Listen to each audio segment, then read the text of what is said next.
Hello. We're back.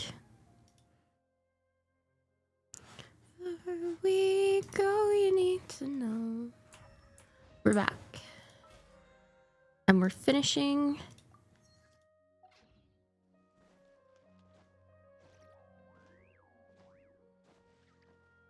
the entirety of the Sumeru Archon quest today. Hopefully. I believe.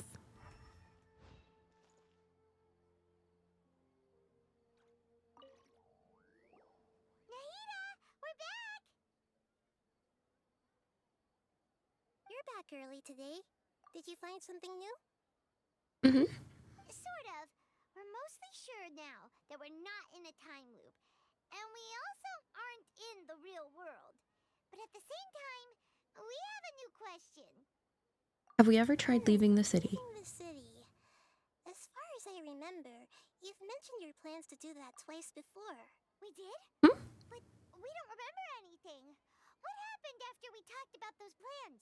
What did we say when we got back? Let me think. Mm-hmm. I don't think you ever actually told me what the outcome was.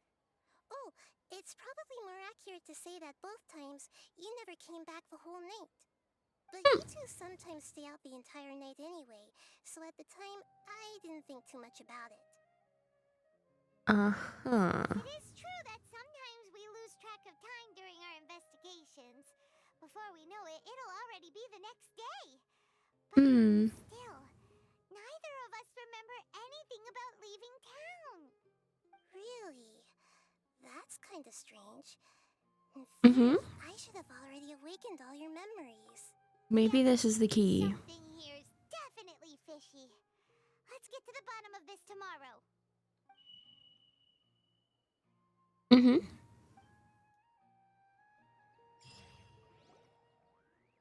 Our memories are back!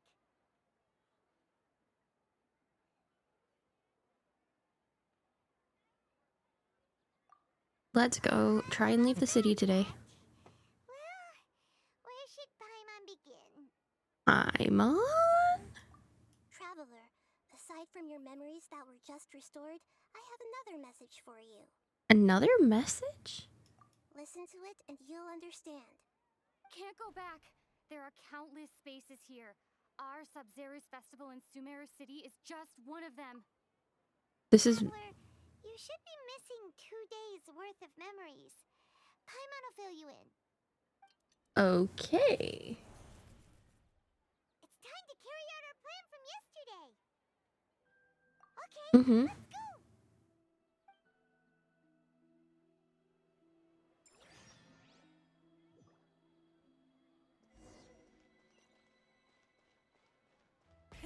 Rev the engines!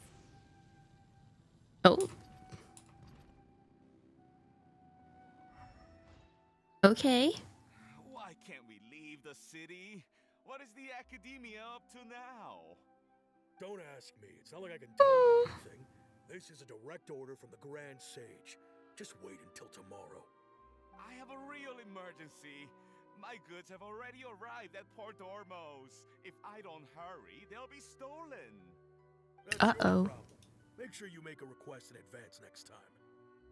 But it's not like you can just predict business matters in advance. True. It looks like the Academia already announced a lockdown for Mhm. Sumeru City today. How completely unsurprising. Mm-hmm. Let's go and question them. Mm-hmm. Sir, why can't we leave the city today? Here we go again. Don't ask me. I don't know either. Right. We just received an order that no one is allowed to enter or exit Sumeru today. They didn't tell us anything else. So the Academia doesn't trust you at all. Angering me won't get you anywhere. If I had that kind of insider info, I would have left this stupid post long ago. It looks like he really doesn't know. If we can't get anything out of him, let's take matters into our own hands. Why don't we climb over the walls? Those guards can't be everywhere at once. This is a good spot, and the guard hasn't noticed us at all. Let's hurry! Huh? Why? Are you going to leave Paimon behind? But what if things get really weird out there and you get into some trouble? Then Paimon won't be able to help you.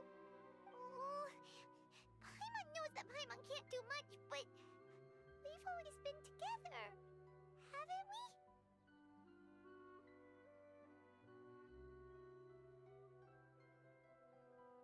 If we leave together, it'll just be the same as before. Okay. Paimon will wait for you. Promise Paimon that you'll come back as soon as possible. Just a quick look. Okay, okay. Please. Be careful.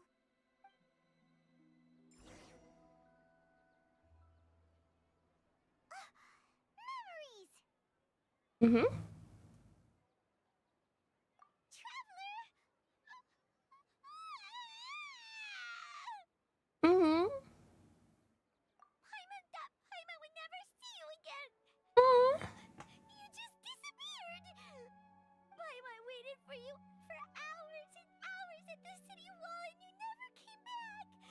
You promised Paimon that you were only taking a quick look. What did I promise? Paimon, calm down. She's here now. I don't think she Hey. understood what you were saying. Paimon doesn't care. Paimon wanted to go look for you, but you also said that Paimon should stay. Paimon was so worried and so scared the entire day. Mm-hmm. Okay. Paimon will Mhm. forgive you. The most important thing is that you didn't actually disappear. Mhm. Oh, Paimon was so scared that you had gone into another world. Okay. Paimon, can you tell us your perspective of what really happened yesterday? Okay. I see. Using two people's different perspectives. Mm-hmm. After that, you left the city. Paimon kept her eyes on you the whole time, but then you disappeared in an instant.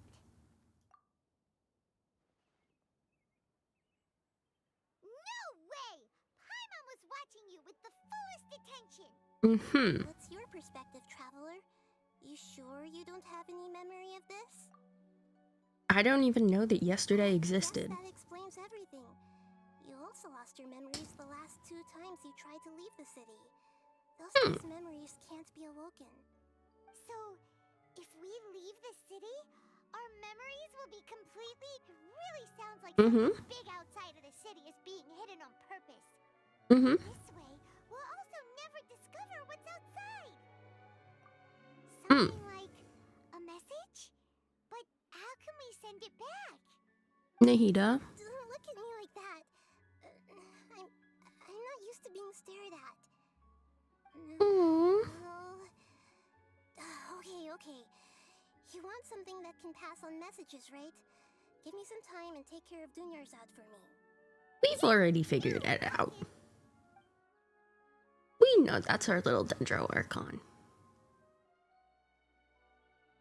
And if we don't, then I'm concerned.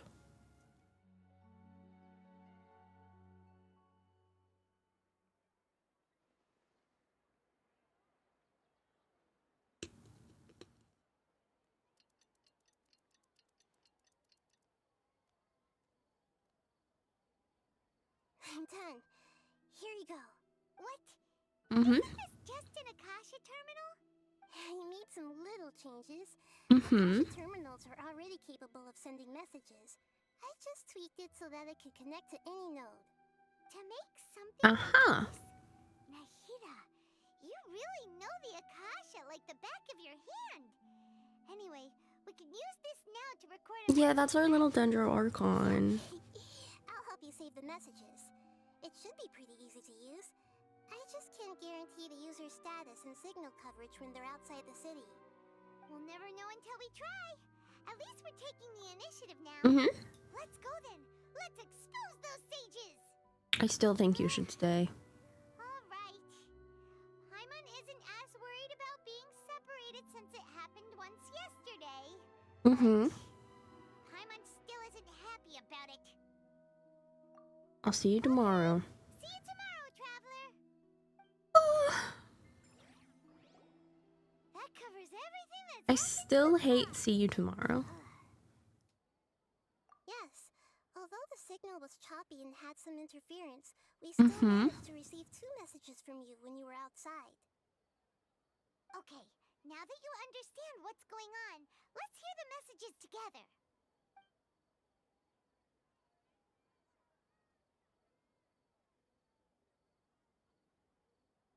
Can't go back. There are countless spaces here. Our Sub-Zero's festival in Sumeru City is just one of them. I've entered another space. Before me are flowing sandstone and howling fish. Impossible and surreal sights. All these spaces are empty, except for the occasional ones that contain mute puppets rather than people. I can't sense any human presence.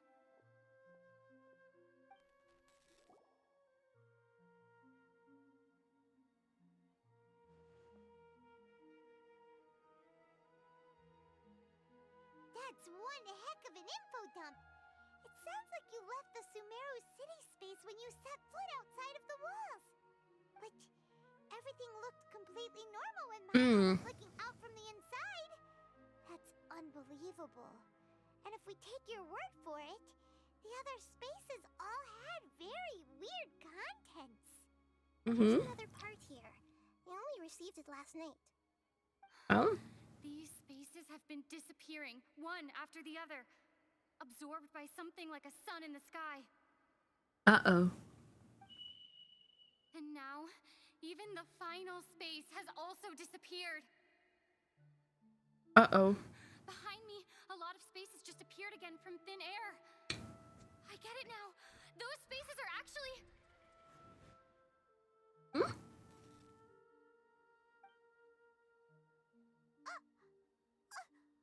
Why did the message end right Uh-oh. there?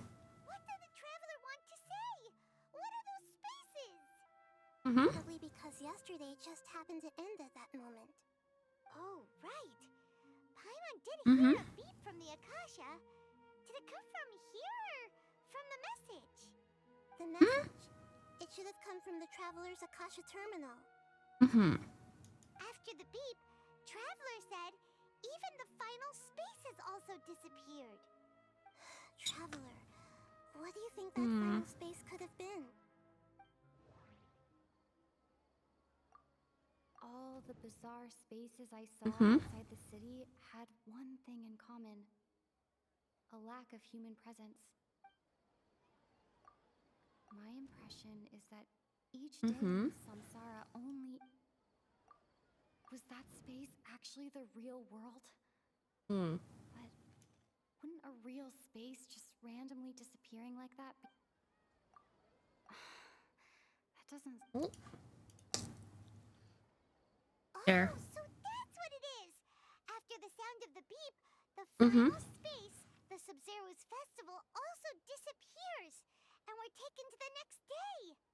Later on, Traveler also mentioned a bunch of new spaces materializing behind them. Do lots of new spaces appear every day? Or are they the same spaces? Just what are these spaces anyhow? Well, consider this. For all the horrors of the Archon War, at its heart, it was just a game where a bunch of gods fought over 7 seats. So no matter how strange or spooky things may look on the surface, maybe all they point to in the end is a small and simple secret. Wow, the Archon War, huh? That's an analogy and a half.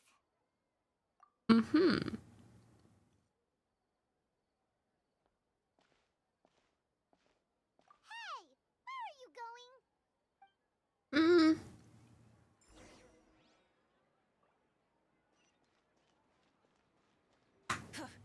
Try and stop me! Okay, bet. Let me in.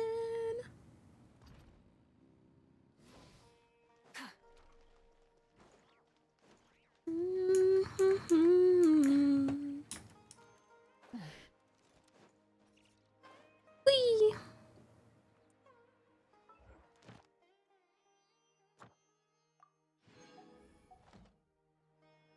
Here we are. Do you want some alone time to think? Alright then, Paimon won't disturb you.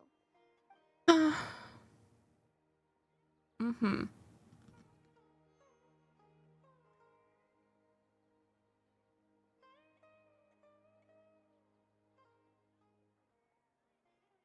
Hmm? The dance of Sub-Zeros is about to begin. I'm going to go watch it. Okay. Why don't you go ahead, Dunyarzad? We still have some other stuff to do first. Hmm. Okay then. See you later. Mm-hmm. Have you figured it out yet, Traveler? Awesome! What is it? Paimon Hmm. wants to know. Oh, wait, no. Let's Mm-hmm. meet up with Nahida first. You can tell us both together. This time, we're gonna get to the truth. Mm-hmm. Yes, we will. We will get to the truth. Full throttle!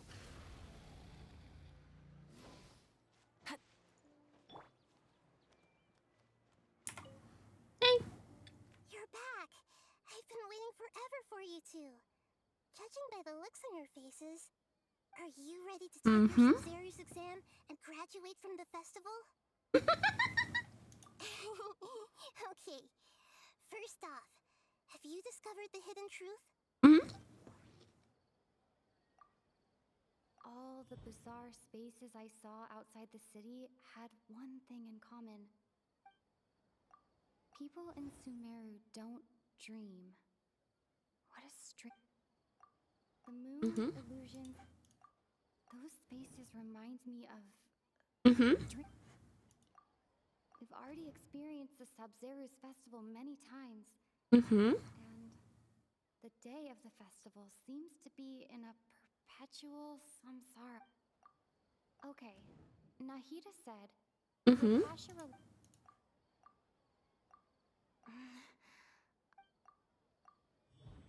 Mm-hmm. We are all in a dream.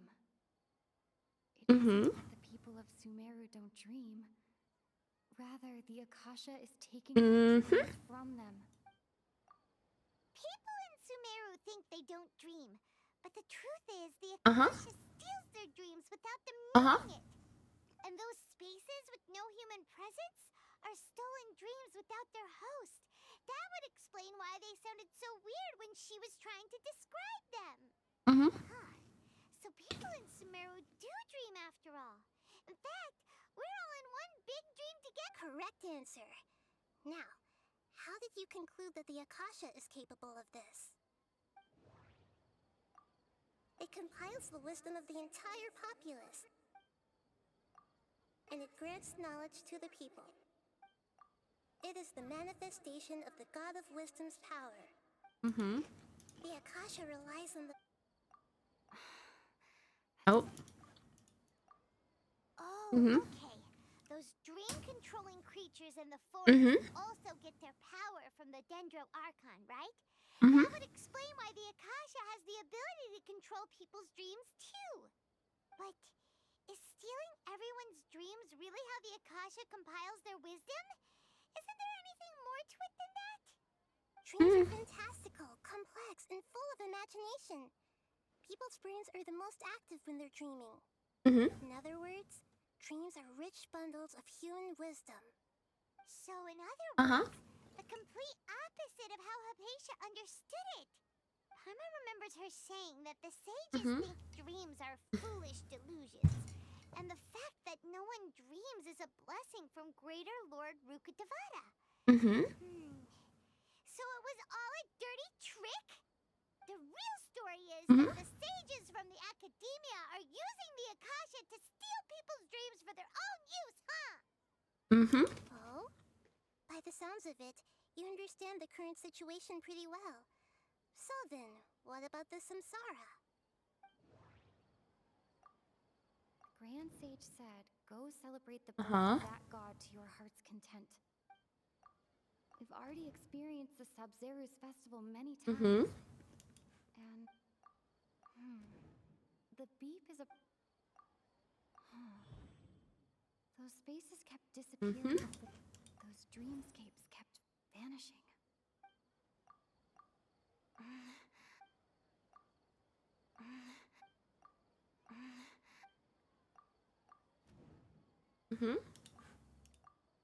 Mass production of The dreams. Akasha is keeping each person's brain in a constant dream state, but also separating their consciousness from their own dream. Their disembodied consciousness is placed inside the collective dream of the Sub-Zero's festival along with everyone else's, while their now vacant dreams are harvested by the Akasha. No one is any the wiser as another day passes in the dream, and so begins another samsara cycle. People wake up to yet another dream about the Sub-Zero's festival. The dreams that belong to them are once again harvested by the Akasha, and so it continues. So, this is like a dream factory, and the Akasha is a dream harvesting machine. Did Paimon get that analogy right? Yep. Very good, Paimon. Using analogies well is an excellent habit to get into. Okay, so that beep we keep hearing is actually from our real-life Akasha terminals. Taking off our terminals in this dream doesn't do anything. Alright, last question. Who am I?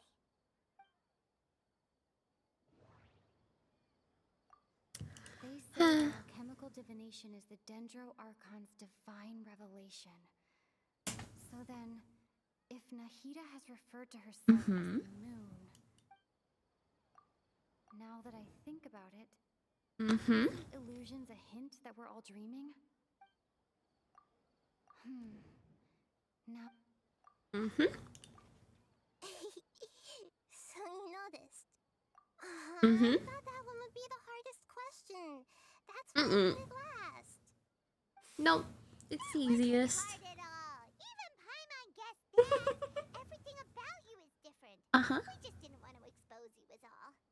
Now that you mention it, Nahida, you've been hinting to us since the very beginning. It's funny. Thinking back to when we were asking all over the place for info about Lesser Lord Kusanali. Paimon didn't expect to meet you like this. But this doesn't seem like a good time to ask questions. Yes, those can wait until we're back in real life. On the other hand, I'd be happy to answer any more questions you have about here and now.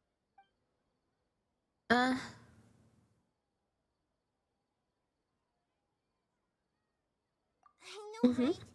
Why did they have to base this dream on my birthday? Could it really just be a coincidence? Even you don't know the reason? Wow, now that's strange. The Academia sages are determined to harvest lots of dreams in a short time, no matter the cost. They have to be up to no good. Unfortunately, I don't know anything about it. Traveler, do you have any information?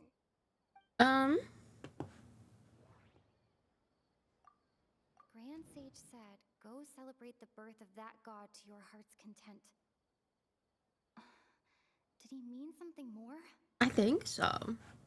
Okay. Those spaces... Celebrate the birth of that god?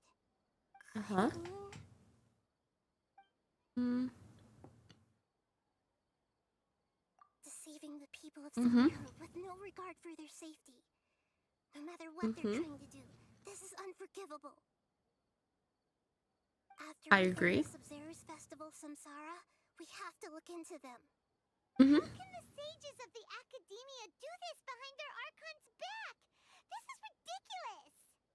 In the end, I'm just the moon. The real sun is long gone. A sun and a moon? Nahida's talking in riddles again.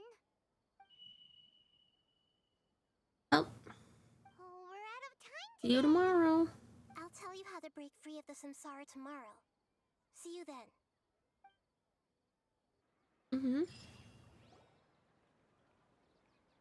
Let's go.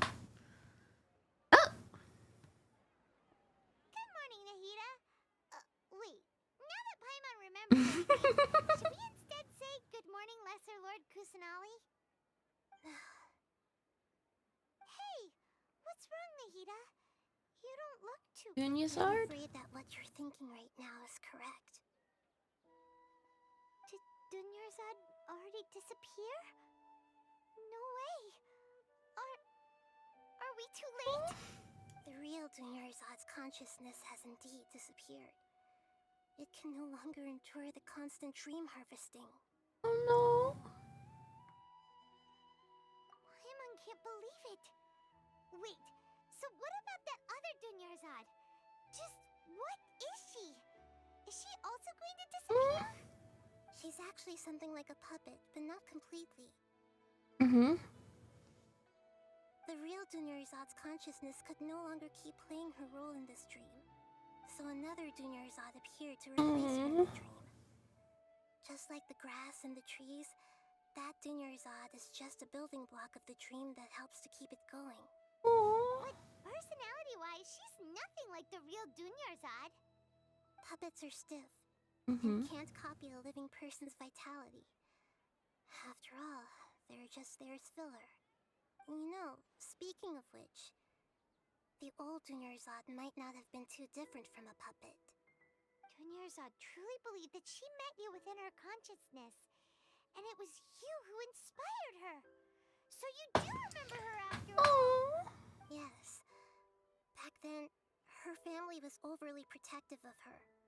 No one cared about her personality or thoughts. It was as if she only lived to stall her Elazar. I just gave her a little wisdom so she could look at life in a new way. So that she could be her own person.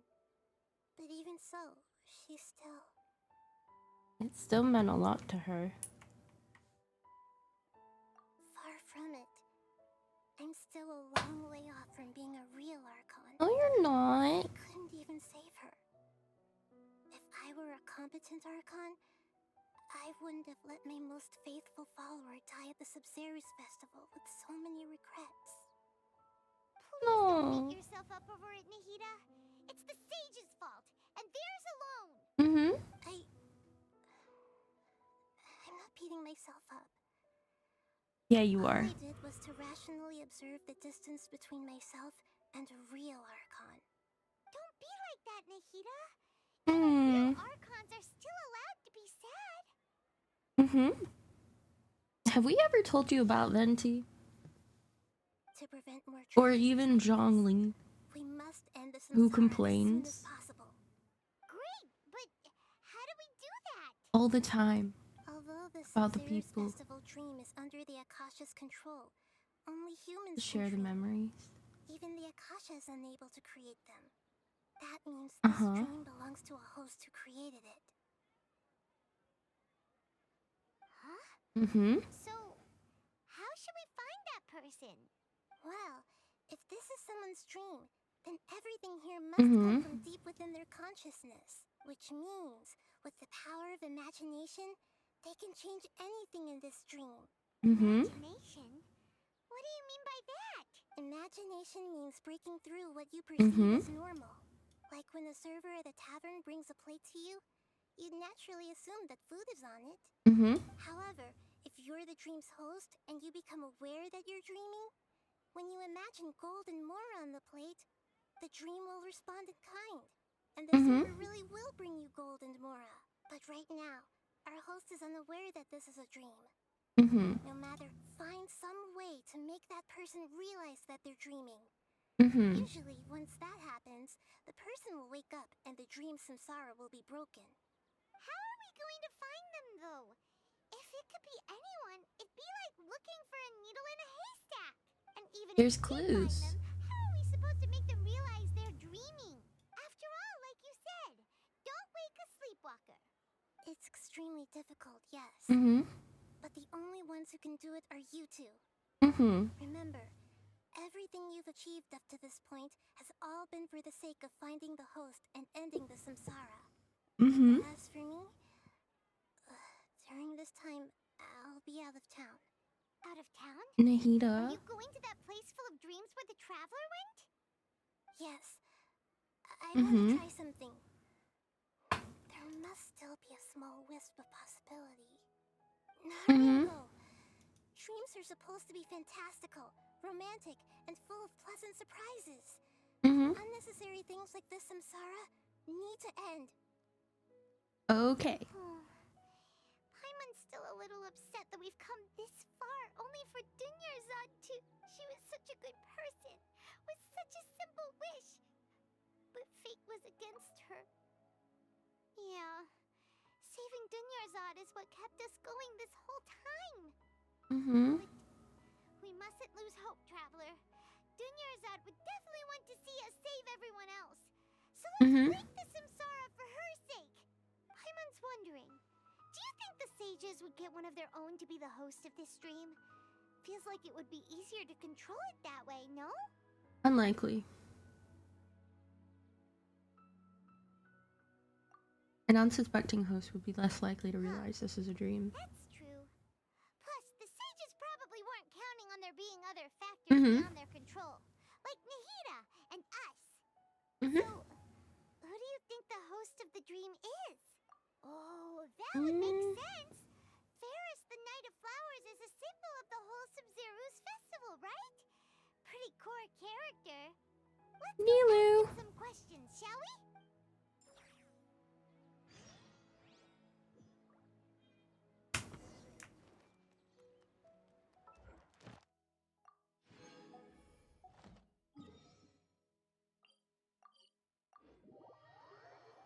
Nilu.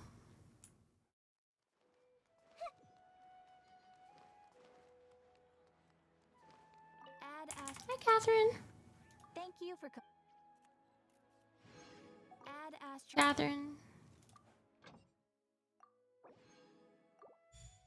Bye, Catherine. You may water it and add fresh fertilizer. The same flower grows. Can you still enjoy? The process of growing.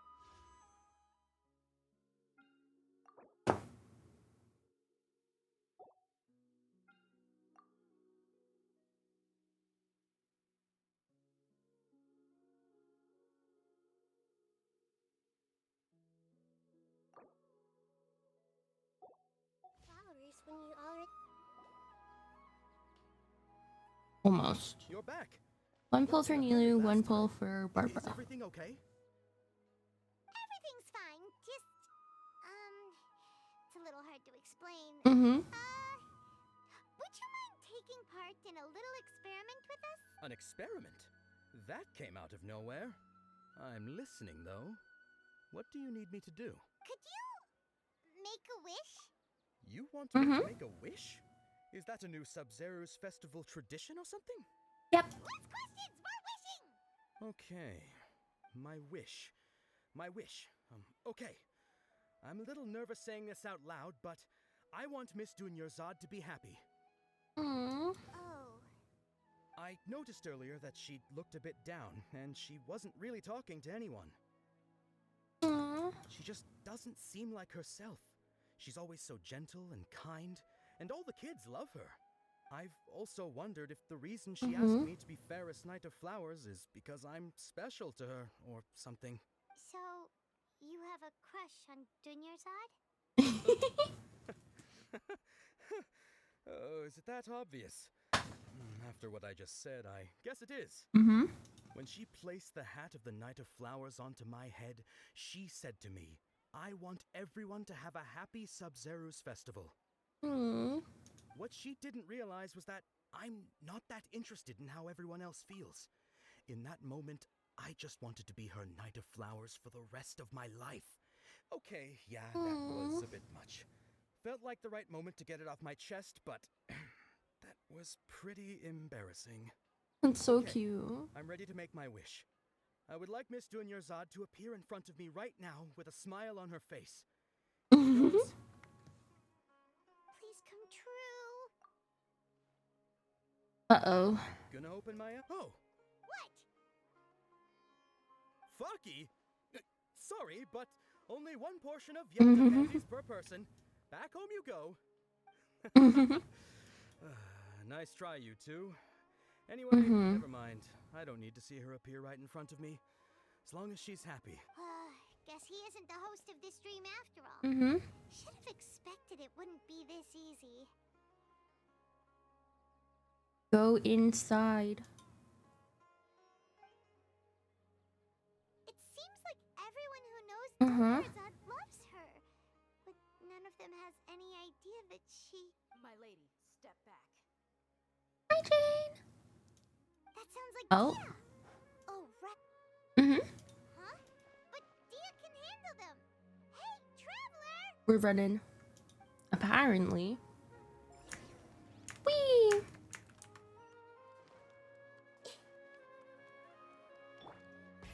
Rev the engine. Whee!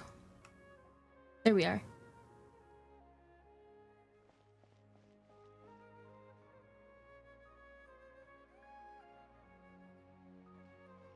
Oh, it's you. Great timing. Please take. Take Hey, Dunya's this art is and leave. my job. The homie Yanni's pay me, not you. You're wasting your breath. Fine, all right. Knock yourself out. I'm so worked up anyway. It's not like I don't trust your fighting skills. Anyway, watch yourself. Okay, bet. So you got yourself Mm-hmm. some backup. Suit yourself. You're going down. No. You're going down. Rev the engines. Shine down. Let the show begin. Everyone hold hands. Where do you think you're Burn it down. Illusion shattered. So easy, so quick, so simple. Were you just taking your anger out on those guys? I'm just angry at myself. You and Nahida both. Dunyarzad wouldn't want to see you two like this. Oh, and speaking of her, Paimon just remembered something. Remember how during the first Sub-Zero's festival, before the Samsara started, we came here with Dunyarzad because she wanted to pick something up? She said it was because she had forgotten something. Okay, so Paimon's memory is working so far. Anyway, Paimon also remembers that she is staying. Yeah, even if it's only a time. This is the place. It's rude to enter other people's spaces without permission, but desperate times call for desperate measures. Uh-huh. Hey, the windows are unlocked. Okay. Okay. Paimon's gonna take a peek inside. Okay. Well, I This mean, was at only a least temporary residence, so there was At least pretty much Paimon nothing inside was except the one this doing the book on breaking and table. entering, not us. Should we open it?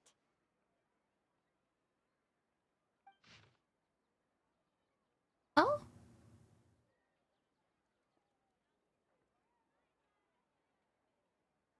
Aw.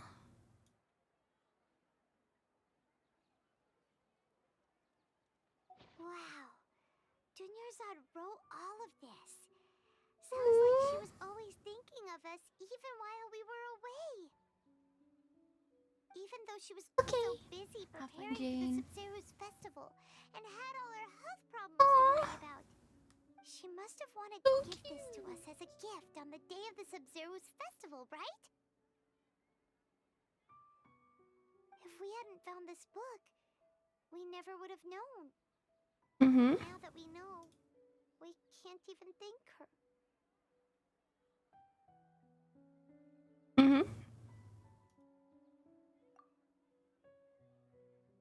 We can do it. We can do it. I believe. I believe.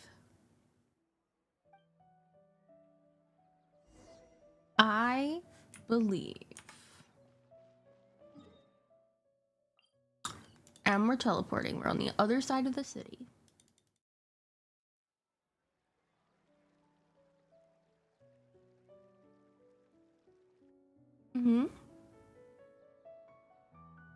It's Dunyarzad's puppet.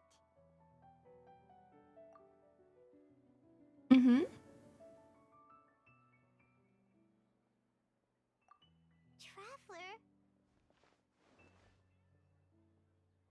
You must be exhausted. Come to think of Very it, much so. we've been stuck in this place for a really, really long time. Heck, even the last time we were chatting happily with Dunyarzad feels like an eternity ago.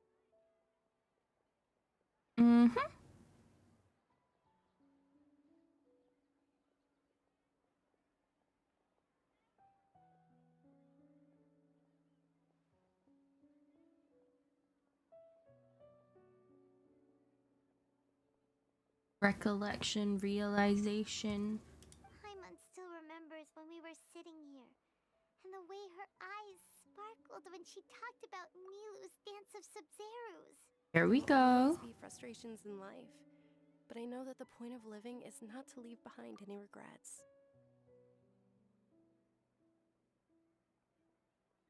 That was Dunyazad? what the real Dunyarzad said, wasn't it? Does that mean... Yes, Traveler. What is it? Oh, so she's still just a puppet. But just now, how come... Not leave behind any regrets. Where are we going this time? Watch the dance of Sub-Zerus.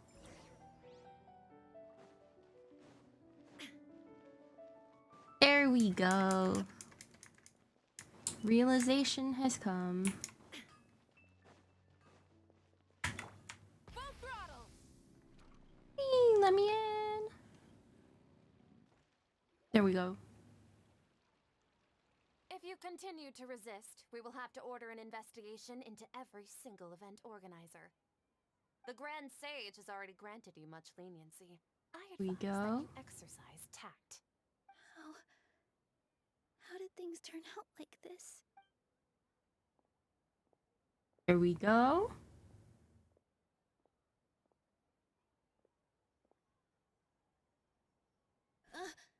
Traveler? Mm-hmm. You don't have to get involved. He's a sage from the academia. I don't Yeah, want what your if I want to get prejudice. involved though? Traveler. Mm-hmm. Traveler? What the heck are you doing? If you get arrested by the academia, that's another day gone to waste. I don't care.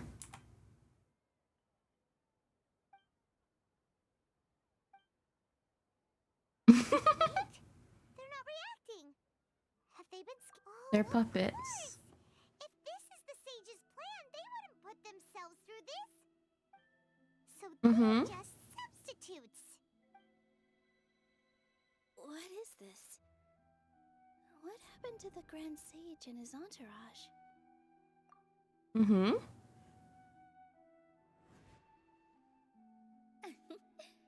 Like I said, they symbolize the goddess of flowers. It's just a shame that all the real Padisaras went extinct after her death. Mm-hmm. Yes, the Greater Lord brought forth new Padisaras in memory of the goddess of flowers. But she ultimately can never truly replicate that beautiful shade of purple.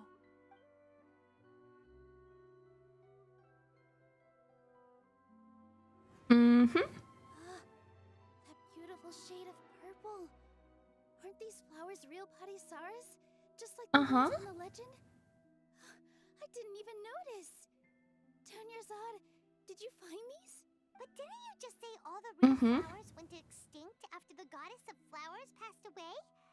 So, how? Yeah. What's going on here? Nilu, close your eyes. Huh?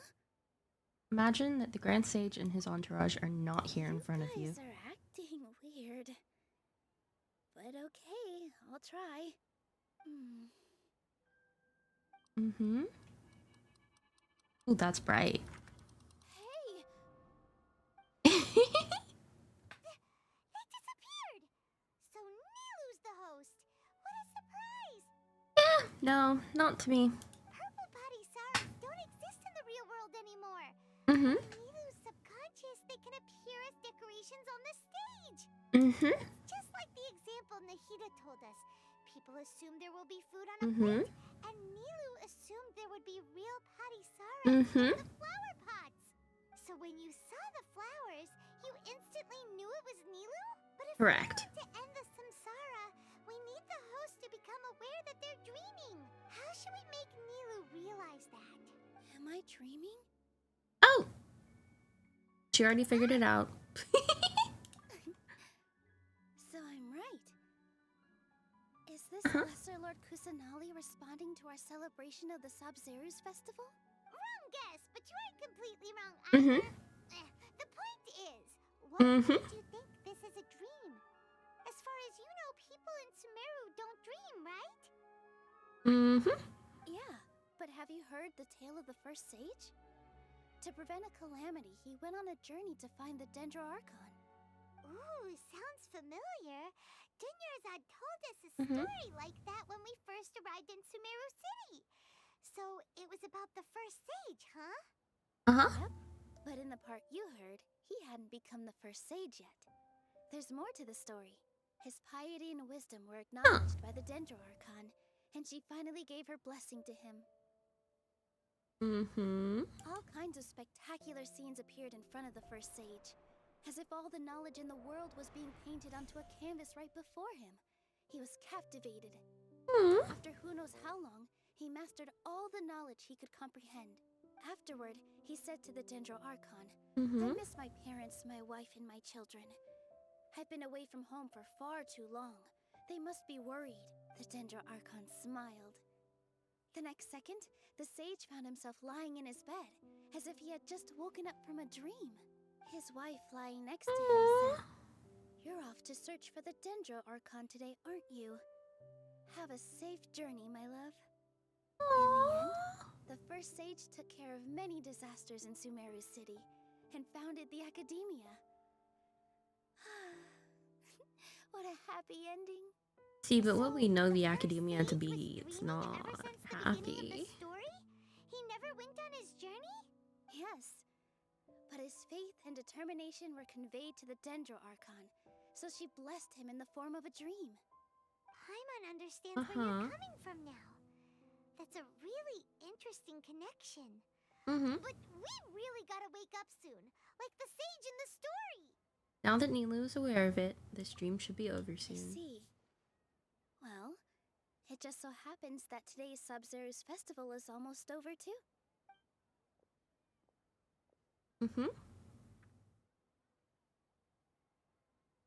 Since we're in a dream, let's make this final dance of Sub-Zero's as beautiful as we can. I've been waiting a long time for this. Dance your heart out.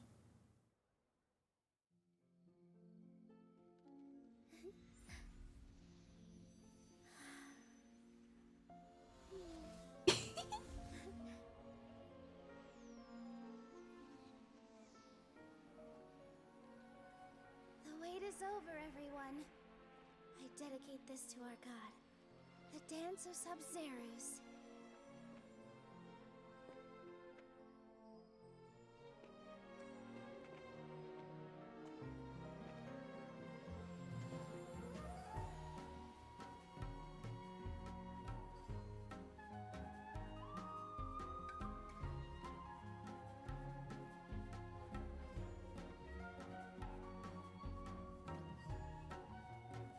Love her.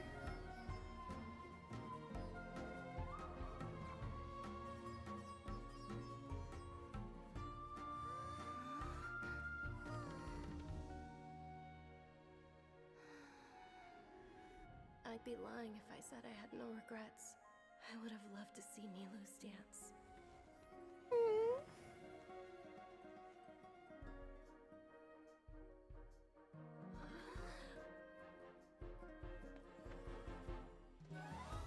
So pretty.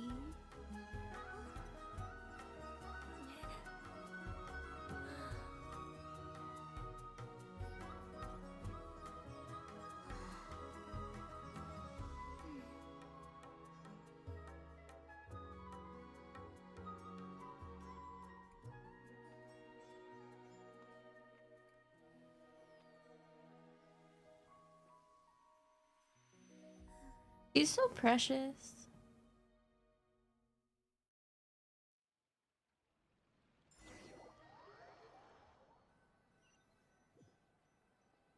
He's so precious.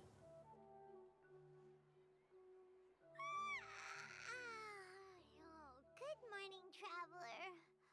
Oh, Paimon feels like she's been asleep for the longest time.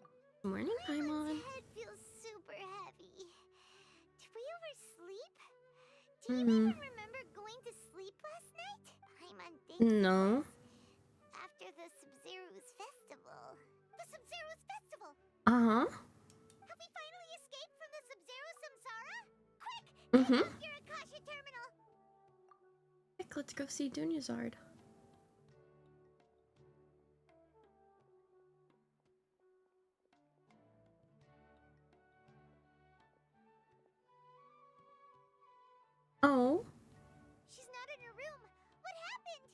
Usual spot. Usual spot. Usual spot.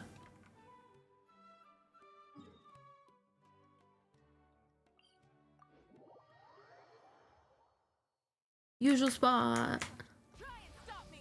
Get on the bike.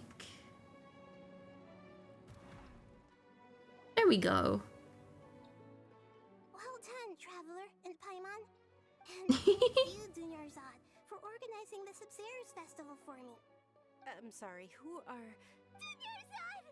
You're Oh, okay! Oh, don't scare us like that! Oh, a Traveler there you Paimon. are. I have something amazing to tell you. I just had a dream. I saw Nilu performing the dance of Sumeru's.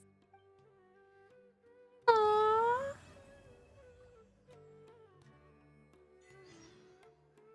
Okay. Perfect timing.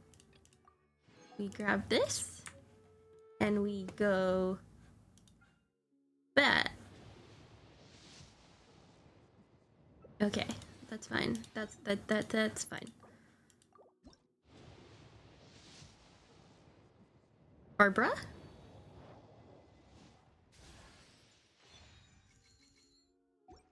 That's not Barbara.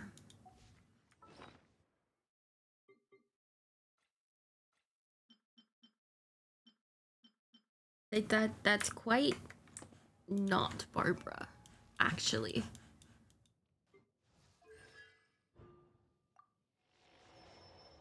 Oh well. I mean, C3 Shinobu ain't bad. But like, C6 Babs.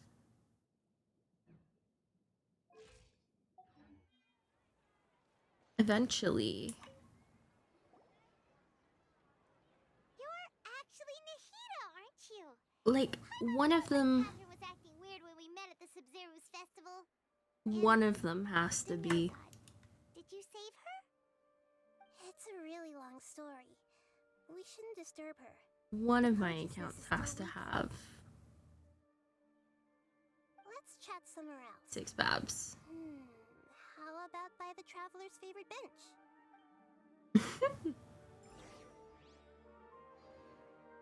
My favorite bench. Damn. I have a favorite bench now.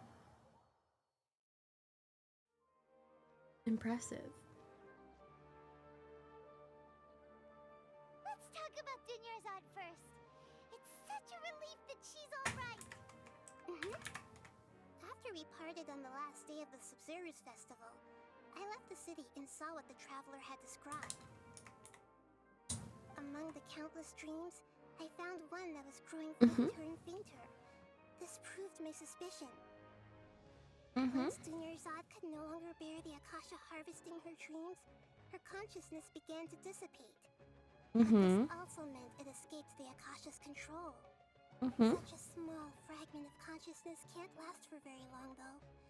It will return to its original dream, where both will gradually fade until they completely disappear. Well, that's not good. I used all the power I had to keep her dying dream alive as long as possible. It still wouldn't have lasted for much longer if it hadn't been for you two breaking the samsara. We did it! Looks like we did manage to save Dunyarzad in the end. Not a This moment too is soon. truly a miracle. Why are you two smiling so happily? I thought you'd be so moved that you'd start crying. I need to spend more time observing human emotions. Both are fine. Everyone reacts differently. Alright, you two must have a lot of other questions for me, right? After all, you saved my faithful believer.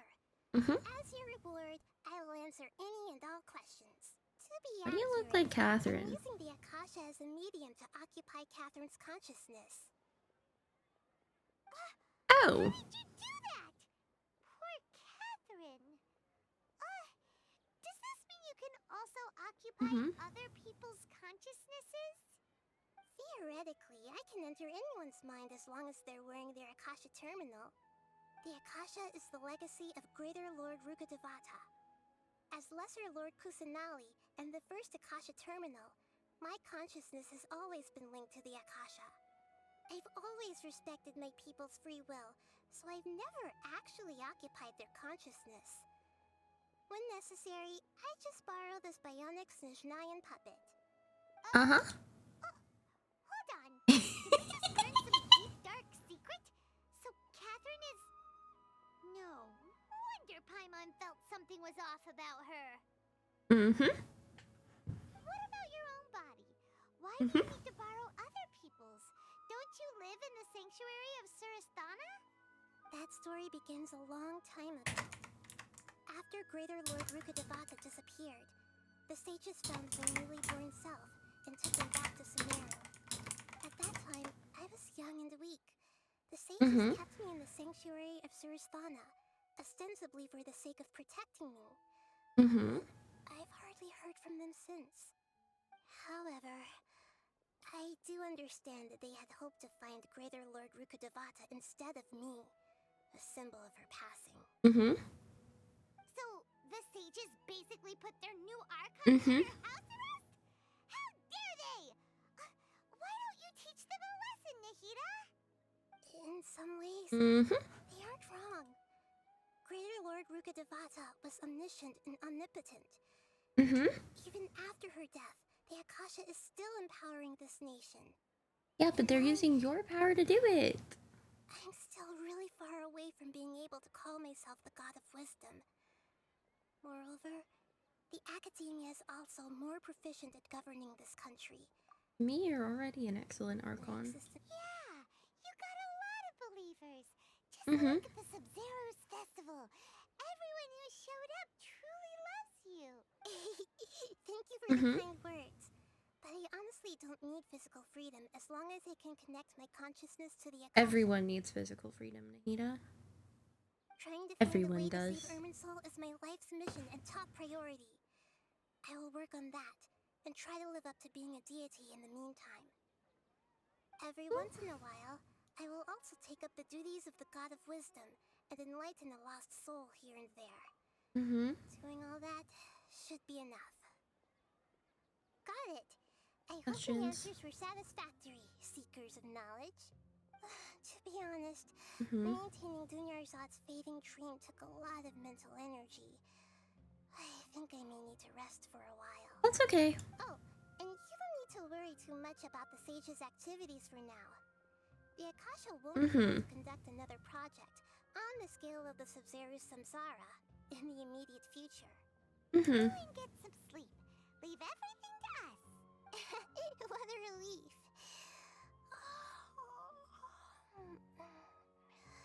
This is truly the most exhausting birthday I've ever had. Oh, Nahida.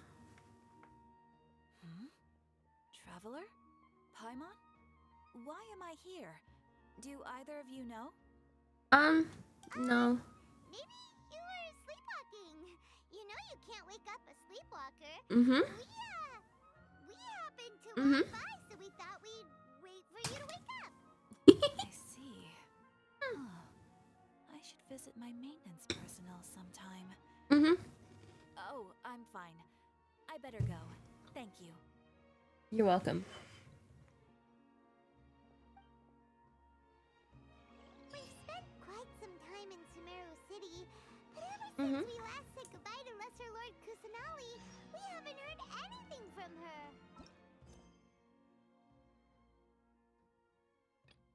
Oh.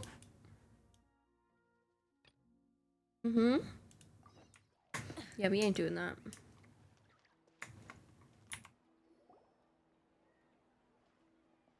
We go. Ad Astra Avisask. We meet again, you two. Catherine, do you have any commissions for us today? Commissions, huh? Let me think. Oh, how about this? Please attend the Academia's Academic Symposium this afternoon and recite a love poem on stage. Wait, say what now? And if possible, please also use your camera to capture the reaction of the audience upon finishing the poem. You know, maybe not. The audience would definitely have a reaction. See. It appears that you're not interested in this commission. No. In that case, please go to Port Ormos and convince the Eremites there to spend some time volunteering at the local orphanage. Hey, that's not any better. Mercenaries and orphanages don't really go together. I'm sure the mercenaries will have some interesting reactions as well. Someone's gotta ask. Just who exactly has been submitting these commissions to the adventurers? Oh, the commissioner? Well, actually, I Was it so obvious? I was hoping you would actually take one of those commissions. That kind of chance to observe humans doesn't come by often. So it's Nahida. Paimon just knew Catherine would crack those kinds of jokes. When did you get into her head? From when she said, Ad Astra Abyssosque? So it's been you this whole time?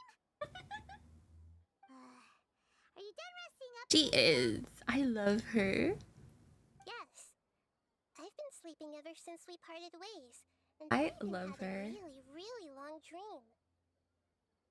It was another dream about the Sumeru's festival, except it was a happy one. In my dream, I was sitting in the middle of a flower terrace, and everyone in Sumeru City was holding hands as they danced in circles around me. They danced round and round, and everyone looked really happy. I also got to sit on a gigantic flower carriage. Ferris, the Knight of Flowers, raised me really, really high above the ground, and I was throwing an endless amount of Yalda candies at the children. You know, Precious baby girl. maybe your dream is how the Sumeru's festival really should be. It's meant to be a joyous time where everyone gets together to celebrate your birthday. Yeah.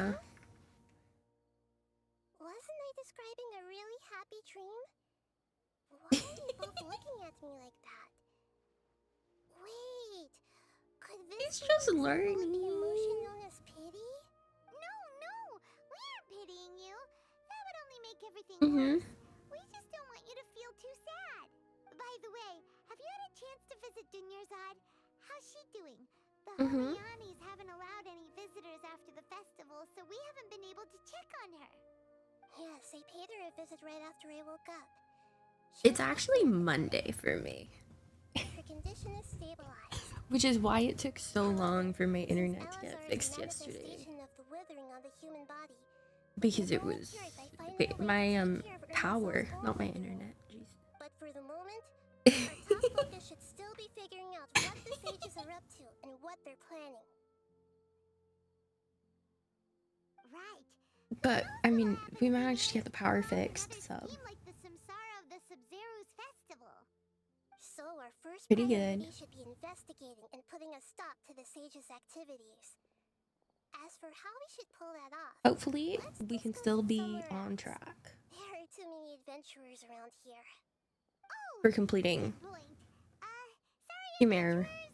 We're gonna be borrowing Catherine for a little while.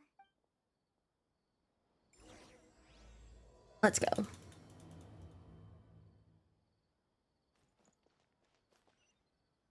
Where are we going? Just down here. Let's Okay. continue our chat here.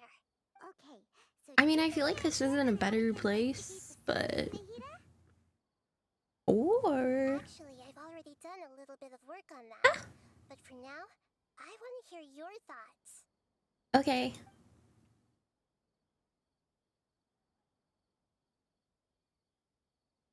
Possess key figure in the I've already academia? tried that, but all the key members Huh? of the academia, even the core 30 guards, intentionally avoid wearing their Akasha terminals. It seems that from the very beginning, they've been guarding against info leaks from the Akasha. Of course, it could also be because they're weary of me. have you already caught the sage's attention? I'm guessing not yet. But distrusting me would make perfect sense if they've ever paid attention to the urban legends about me. In any case, I probably can't take over their minds directly. No.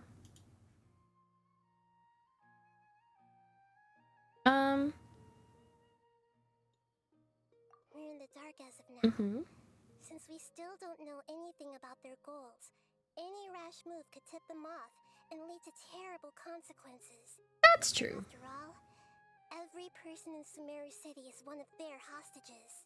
That is also true. No way, that's too risky. You mean it's too easy to get caught? No, it's not that. We shouldn't involve innocent students in this. A single mistake could completely ruin their lives. That's true. Doing that would be ignoring the safety of my people for my own selfish goals. How is that any different from what the sages are doing? She's right. Spoken like the She's right. Sumeru. I can't think of anything else. Nahida, you're super smart, so you already have something in mind, right?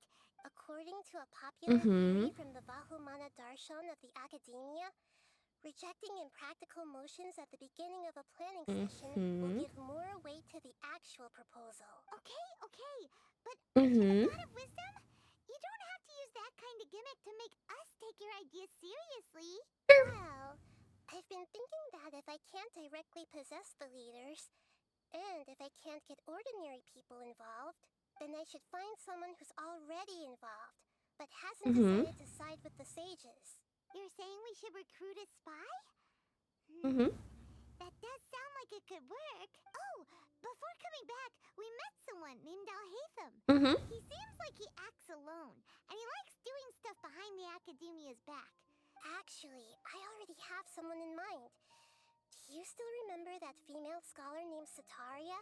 Yes, I do. Sataria. Paimon remembers now. Isn't she the one who's always trailing behind the Grand Sage of the Academia? We ran into her basically every time the Sub-Zero Festival repeated itself. You could even say we're old enemies by now. Yeah, except she doesn't know that. The smug and mean way she always spoke to Neil. She doesn't know that though. I've always liked observing all kinds of people, and Sataria has always stood out from the crowd. She was born in the desert and was hailed as their greatest genius. Her academic gifts allowed her special admission into the Academia, and also gave her the opportunity to serve as the sage's assistant. Oh, Paimon didn't know she was from the desert. She must be pretty special then. Paimon feels like most of the desert dwellers around the city are working as mercenaries. The name Sataria means star. When she lived in the desert, she shone like the brightest star in the night sky. Later on, she was chosen by the sun. The star was given a place in the daytime sky to complement the sun's soon after. The star witnessed the sun scorching the earth, which brought forth many disasters. The star began to waver. Instead of staying beside such a sun, there's a chest down there, but I can't go get it because we're busy. But in the end, she couldn't give up the radiance of daytime. To cope with her shame, the star buried her guilt and closed her eyes. From the sound of it, Sataria's just hung up on the research opportunities here. But she doesn't really support the Academia. She still feels guilty about not doing more for the desert, right? She's just running away from her problems. Indeed. When they are presented with complex moral issues, many people will we're gonna finish this easy. The problem can't be fixed anymore. She's suppressing a lot of guilt, but before she realized it, she had already become the sage's accomplice. She can't deny her part in their schemes anymore. Right. We must somehow make her face her problems again. That way, not only can we get useful intel from her, but she can also use it as an opportunity to redeem herself. From my past observations, Sataria was from the Academia every 10 days. That's so good, Jane. Tomorrow afternoon just happens to be a shopping day for her. That'll be our chance. To prepare, let's go check out some of her favorite spots and have a quick chat with a few of the vendors there.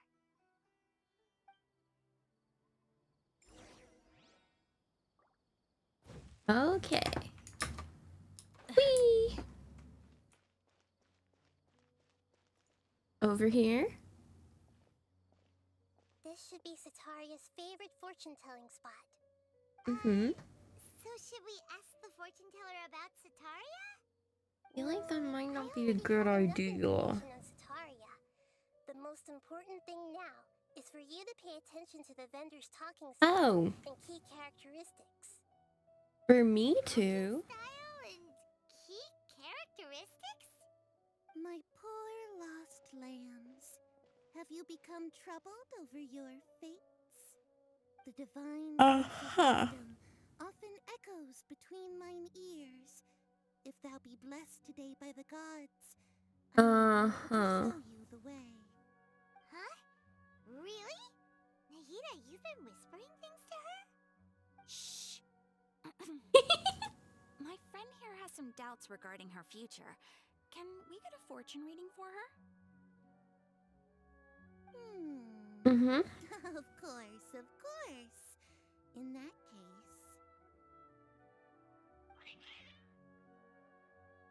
Oh. The cats are going. That Harut and Marut are quite wary of you. Perhaps, at some time in the past, you have somehow offended the gods. The god of Animo questioning the Lord of Geo's financial savviness and brawling with the god of Electro. Do those count? Yeah, I think they do. Oh, nothing. Go on, pick an aspect for her to divine.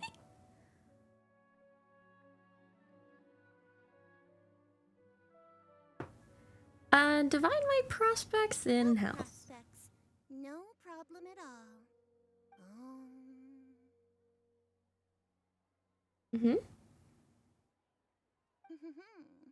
The gods have spoken. The truth shall be revealed. Your life shall continue on for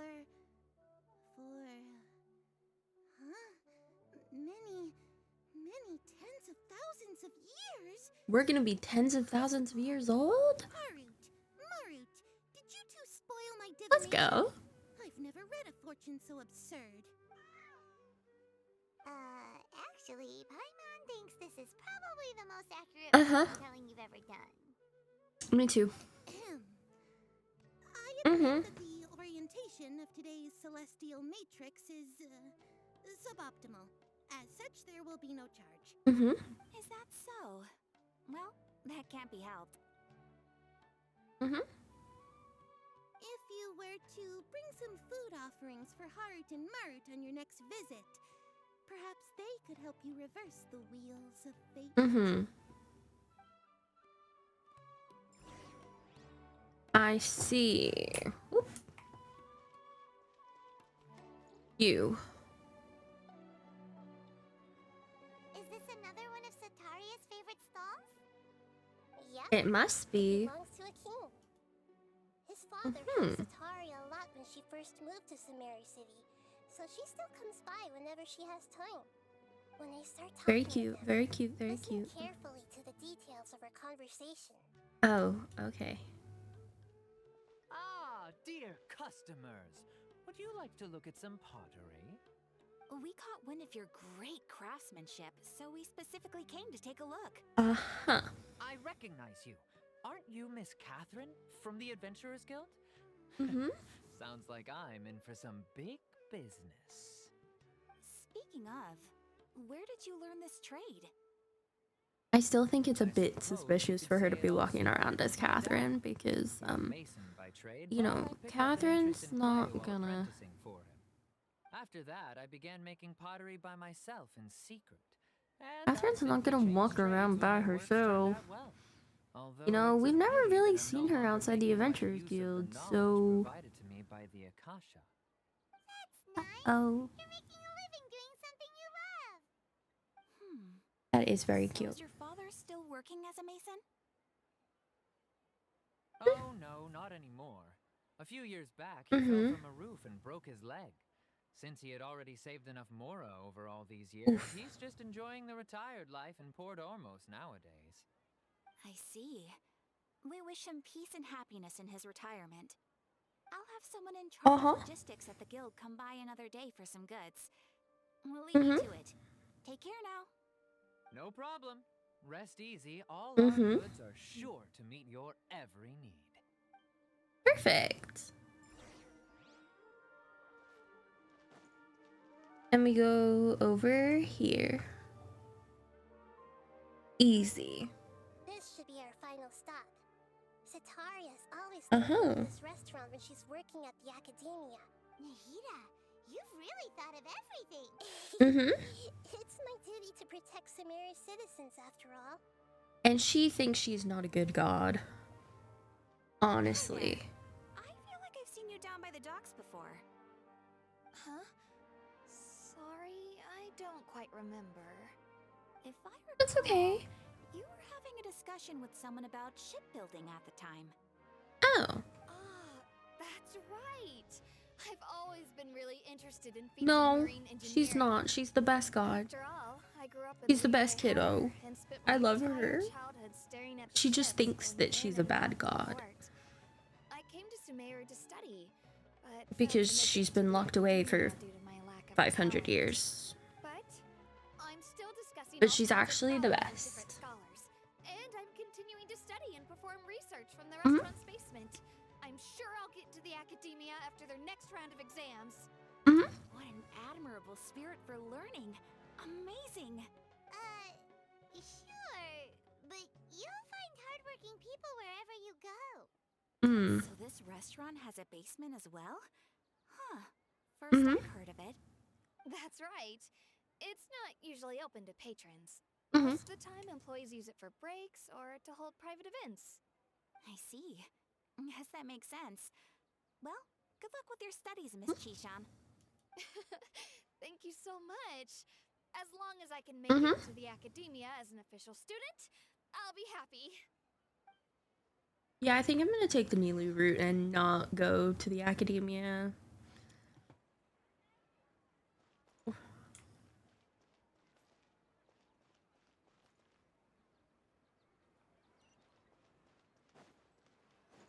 Up here.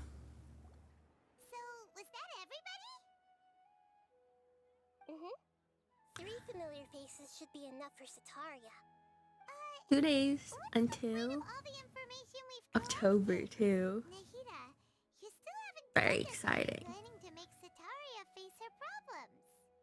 Sataria is already used to avoiding her problems, so we must find a way to break through her usual sensibilities. I remember you mentioned that the Eremites in Port Ormuz are all making a fuss about the upcoming resurrection of King Deshret. Although it's all just a boatload of nonsense, the fate of her homeland may turn out to be Sataria's soft spot. Oh, Paimon gets it now! Oh! To take Spin advantage crystal. of the guilt Sataria feels about her homeland. Mhm. Although she knew she should return home to help the people of the desert, all she's done is conspire with the sages. So, how do we set that up? Well, King Deshret is long gone, and Sataria is also too smart to fall for any simple tricks. If we simply engaged her under the guise of King Deshret's believers, she would definitely be wary of us, and we may not get anywhere. But if we were to borrow some of her close acquaintances to talk with her, her reaction would probably be very different. So, you mean you're going to possess those people we just talked to? Yep. Possess them through the Akasha. Imply we've already converted to the faith of King Deshret, and then convey our made-up will of King Deshret. As long as everything goes smoothly, we'll get through to Sataria for sure. She'll never guess that we had anything to do with it. Ah, so that's how you're going to use the info we collected on these people. It's so that you won't slip up and break form. Possessing them will only work if you can manage to tap them. Exactly. So, best of luck with impersonating them. Huh? Wait, what? Best of luck? But we don't know how to possess anyone. That's no problem at all. I'll just share all their senses with you once I've possessed them. Oh. As long as you're also wearing an Akasha terminal, the effect will basically be as if you've possessed them yourself. Very convenient. But why does she have to do this? Can't you do it yourself? No, Nahida doesn't know how to be human. I've never been good at imitating them. You know, she's kind of a leaf, a branch. You're not wrong. It's always been painfully obvious whenever you try to pass as Catherine. I'll try my If it best. was at all possible, I would have preferred to leave these people alone. But seeing how things are now, I probably should just accept it and push on. Yeah, don't beat yourself up over it. We're only doing this to help everyone, and we'll only be borrowing them for a little while anyway. Alright, then let's give it a go tomorrow afternoon. Let's go.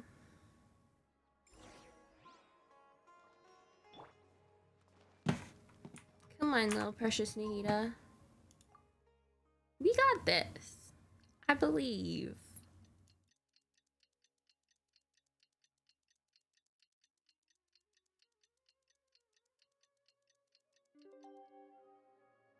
Current time. Wait. Okay, well.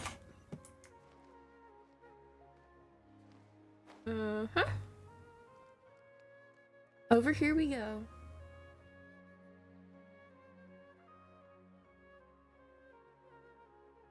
Oh, here she comes.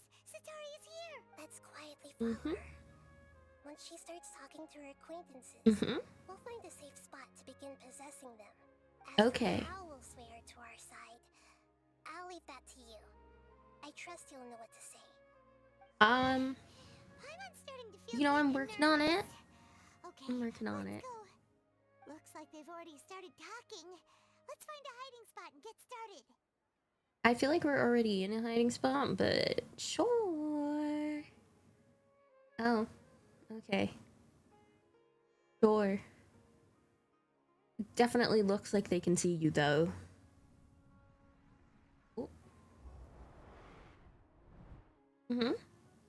Oh. That's right. You really can't force anything when it comes to love. Besides, everyone around me has a very different background and outlook. Are you still listening to me, Nabia? Oh, of course I'm listening. You were talking about troubles with your love life, right? I heard everything you said. Okay then. You just seemed a little distracted for a moment there. Strange. Your cats seem pretty worked up. Is something wrong? I always thought they were quiet, happy kitties. Oh, what are their names again? Harut and That's Marut. right. They are just little darlings, aren't they? Harut and Marut. So, which fortune do you want me to read for you today?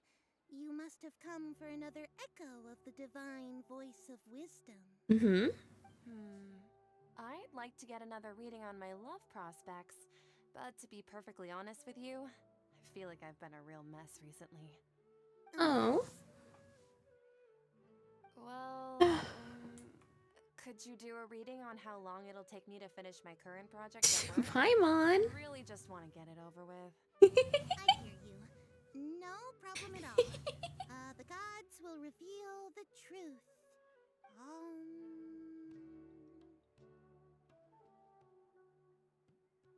The gods are asking, Sitaria, why haven't you gone home? Why haven't I gone home? Do the gods really know everything I've been thinking about? Sitaria, why don't you just go home? It's a demand now instead of a question. The gods seem to be truly upset. I'm sorry. I know I failed the gods. Please pass on my most sincere apologies and ask for their divine forgiveness.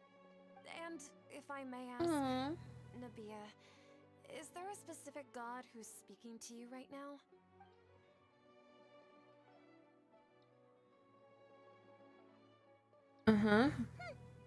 What an inconsiderate and naive question. The god who is speaking to me is, of course, the wisest and mightiest of all, King Deshret. Don't believe, King but no wonder he would make such demand of me. Wait a second. King Deshret passed away a long time ago. Even though news of King Deshret's resurrection has been spreading like wildfire, it's all just a misinformation campaign from the academia. How can King Deshret still exist in real life? What insolence! I am King Deshret's most loyal believer. Do you wish to refute his voice of wisdom? Oh, no. As a child of the desert, I am only reveling in his power and that his divine glory has touched even this city. I will think very carefully about his demand of me.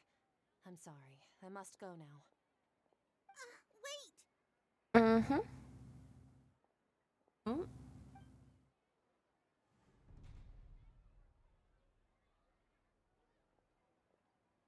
Uh-oh. Whoa! She just ran off in a hurry. She looked pretty upset too. Well done. Sataria didn't seem to suspect anything amiss. I mean, a little bit, She's but... been trying desperately to avoid show up out of nowhere and berate her. That must have shaken her to the core. Aw, Nahida. It seems like you understand human emotions really well after all. All I know are some really do. top theories.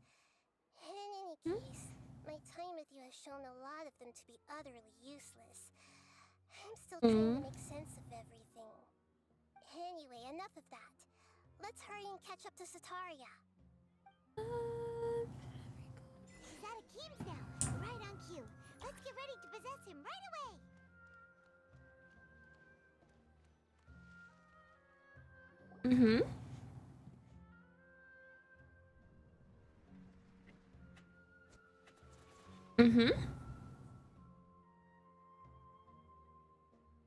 Here we go.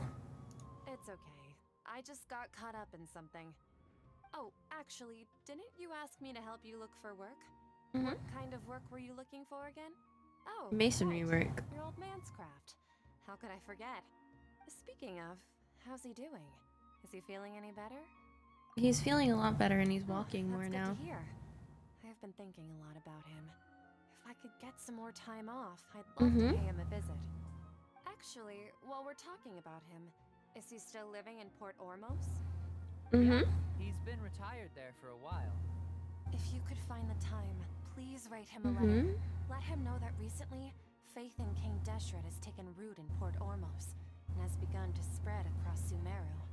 We know. He has a quick temper and has always been a devout follower of the Dendro Archon.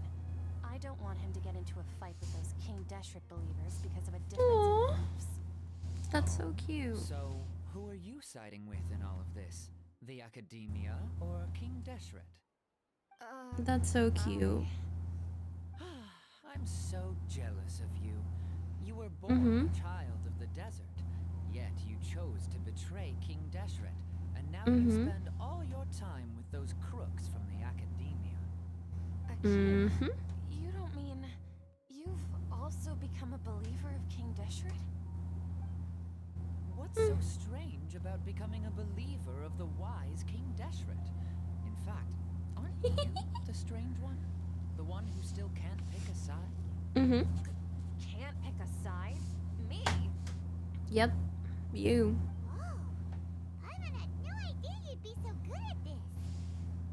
Before I knew it, I really started getting into the role. I wasn't too harsh, was I? Issue and put it right in front of her.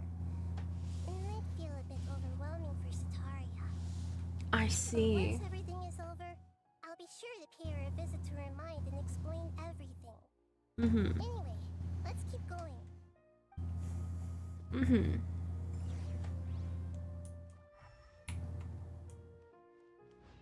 on! Sataria's already started talking with Shishan.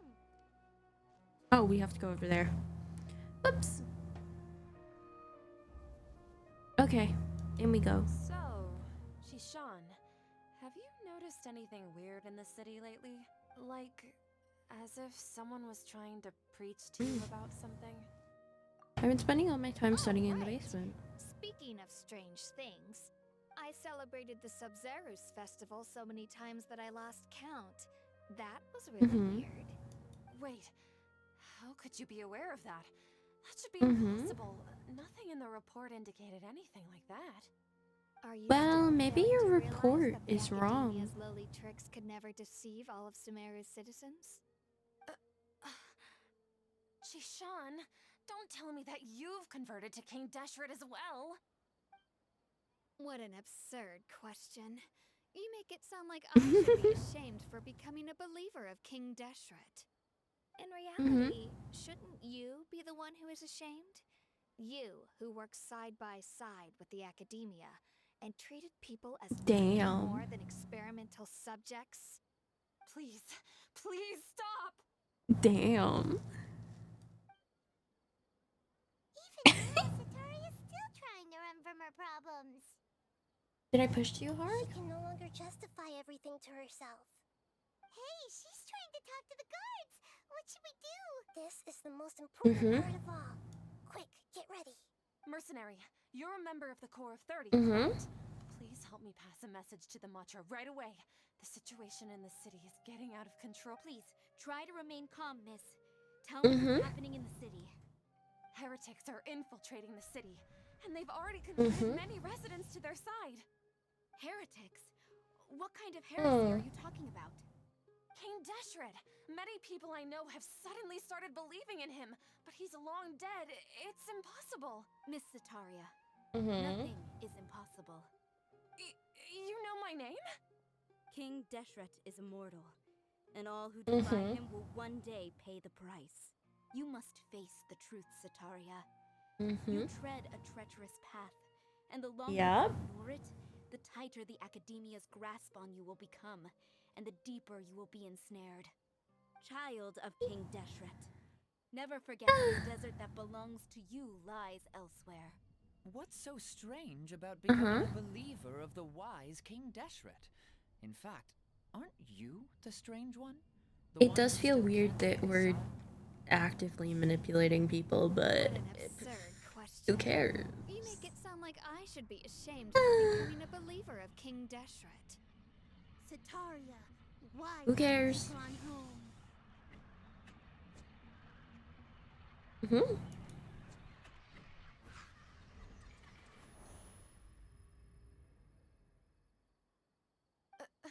You know, It seems that no matter where I run, maybe finding more believers of King Deshret. you should go I have to rest. say, this is a familiar feeling. I've also been running from my guilt this whole time. Guilt over my part in the sage's plans, and from ignoring the letters from the children of my homeland. No matter how much I may try to ignore or get rid of it, my guilt always comes back. It's not too You late won't to turn back. necessarily lose your research opportunities by facing the truth. Besides, did you really want to conduct your research while carrying such heavy feelings of guilt? How do you know me so well? Are you truly just a believer of King Deshret? Or are you the god himself? That's not important. The important thing is to pass judgment on the Academia and its sages, and to correct their mistakes. If you could provide some assistance in this matter, perhaps it could serve as a form of atonement. I've actually never believed in the gods, but I've always believed in serendipity. Your appearance must be a fated opportunity for me to get out of this wretched situation. Please tell me, what can I do for you? How much do you know about the sage's current activities? I was just one of the designers for the massed dream harvest scheme, which is what happened around the Sumeru's festival. But I know very little about the full scope of the overall project. I'd assume that only staff with the highest clearance would have access to those confidential documents. I've just been working to meet the Grand Sage's specified requirements. However, there's something that's been really bothering me. I heard that a scholar who was previously expelled has returned to the city, and even the sages are still quite wary of him. What? To fight against the Academia, we will need to figure out the nature and the purpose of their work. Is there a way for us to get access to the confidential documents you mentioned? It should be possible if we're willing to take some risks. After all, I'm an assistant to the Grand Sage, and I've been working Are on you willing? tasks outside of the project.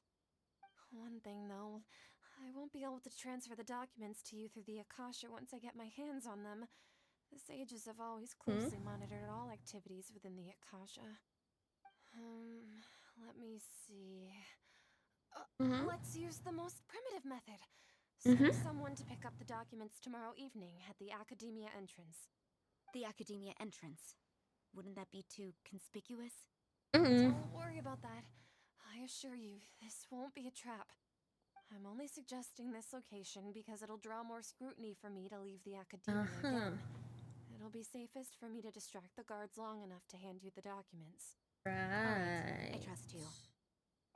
So, if I were to successfully complete this task, would it mean I've atoned for my wrongdoings? Some of them. That'll depend on the judgment of the Dendro Archon. The Dendro Archon. That's right. Mm-hmm. The people are the ones we have endangered. As the god of wisdom, she's also the one responsible for judging and guiding the scholars. Mm-hmm. Maybe it's time for me to find a god to believe in. Just as Nahida predicted, we've managed to bring Sataria to our... The Traveler's execution was ingenious. She's the one who deserves all the praise. Well, now that we've made plans to meet again tomorrow evening, all we can do is pray for Sataria's mission to go off without a hitch. Pray?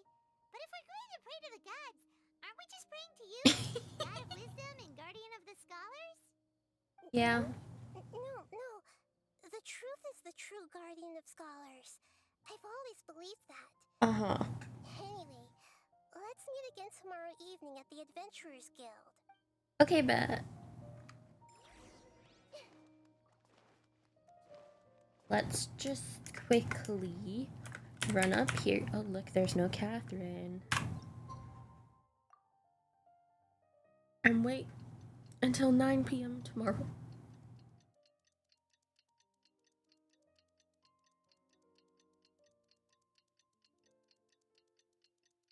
Past the night, race the bright moonlight. Catherine, we're here! Oh, you are? That's right. I suppose I'm the other Catherine in your mind. Shh! We're on a secret mission tonight, so we need to protect Catherine's identity. Yep, Catherine's right. We cannot fully rule out the chance that the meetup tonight is just a trap. If something were to happen, my existence may be the only trump card we'll be able to play. After all, the academia should still be unable to confirm the existence of my consciousness in the outside world. Yep, exactly. Just what Paimon was thinking. Somehow doubt that. Anyway, enough about that. Let's just make sure to be on our guard. Don't you feel like something is off? What do you feel is off? It's just a little too quiet around here. The night. Of course it's quiet. You're not getting paranoid, are you? No. A little bit. She's right. It really is a lot quieter than usual. If you look around, there seems to be fewer people on the streets. I'm not sure if this is the case for the entire city, though. Maybe it's just a coincidence. Maybe Sataria figured out a way to not only distract the guards, but also to get everyone to go to sleep early, just so we can exchange the documents in peace. Yeah, somehow I don't think so. Why things feel a little off. But now that we're here, let's go ahead and meet her as we planned. Well, regardless, as long as you're here with us, Paimon feels a little safer.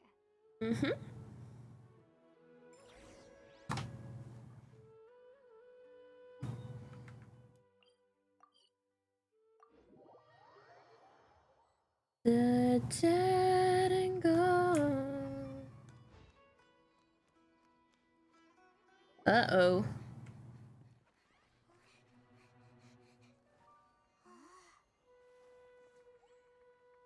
Uh-oh.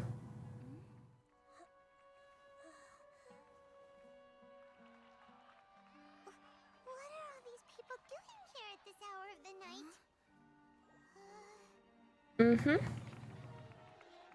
Ah, the triumphant hero returns at last. And to a rather spectacular welcome, Ugh. if I do say so myself. No, thank you. The outcast, expelled from the academia. Indeed I am. Although these days they tend to call me the Doctor. No, thank you. If you're looking for your researcher friend, she has already been taken into confinement. With some basic caution, she could have discovered the listening device on her person. Clearly, she lacks the degree of rigor expected of a true scholar.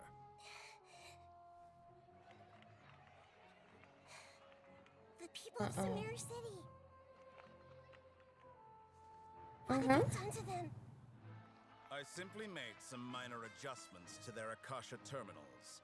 Now they can deposit information directly into the subconscious. As you can see, all these lovely people now believe this traveler is a hero who has just saved the world. My experiment is a success. No, thank you. And now it seems they can no longer hold back their sheer adoration. No, what should we do? These are all just regular people. Leave now. You need to get out of here. What? That guy's a Fatui Harbinger. We can't just leave you here. Nor can I abandon the people of Sumeru. Go, Nahida!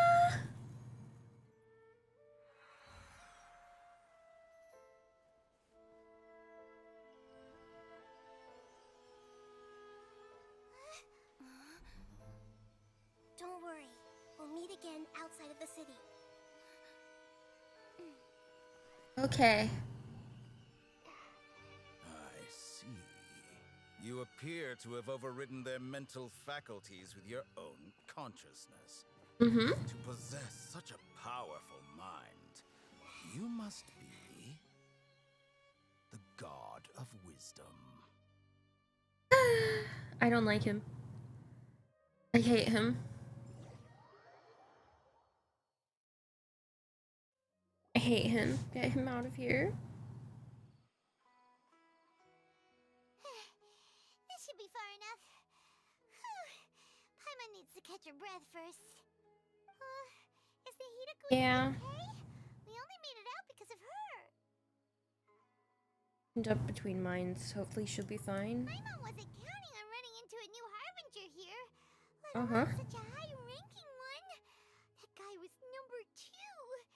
So scary. He called himself the Doctor. Remember, Tainari told us about him. Victoria did say that someone who once got expelled from the academia came back recently. You know, I forgot how much I hated him. The sages are wary of him. Yep. Sounds like she must have been talking about the Doctor. And then I heard him speak. We underestimated the number of parties. Now that the Doctor's in the picture, we're no longer just dealing with the academia. They're in cahoots with the Fatui. What are the Fatui after this time? Another Gnosis? We need to find a way to reunite with Nahida. Things would be a lot easier with Nahida's help.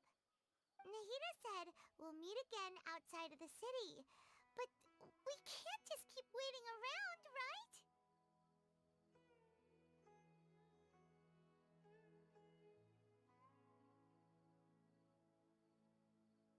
Let's go find someone else who might be involved. Let's go find Tainari. Wasn't he invited by the sages to work on some project when we were staying with him in the Vidia Forest? That has to be the same project. Even though he turned it down at the time, he might still know something. There's no time to lose. Let's go to Gandharvaville.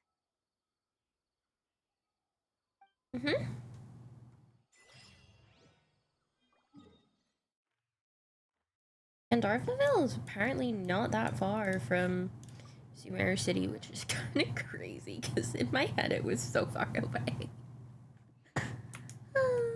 Dinner crystal flies, please. Mawika. Mawika.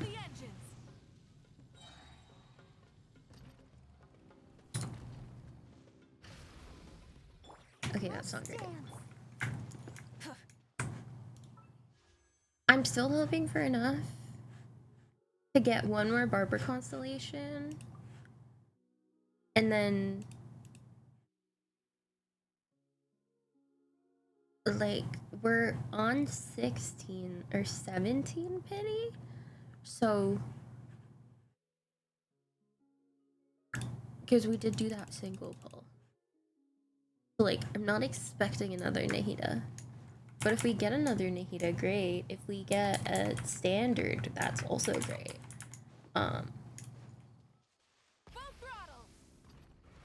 There we go. Hold it right there. Uh-oh. Paired traveler and a floating ferry. We've got you all right. Take a look around. Uh-oh. You've fallen right into our trap. If we get a standard, we get a standard and we have a guarantee. From the Core of 30? Did you come here to arrest us? Core of 30? We're nothing like those government lapdogs who don't. We are an elite brigade that commands the highest commission rate in all of Sumeru. We're here on the orders of a client known only as the Outcast. The Yeah. Outcast? But why Sounds like the doctor. just send the Fatui after us? Still wasting time on idle chit-chat. We'll shut you up soon enough. Get them! Yeah, no. You're up, traveler. You won't be getting us anytime soon. There is no escape. Hey! New hunting. It isn't over yet. Here comes reinforcements. There we go. So quick. Pretty rough. Is that what elite mercenaries are like? It probably won't be long before we see more of them. Looks like we'll have to keep our guards up. But this doctor guy seems like a pretty tough opponent. He knew exactly where to set up an ambush. Did he predict that we would try to find Tainari? Going up against smart people is tough. Anyway, let's keep going. He better not have gone to see Kale again.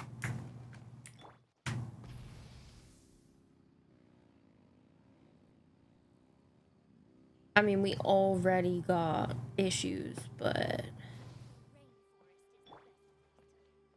Kale! I see everything.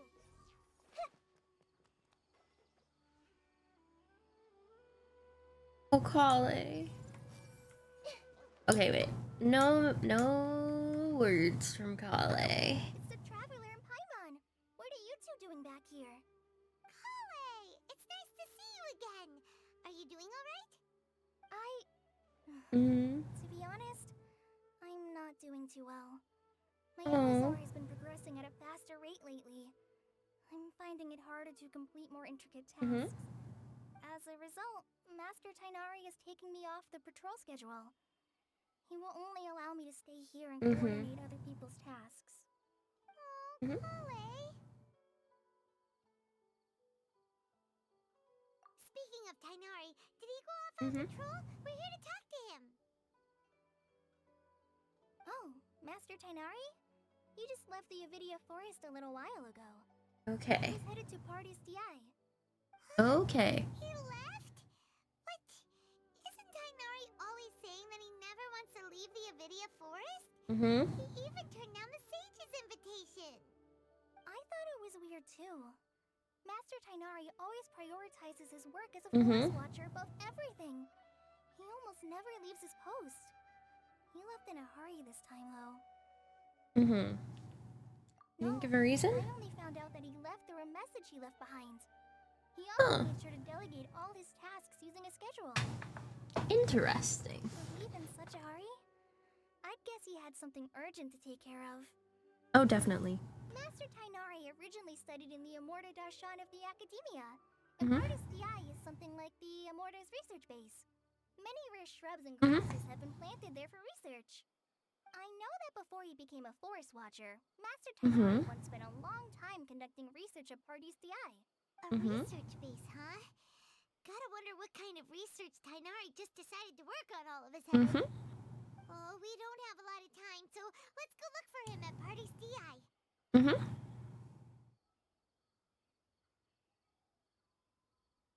Please take care of yourself, Kale. Don't worry, I'm fine.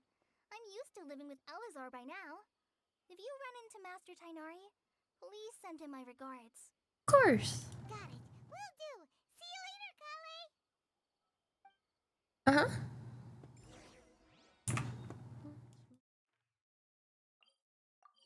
I knew I needed this waypoint.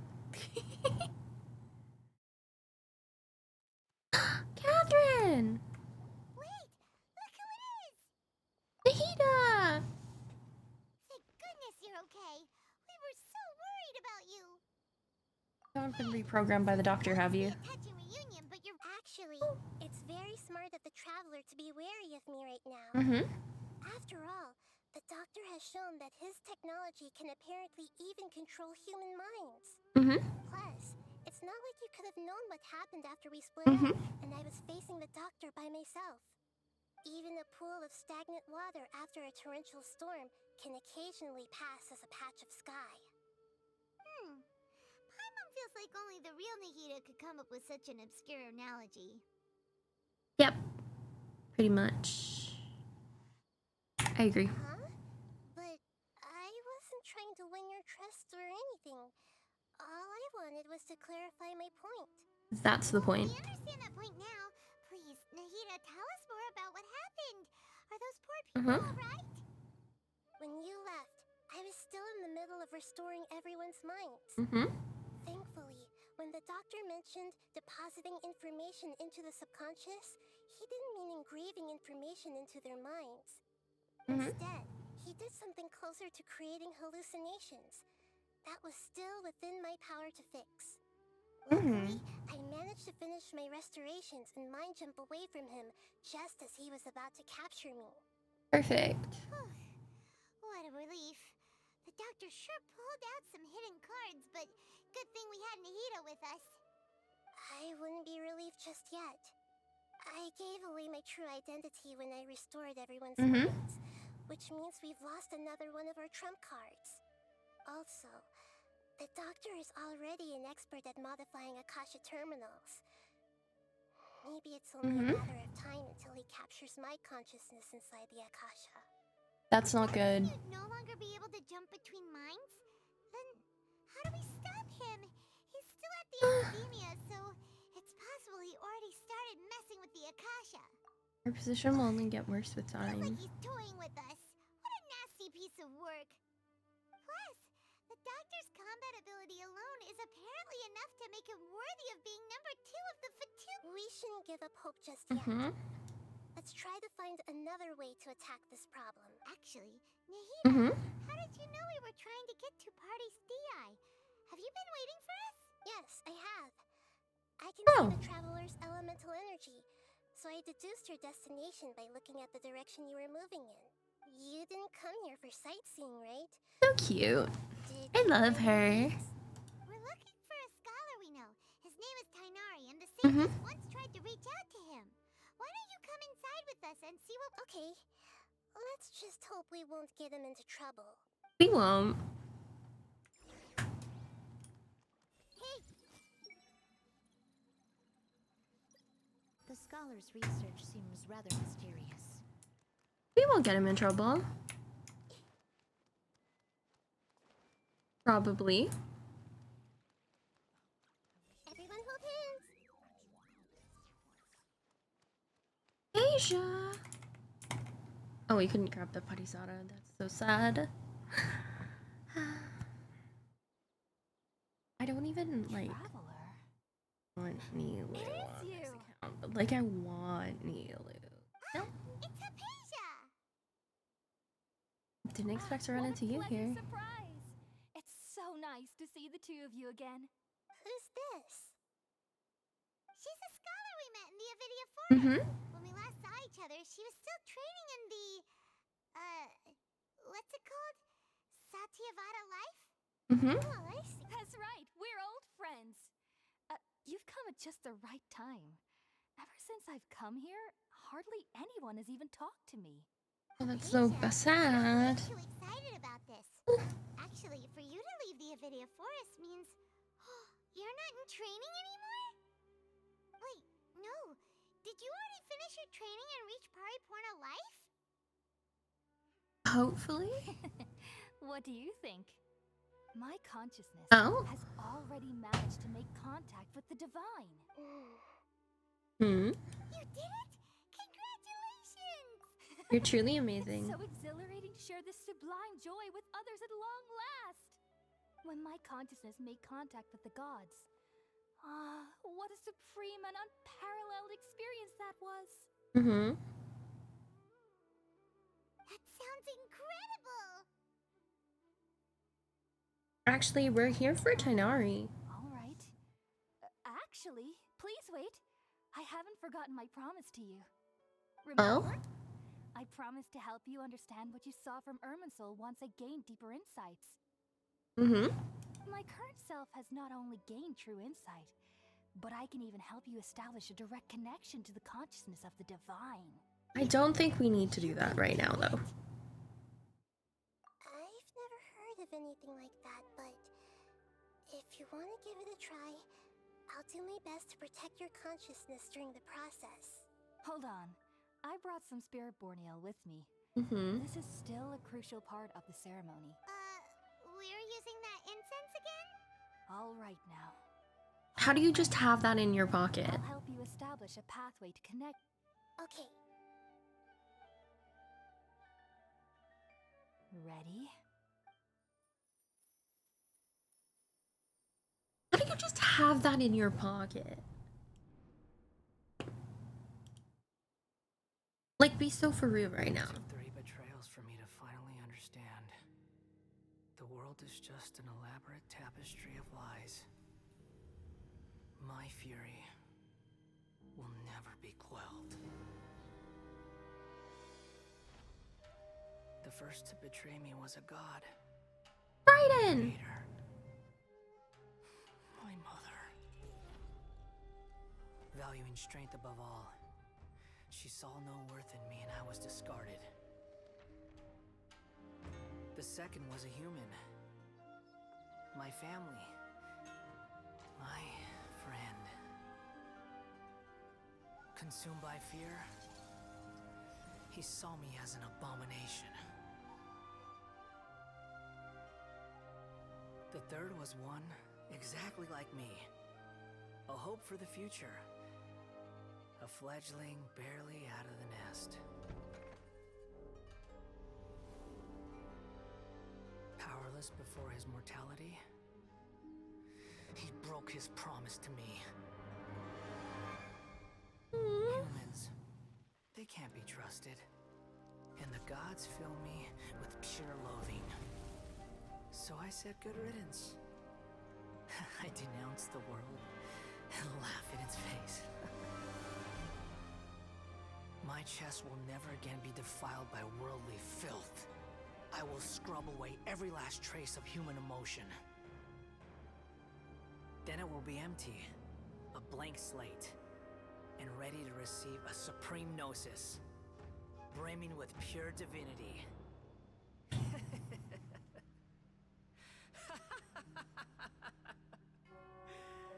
There is no need to fear. The pain will be brief. Your era is coming to an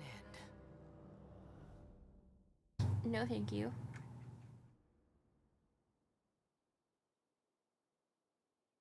No, thank you.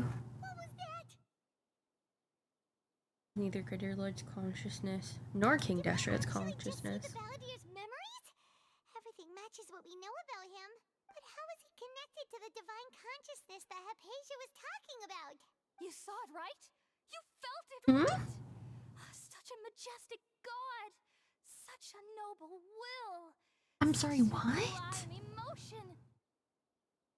Alas, shame. If only... If only that which beats within my chest wasn't a filthy mortal heart.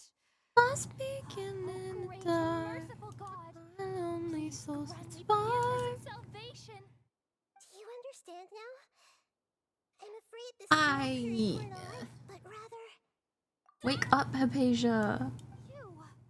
Why are you so mean to me? Why is everyone hiding from me? I found divine wisdom.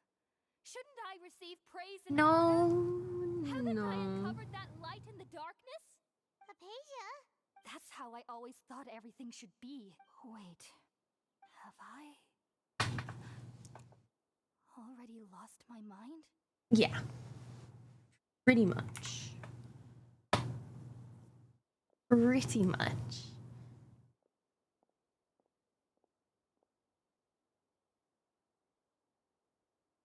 Wait, something isn't right.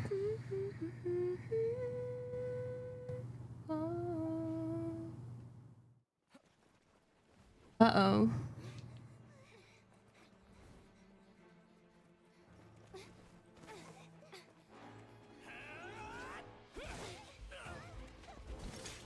Uh-oh.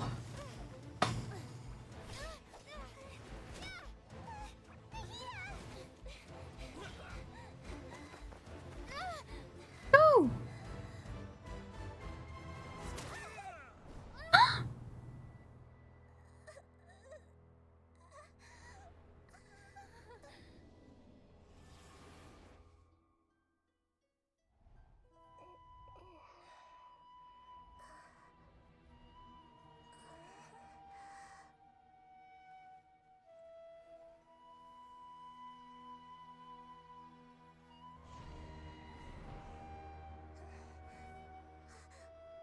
I see you.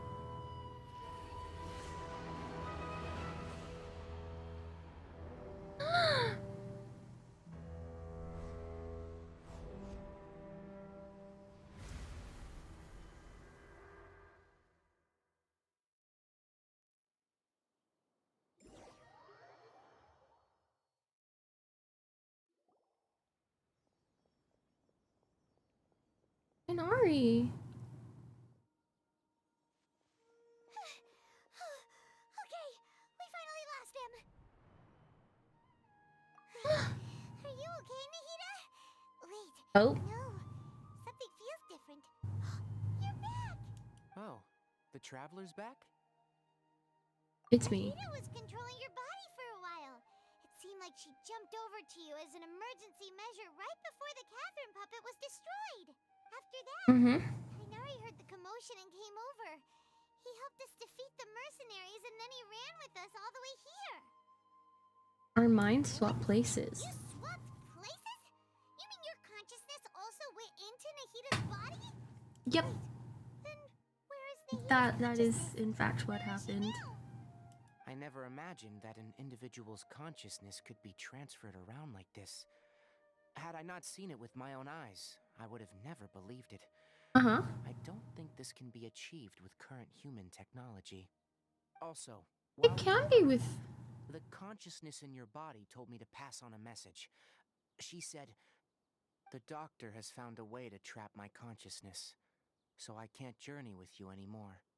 But even in a moonless night, oh no, a shower of starlight can still drown out illusions and lies."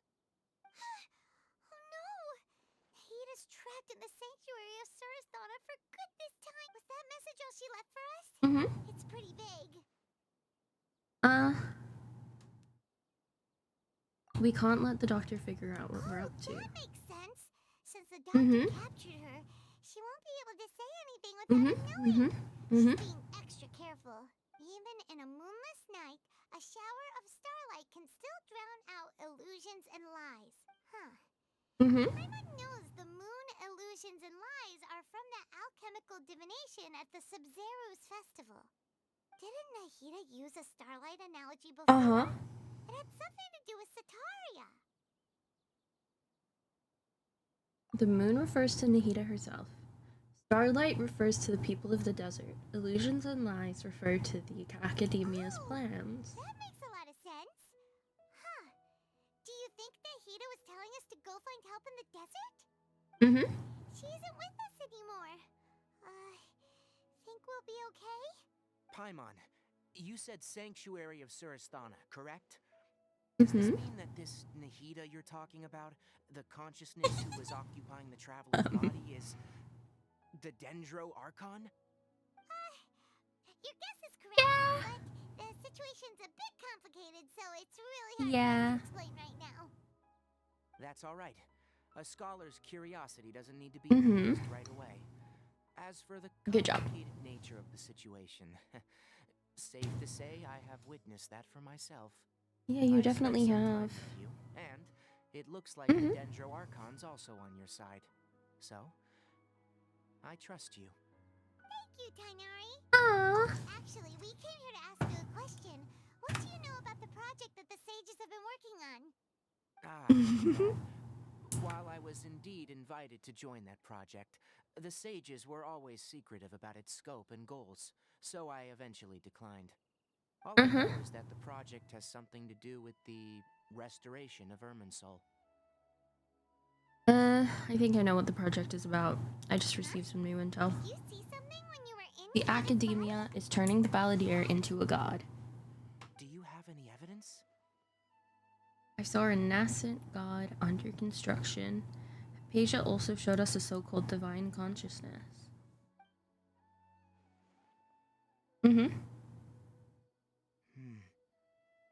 So that's what happened. That explains why Hypatia's symptoms were different from those of the other scholars who went mad. Yep, it does. Because she made contact with the consciousness of a new god who is still in the process of being born. Tainari, did you leave the Avidia Forest because of Hypatia? I did. I noticed Hypatia's mental anomalies. But since her symptoms were rather atypical, I secretly took her to Pardis DI and began searching for a way to return her to her normal self. If I didn't take action, Hypatia would have already been taken by the Matra to the desert, doomed to a life of exile at Aru village. Uh-oh. Now that you mention it, I knew the Academia has never thought particularly highly of Lesser Lord Kusanali, but I still didn't expect them to do something as arrogant as creating a new god. Looks The like I made the Fatui is right also decision by behind not some of accepting their this. invitation. The Doctor and the Balladeer. We have 2 Fatui harbingers in Sumeru. Sounds like we're in for a bad time. It really does. We haven't had 2 of them before. Well, we did have 2 of them, but only for like a second. But then, you know, what is the connection between only for a second. Restoring Irminsul? Yeah, it feels like we're still nowhere close to figuring out the sage's goals.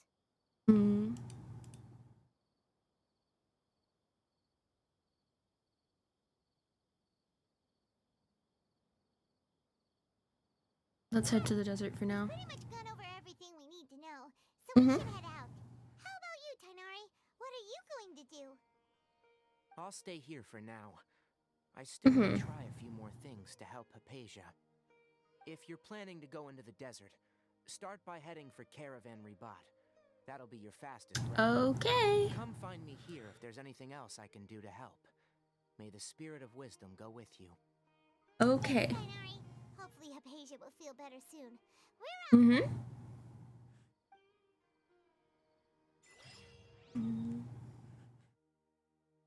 You're by my side. Over you.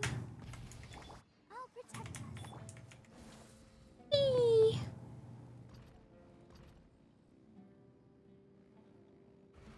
There we go. We finally made it to Caravan Ribat. It's pretty lively here. So, just past this wall is the desert, huh? Oh, wow. Paimon remembers hearing people call this the Wall of Samiel. It's made to block sandstorms from the outside. Oh, if it's this tall, it's gotta be the divine work of Greater Lord Ruka Devonta, right? Truly awe-inspiring. Enough gawking. Come on, follow me. Oh! Alhaitham? Alhaitham went that way! Let's hurry up and follow him. Wonder what he's up to. Every corner of the world.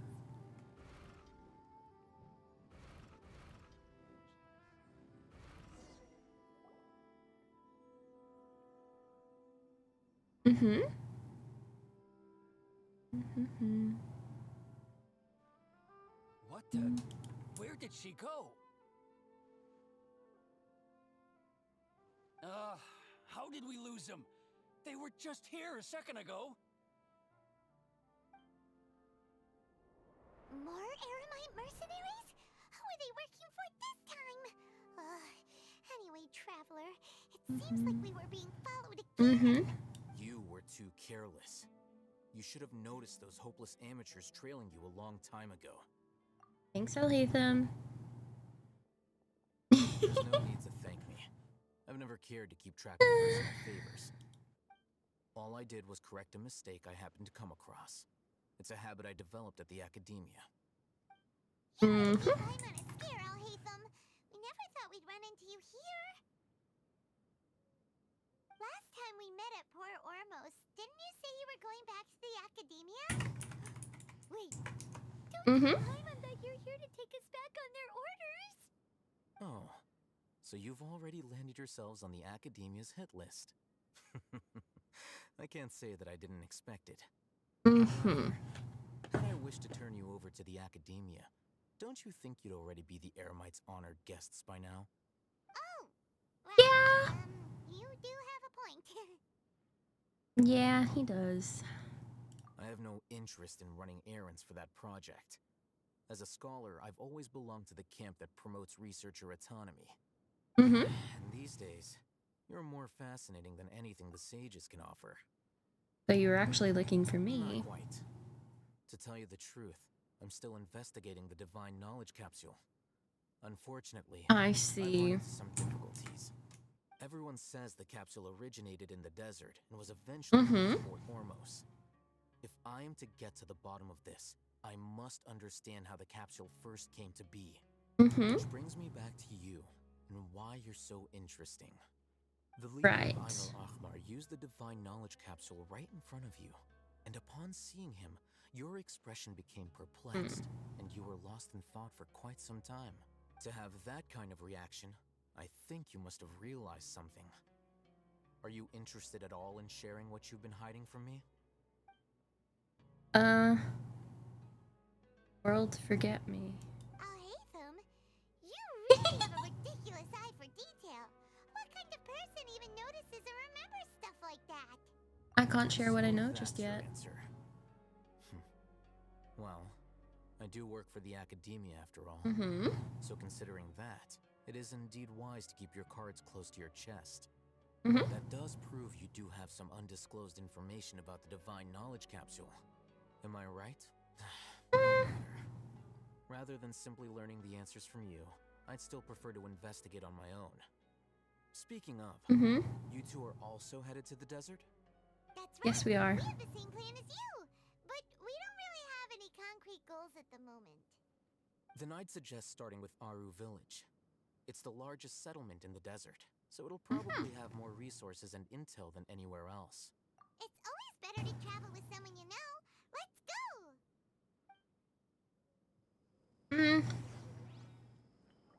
I really wouldn't say that we know Alhaitham all that well, but you know what, sure. Sure. Before us lies Aru Village, the safe haven of the desert folk. Whoa, this landscape is really something else. What a cool place! Let's go check it out!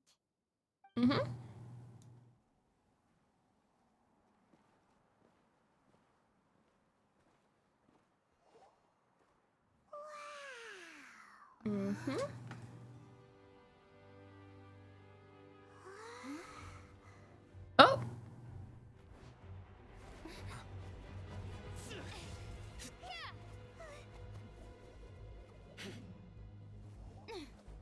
I know. What are you doing? Hold. Alhaitham, where is your sword?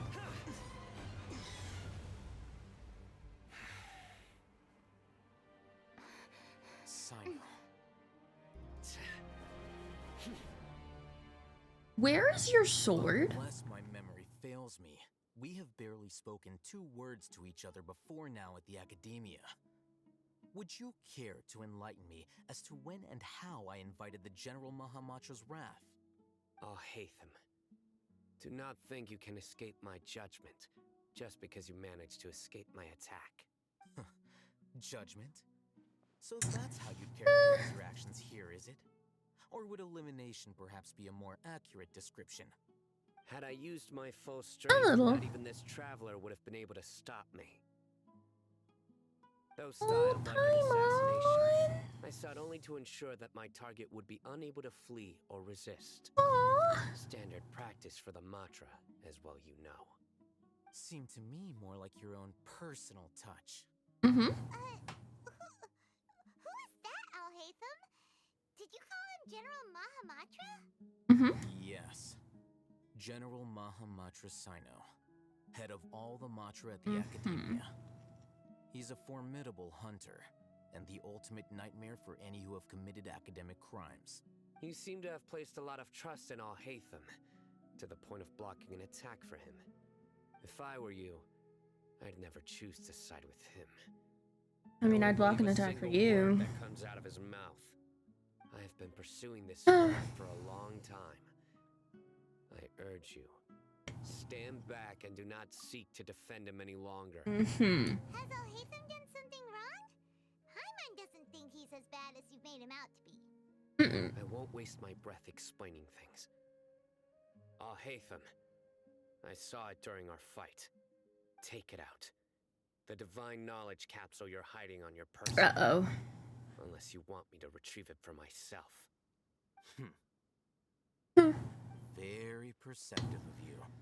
Nothing escapes a Matra's senses.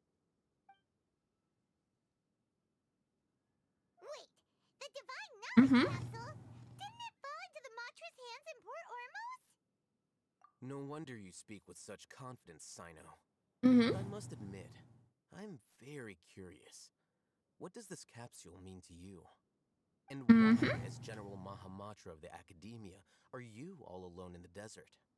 As far as I'm aware, the other Matra have been speculating about your disappearance. Have you been given a mission that's, let's say, morally dubious? If I was the real target of your mission, what was stopping you from simply using your authority and resources to judge me within the walls of the Academia?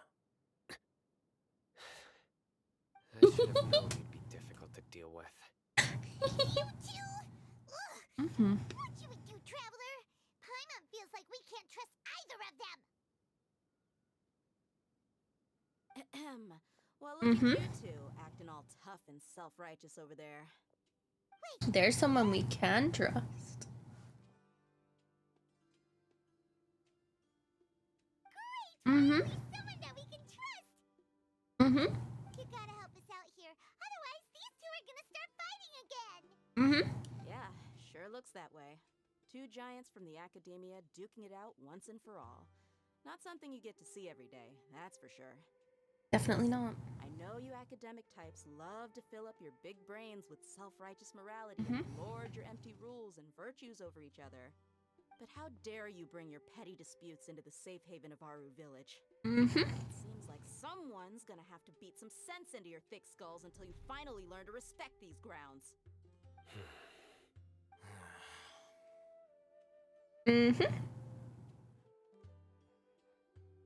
They're still looking for an opportunity to attack. Hear a word I just said? Whoa, what's going on? The wind's so strong. Is this a sandstorm? Paimon's gonna get blown away. Another sandstorm? What's up with this recently? Hey! All of you, over here, quickly! We have to take cover! Someone's calling for us! Oh, this wind is too strong! Mhm. Let's get over there! That sounded like Candace. Come on, you two. Jeez, are all of you Academia folks such hard work? Move it! All right, stop yelling.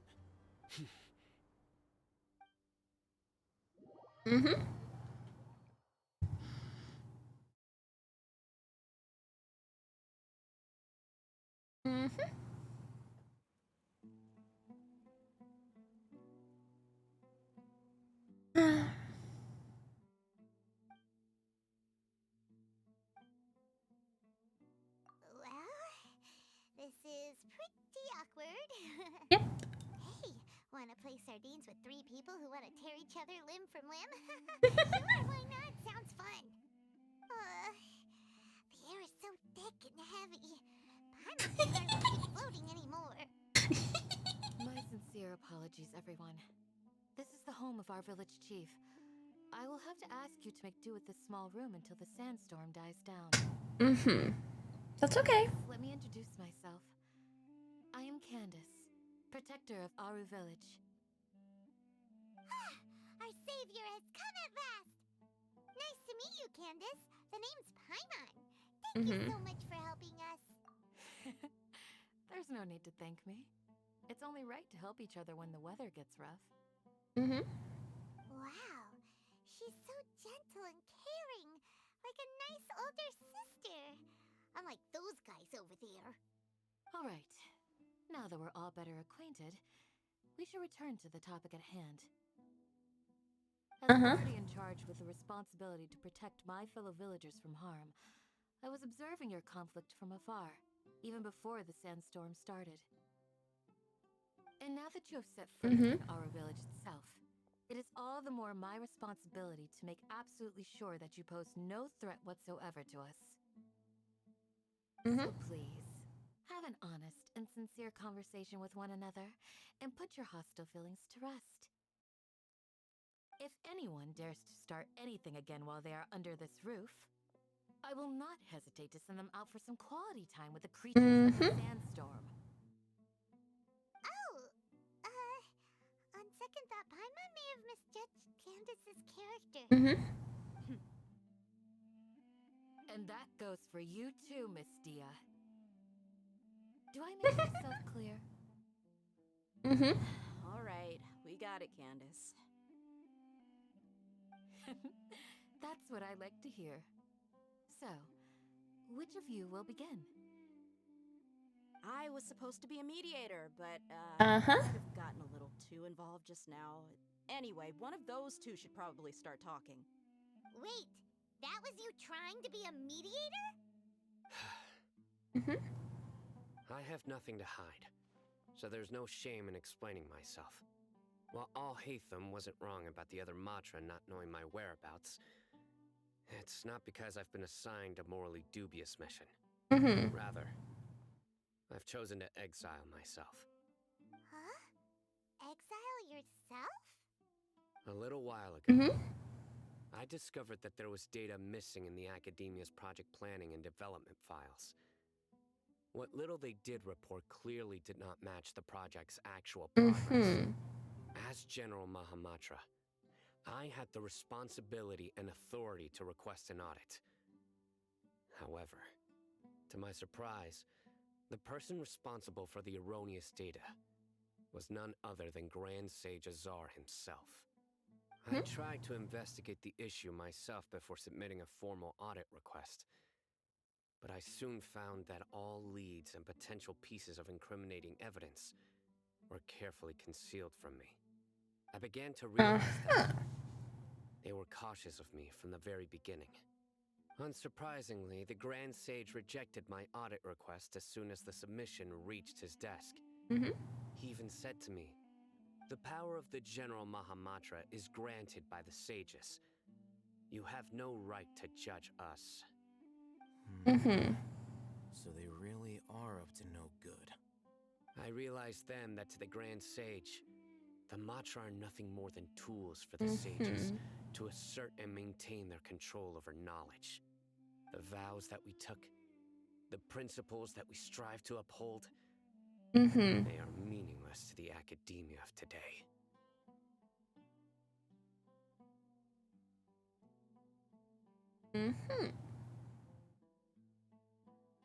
I believed it would be wise to flee the academia before the sages had a chance to take action against me. This way, That's fair. They can no longer see nor predict my actions. I will never give up on this investigation. There's no need for someone else to give me power or authority. Once I find the truth, I will administer judgment by my own name. Sino seems to have the same goal as us. We're all investigating the sages. Plus, now that he's no longer the General Mahamatra, he somehow feels a lot less scary. It's still too early to trust him completely. Sino, if that's your story, then why did you see Alhaitham as a target? When I was investigating the matter in the academia, I overheard a conversation between Alhaitham and a sage. The sages asked you to investigate a blonde-haired traveler. Do you dispute this, Alhaitham?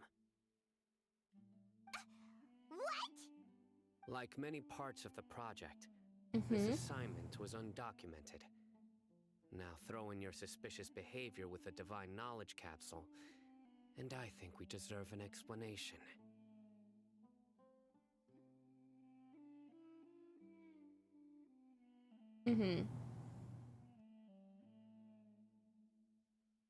They just were watching me from the very beginning. I was indeed tasked with investigating the traveler.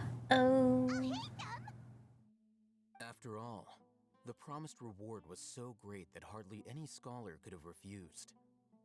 The sage told me, once you've completed this assignment, I can give you a glimpse of divine knowledge. A most enticing offer. Unfortunately, those academics don't know me at all. Their words contained one key piece of information. Mm-hmm. Namely, that divine knowledge indeed exists. That gave me all I needed to know. From my perspective, the sages are far from trustworthy. Think about it. Mm-hmm. Isn't it a little strange they're so willing to share divine knowledge with anyone, even as a reward? So, I began my own investigation following the lead of the divine knowledge capsule. Mm-hmm. In the end, I realized my wisdom in committing to this rather than collaborating with the sages. Had I been less guarded, I probably would have ended up like that Ainul Ahmar mercenary, incapable of remaining sane for long enough to hold a conversation. You mean that the sages originally planned to dispose of Mm-hmm. you, using one of those capsules that drive people insane?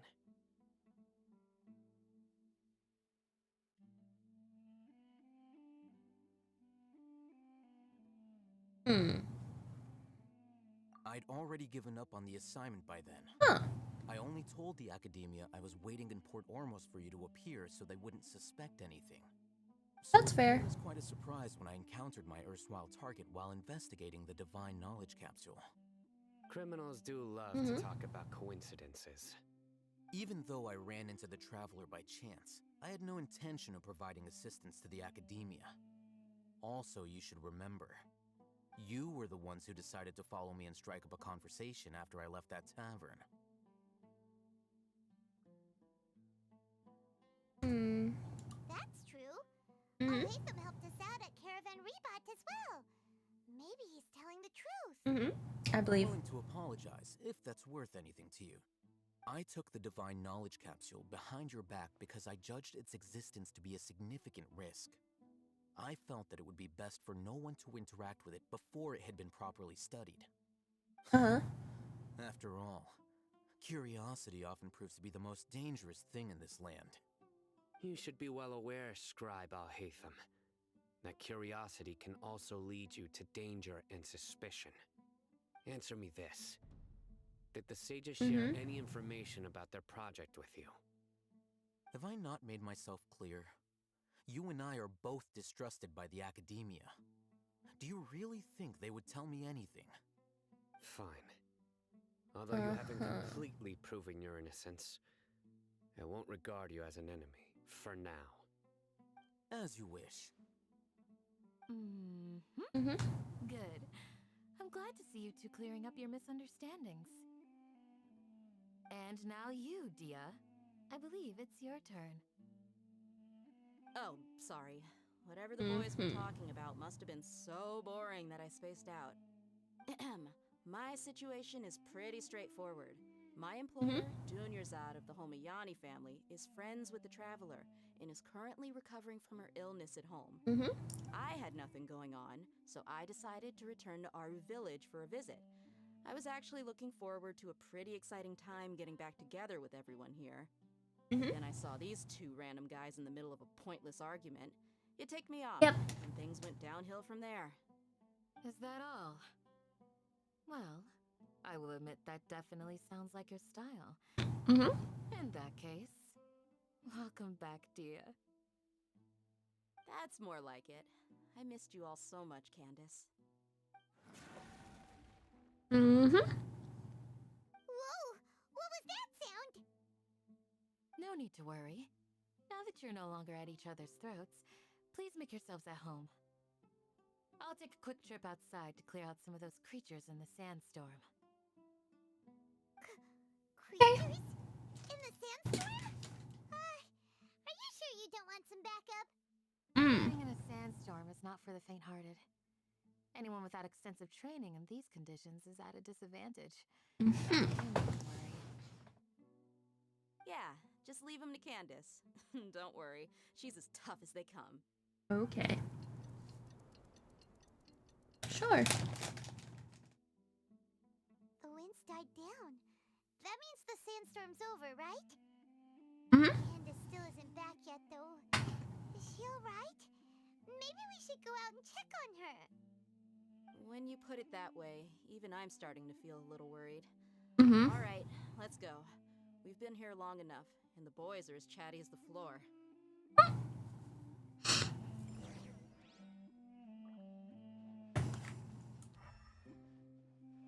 Can we cook? We can't cook there, damn.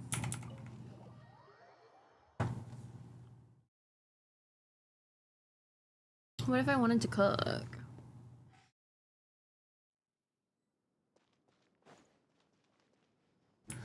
Oh, there's a world quest.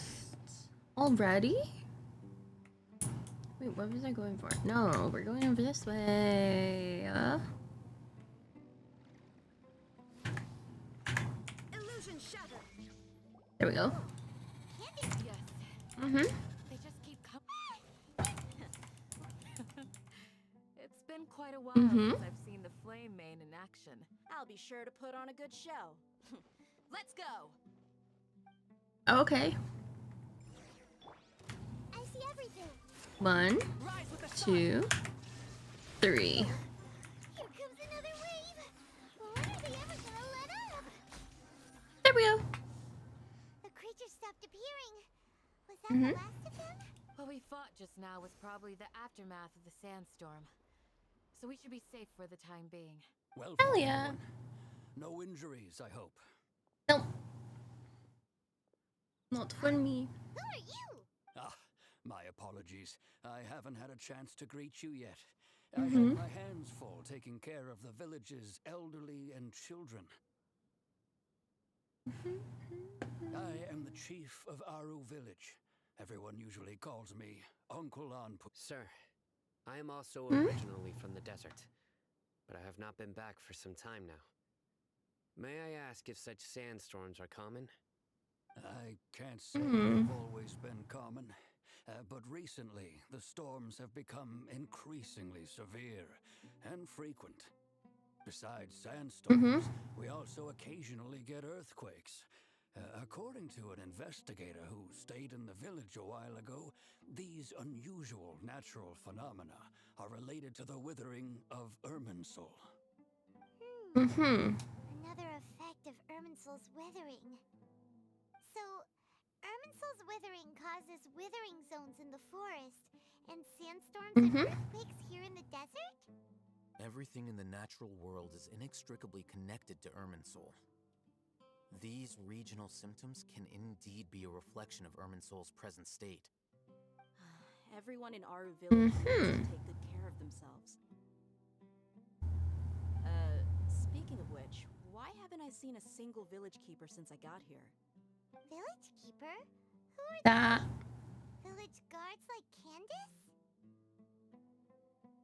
Does your curiosity know no bounds? Village Keeper is how Aru village refers to mad scholars, exiled here by the academia. Most of them are scholars who lost their sanity after a period of training in the Avidia forest. The academia believes that their crazed mutterings may have a negative effect on the psyches of other scholars. So, they're forcibly exiled to the desert. Though if you ask me, it's all a boatload of nonsense.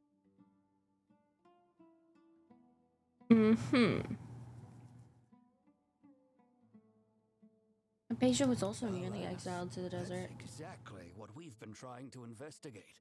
One by one, the village keepers have been mysteriously disappearing without a trace. But no one in the village has ever seen them leave.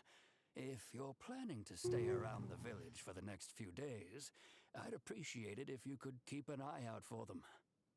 I've had encounters with those people in the past. I'll see what I can do to help.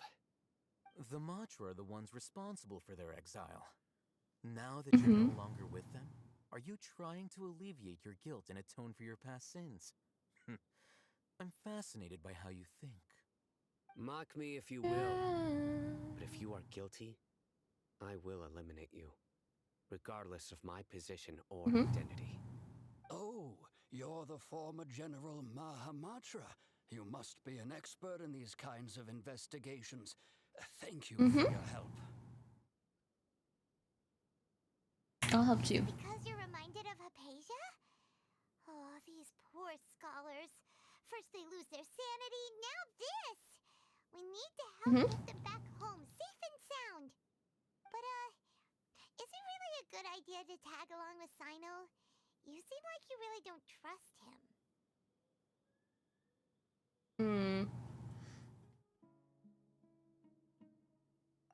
Why it's a great opportunity to watch I'll be him. grateful for the assistance. No doubt you will do a better job than some of my former subordinates. Let's start by finding a spot to share what we know so far.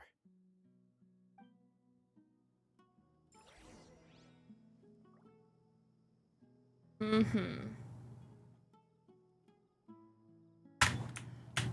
throttle!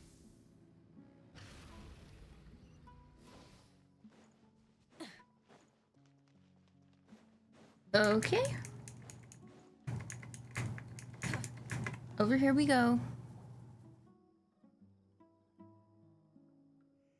Although I've sent myself into exile, I'm still doing essentially the same things as before. Do you still have any questions for me before we start our investigation? One of my former subordinates told me that this title has its origins in a strange incident. The Academia has long exiled mad scholars to Aru Village. A mysterious phenomenon exists here. When mad scholars first arrive, they are as incoherent and deranged as before. But after spending some time here, they invariably begin to calm down. Initially, the people of Aru Village greatly resented having to take in the mad scholars. But a strange incident one night changed that. Aru Village was struck by the strongest earthquake in living memory.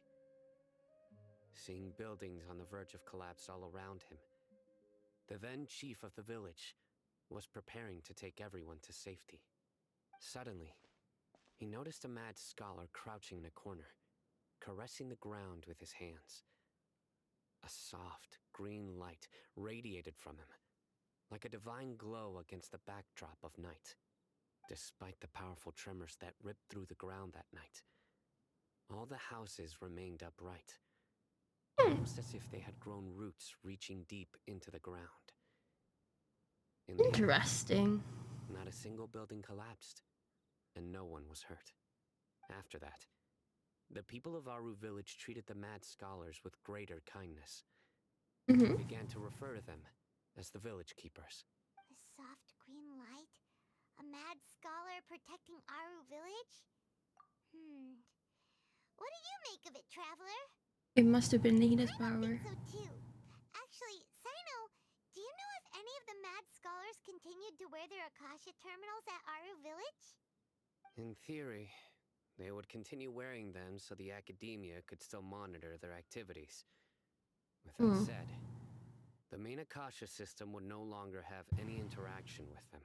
No wonder! Everything makes sense then!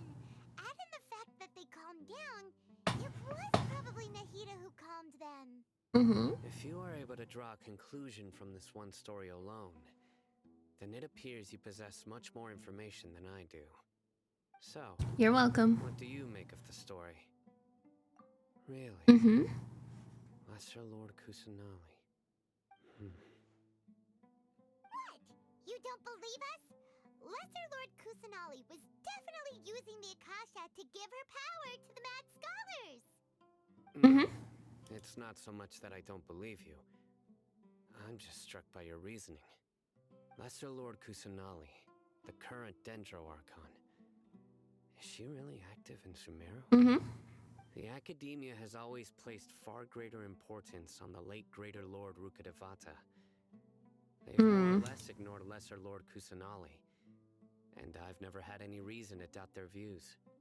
In addition, I've never heard any stories about Lesser Lord Kusanali and her deeds. To me, she might as well have been a god that never existed. No way! Nahida definitely exists! She's a... how should Paimon put it? She's a good Archon who's kind and wise. Even if she says weird stuff sometimes. We saved Sumeru City together in the not-so-distant past. I've spent many years interrogating criminals, so I can easily tell when someone is lying. Good! Then you should know that we're telling the truth. That look in your eyes. I've never seen that from a liar. You two really must have met Lesser Lord Kusanali. How can this be? We did. To think, our Archon has been amongst us this entire time. Now it's our turn to put our skills to good use for this investigation.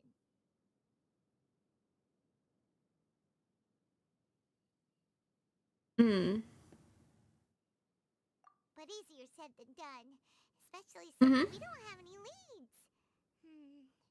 Maybe we can start by knocking on some doors.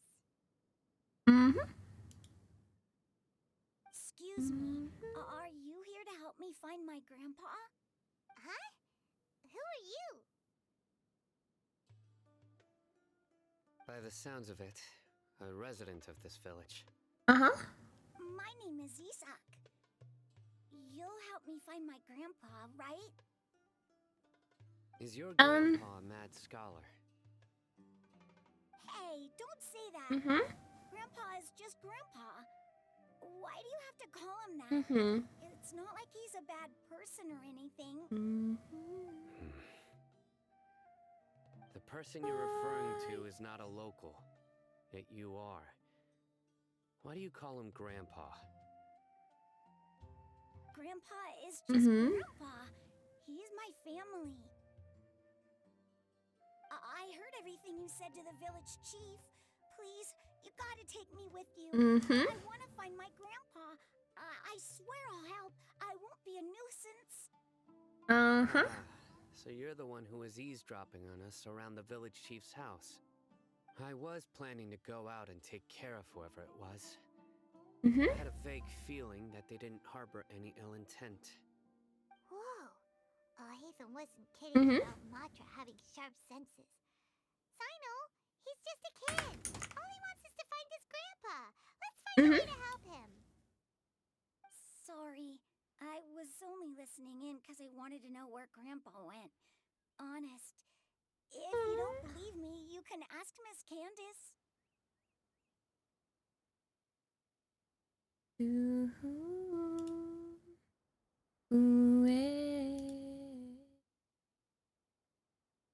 All right. Please help him, Sino. But first, let's confirm the facts with Candace. Okay, sure.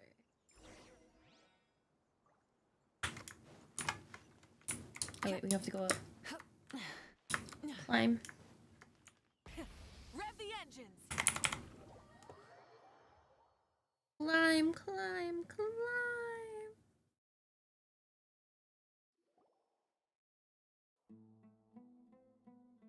Sino is super vigilant. Is this what all the Matra are like? Ah, you're back already. We just wanted to confirm something with you. Do you know a boy by the name of Isak? I had a feeling he'd go looking for you. You knew this would happen? Yes. Although he tried his best to stay hidden, I still noticed him eavesdropping outside the window. He really wants to get his grandfather back.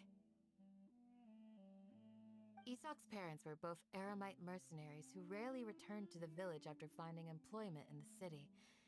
He was raised by his grandfather. Unfortunately, it was only a few years before his grandpa passed away. Isak was still very young at the time, so various families in the village took turns caring for him so he could survive. Later, an elderly mad scholar arrived at the village. Isak thought the scholar bore a striking resemblance to his grandfather, and thus often spied on the man. However, the scholar was unkempt in appearance and incoherent in speech. Although Isak referred to the man as his grandpa, he was afraid and didn't dare to approach him. One summer night, the oft mumbling and bumbling grandpa suddenly calmed down and seemed to become more lucid. He even noticed Isak hiding in the distance. So Grandpa walked up to Isak and patted him on the head. He even took Isak to the entrance of the village, where he patiently taught the boy the names of the stars and accompanied Isak until he fell asleep. The next morning, Isak woke up and wanted to go find his grandpa again, only to realize his grandpa no longer recognized him. However, even so, Grandpa retained his calm expression.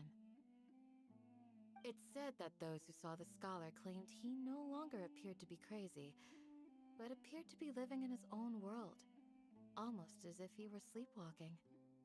That's so sad. Isak was thrilled that his grandpa was able to find peace and would follow him all the time, asking him things like, "Grandpa, want me to take you somewhere fun?" Or, "Grandpa, could you tell me stories about the stars again?"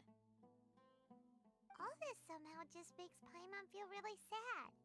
It seems like they both deserve so much better. Perhaps. Nearly everyone who lives in the desert has some form of hardship or regret. But even so, we must still continue on with our lives. It's also my reason for fighting. I must continue to protect this land.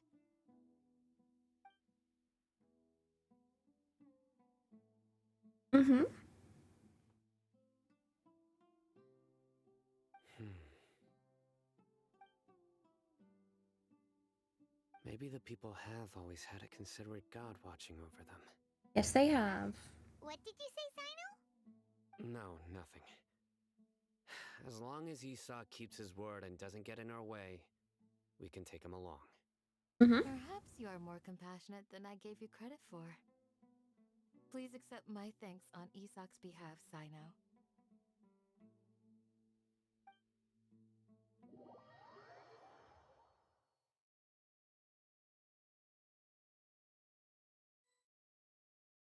Hey, Isak! Oh, it's you guys! We've cleared everything up. Let's go find your grandpa. Really? Wow! Thank you so much! Your grandpa will be found safe and sound. Alright. Let's ask the local residents some questions first.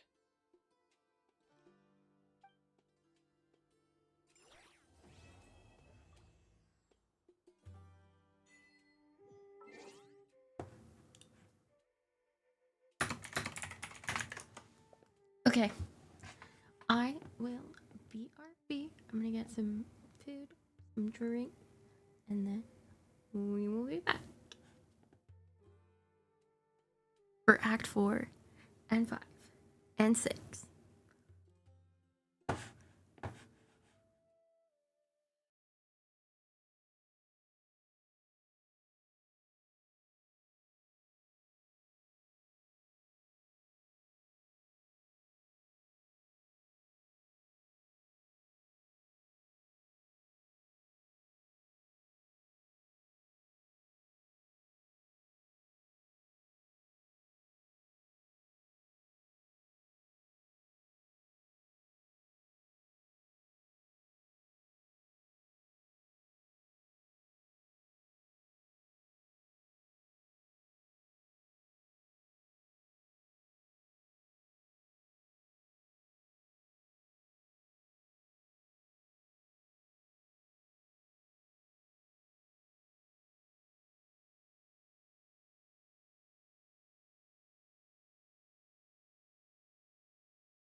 We're back.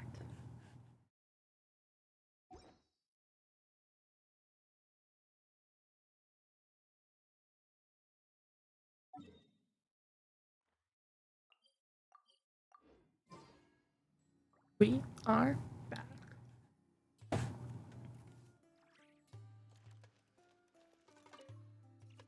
Excuse me, did you happen to see where the missing scholars went? You mean the village keepers? Mm-hmm. Let me think. When I was eating dinner the other day, I saw one of them by the side of the road, muttering away and eating mushrooms and tree roots. They shouldn't go around eating that kind of stuff. True. Okay. Did you notice anything else? Anything else? No, I think that's all I have to tell you. Sorry. Mm-hmm.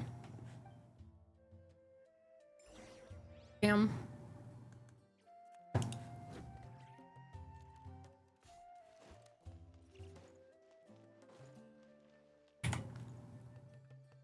The scholars that have gone missing. Have you seen them? Those eyes. Mm-hmm. Eyes. You look like a real fighter. Don't change the subject. Right. You were asking about the the mad Mm-hmm. scholars. I think it's been a few days since I last saw them. Mm-hmm. I usually go to bed pretty early, so I'm not too familiar with what goes on at night. But honestly, I feel quite sympathetic towards them. Even though they act a little strange, they've helped me in the past. If it weren't for them, my house would have collapsed long ago. Do you also think Grandpa and the others are good people? Grandpa? Oh, hello there. It's little Isak.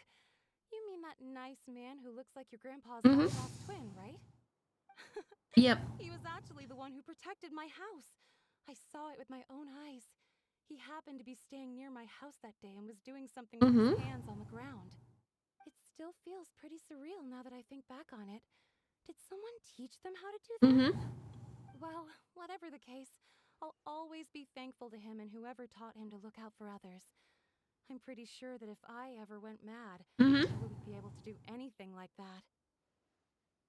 Gotcha. Thank you.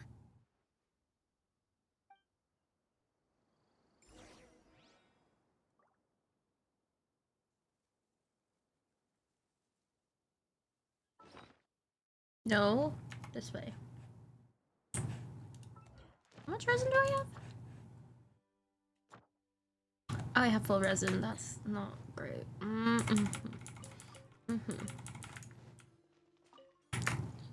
You see,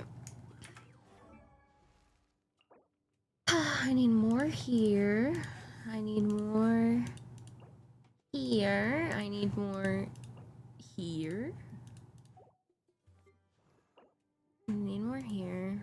I need to level up Barbara. Jean. Very much so. Need to level.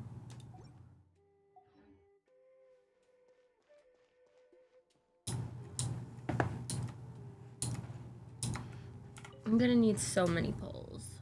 Sir, have you seen my grandpa recently?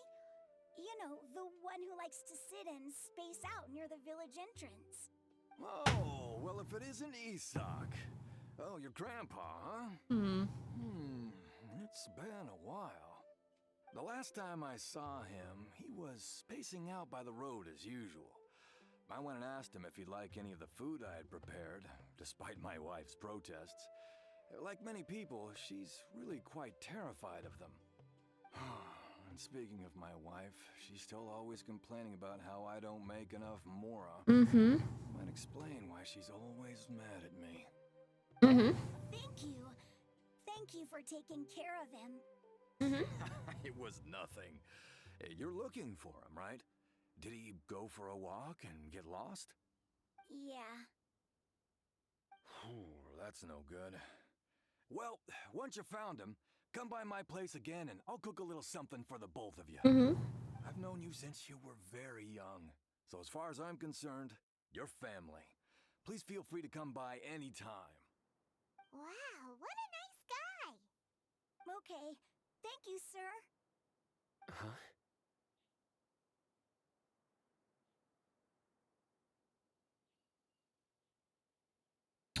Don't Sino. say anything for now. Isak, stay here. Let's head over there. Stay quiet as you move. Okay. Let's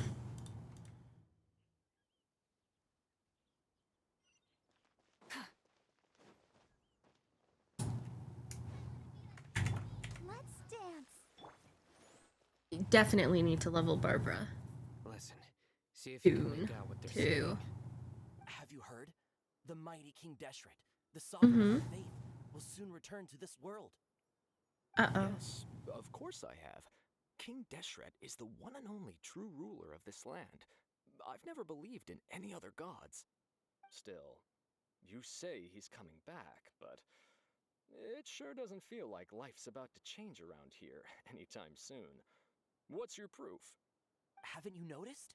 The village has been getting more deranged scholars than ever.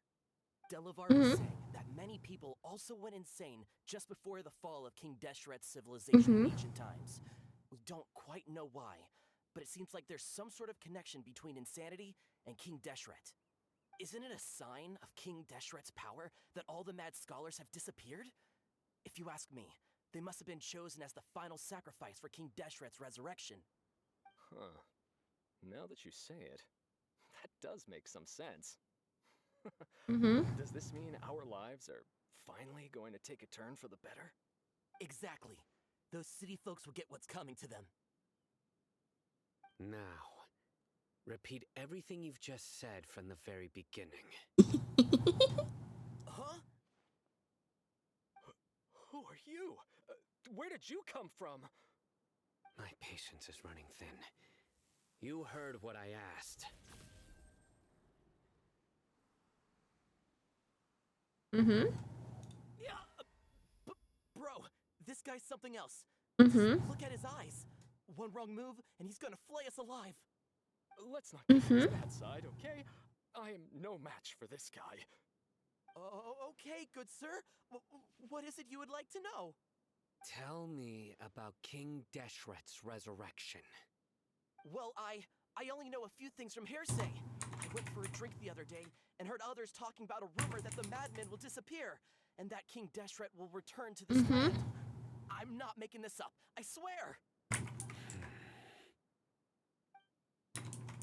Hey, go on. Keep talking. It's true. It's all true, sir. We desert folk have had more than enough of those people at the academia.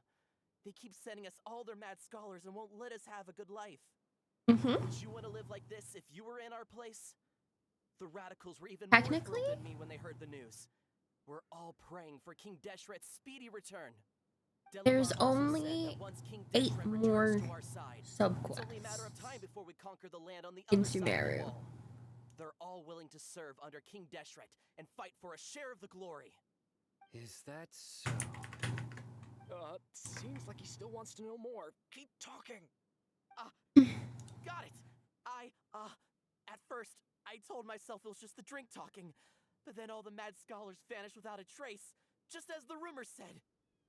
Please don't beat me up just for mentioning these rumors. If I'm guilty, then everyone else around here is also guilty. I'm just saying what the others said. The people here really like King Deshret, but dislike the Dendro Archon. The academia is probably the true target of their hatred. This radical person you talked about. I haven't run into him over the past few days, so he probably hasn't been around the village. What about you, man? Have you seen him at all? No, not at all. We wouldn't dare lie to you. He's really not here right now. Sounds like you're not too close with the radicals. No, of course not. All we know are their names. I have many ways to stop you from talking, and many others to stop you from sending warning messages. So you'd best just stay home and hope I don't hear of you trying to contact anybody. Don't do anything until I've gotten to the bottom of this. Try something foolish, and even Candace won't be able to protect you. Yes, got it. We'll do just as you say. I love Sino. That scared Paimon half to death. Sino is pretty terrifying.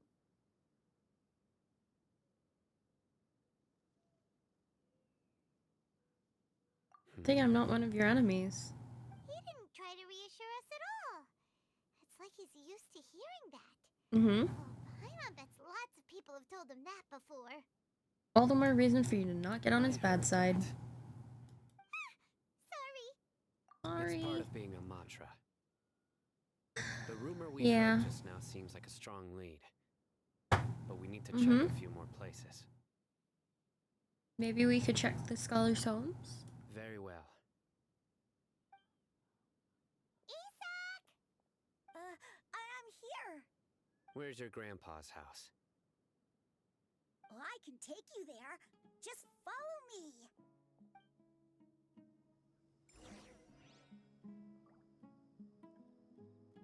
Join the Aramites and embrace. Okay. Hi. I love this little pet. It's so cute. Grandpa, he likes to be alone. Sometimes he stares at the sky in a daze. Other times he just pokes at the ground with his fingers. Why didn't you just do a little loop-de-loop like that? He yells out at the top of his lungs, so a lot of people are really scared of him. But he's a good person, really. I know he is. I swear, he's just like my real grandpa. Uh-huh. Come on, keep moving. I'm just on my motorbike, but it's fine. I'll just be Nahida. I'll just be Nahida so that we're, you know, same height, that kind of a bit. Wait, we're not even the same height. Nahida's shorter. This is where Grandpa usually stays. There sure isn't much here. No. Incense? Please don't say it's the same one as before. It definitely is. Are you getting dizzy or need to lie down? There's a scent that you can sense, but I can't. A certain traveler here once passed out from that smell. Thankfully, Tainari saved the day. And gave us a long lecture to explain all about how it worked. So. And then we forgot the long lecture. You know him too? Yes. Are you two friends? Yes. Now that I concentrate, I can also make out the scent of incense. Wait, surely Tainari didn't lecture you too. No need. I can't handle this scent Did you very first well. encounter this scent at Tainari's house? No, it was in the farce where a scholar was meditating. From a scholar. It'd be more efficient if we split up.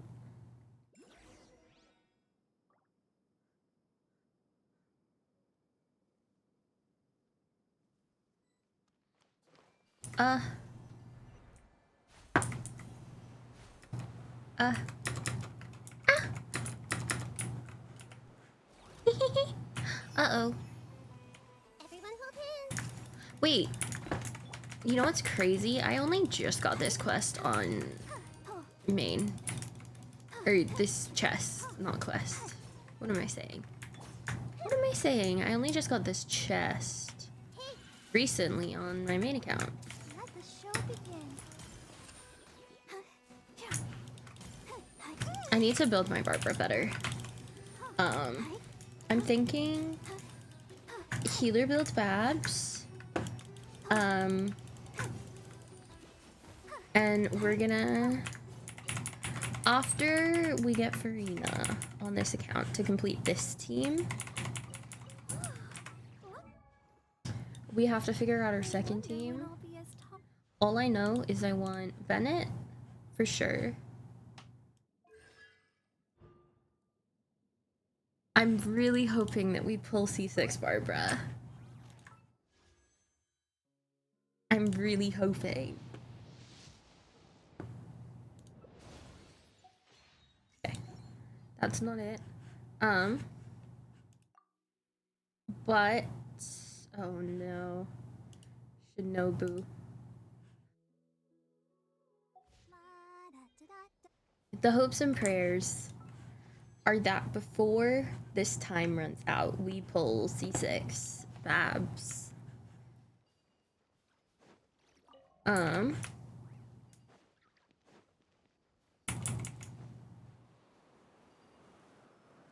feel the darkness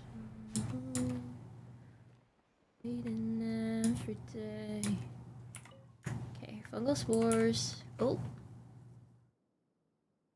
Hi, Sino. I want to collect those pollen, please.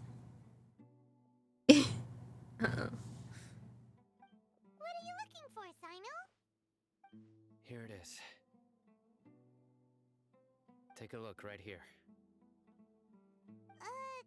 Paimon doesn't see anything. Although the traces have been completely buried in the sand, there are footprints here. From the size and shape, they belong to an adult male. This pattern is a common one from this area. Local shoes. This was probably someone from the village. Uh-huh. The scent is quite faint, but still extant. The footprints head in that direction. You mean someone else has been here? Looking for Grandpa. He doesn't have any friends. He has you. Ask whoever lured him away with the incense. So that's what happened. You can lure someone away with just a scent? You get lured away by food all the time. What's wrong with liking good food? Everyone's got something they love in life. No, yes, that's that. We know. Scholars are fond of incense. But since the smell supposedly helps them clear their minds and discover new knowledge, even deep within the clutches of madness, they still yearn for their knowledge-seeking days, and will follow the scent whenever it presents itself. No, Grandpa. So someone's taking advantage of their weakness? Huh. Still, why would anyone want to abduct all the scholars? Is it to resurrect King Deshret? True? We don't know. It's the only lead we have so far, though. All the mad scholars have something to do with the radicals? It's highly likely. Please, you have to save my grandpa. Yeah, we're gonna try it. Okay, we're gonna try our best. Sounds like we'd better help get him back. Don't you worry, Isak. We won't let whoever took him get away with it. Let's head to Aru village and inform Candace and the others about what we learned here. After that, we'll set off to find the scholars.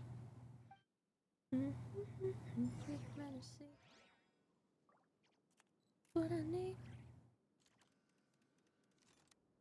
Wait and see, even you and me. The dreams could light away. Go, Barbara, go! Oh, be my savior and take me away.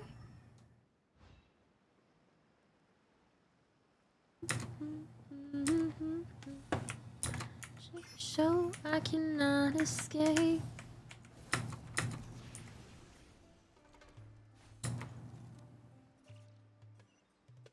Lost in the sands? No, no, no, no, no, no. No, no, no, no, no. We're doing this one. We're not getting started on those quests. Not now. Not now, besties. Ain't no way. Right. The darker fabric definitely looks a lot better. That'd be my choice, too. We're back, Candace! We've got a lot to tell you. Ah, welcome back. Sounds like everyone's friends already. Oof. Oh, Dia's here too! Uh-huh. You bet. So, everything goes smoothly? Reasonably. Alhaitham didn't go with you? We haven't seen him at all. Huh. I saw him around the village entrance earlier and figured he was investigating with you. I guess he must have gone off on his own. Did you find out anything useful?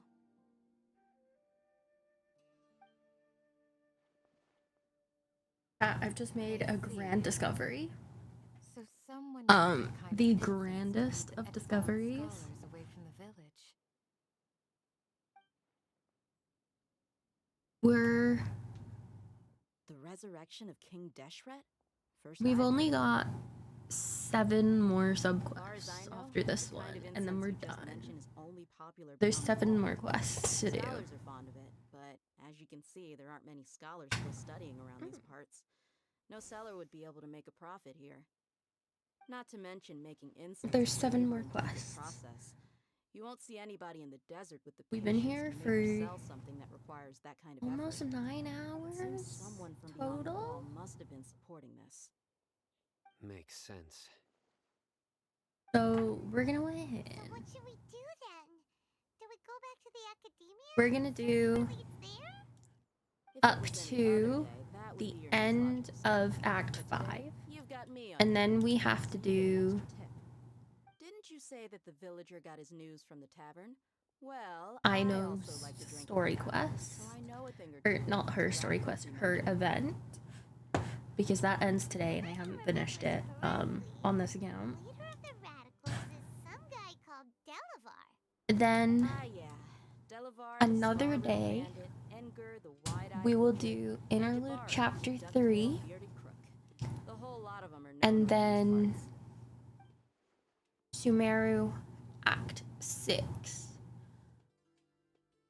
These guys have one Because thing in Act common. 6 of Sumeru is the Traveler More they quest. want to believe in King Deshret.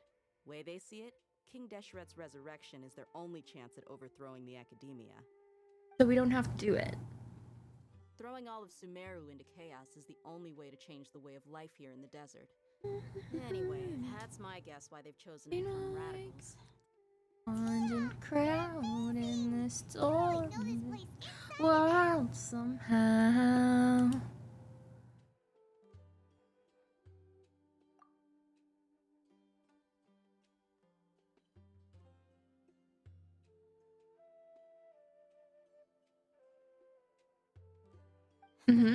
No merc can afford to slack off on gathering intelligence. Every more I've spent in the tavern has been a valuable investment. Let's head out. Now hold on, you're staying right here, Sino. Why? Aru village is not a big place. Outsiders stand out here like a sore thumb. I'd bet word about you has already gotten out. The desert is unforgiving, so the way of life here is also a lot tougher than on the outside of the wall. You survive on making connections out here. There's bird eggs up there and I want to get them. Mercs like me are just third-rate amateurs. I've got no actual fighting skills to speak of. But that also makes it a whole lot easier for me to gain the locals' trust. I need to go around and ask some questions, but it'll be difficult if you're with me. Fine. Good. Then we've got a plan. The Traveler and Paimon will go to Caravan with me, and we'll try our best to figure out where the Mad Scholars have been taken. Sino, you'll have to stay in the village and continue investigating on your own. Alright, sounds like a plan.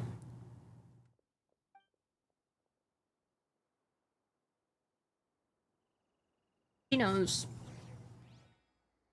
She knows that there's someone there. Oh, hold. Okay, hold on. Sino, please don't take offense. I'm sure Dia just wants to help everyone solve their problem as quickly as possible. That's why she can be so straightforward at times. I don't mind. Ah, I see. Well, from the way you were staring out into the distance, I thought you might have been mulling over Dia's words. No, I'm used to being treated that way. It's natural to fear strength. I take no objection to it.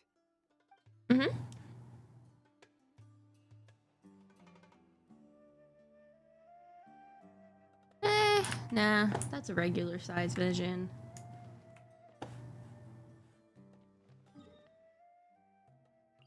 We're not doing Lost in the Sands right now, though. Oh god, no. God, no. Well, here we are. Sounds like you're starting to get familiar with the area. Yep. Paimon's amazed every time we see the wall of Samiel. How can a wall this tall even exist? It's almost unreal. That's because it is unreal. Same question every time I walked this way when I was a kid. Also, why is this high wall here? And can a wall really block sandstorms? It was only after I grew up that I realized the Wall of Samiel isn't just there to keep out the sandstorms. It serves a more important purpose, keeping out people like us. Sumeru is run by wise and mighty sages. To them, us desert dwellers are nothing but tools that can be used and discarded at their whim. We're cheap labor, like livestock, but easier to control. Nothing more. Even if a child from the desert got the chance to obtain an Akasha terminal, almost all their requests for knowledge would be denied. The academia believes we're underserving. Geniuses like Sataria are 1 in a million. The other children never get a single chance to try and rewrite their fate, even though the academia knows very well that we're humans, just as they are. That's terrible. I would tear down this wall with my own hands if I could.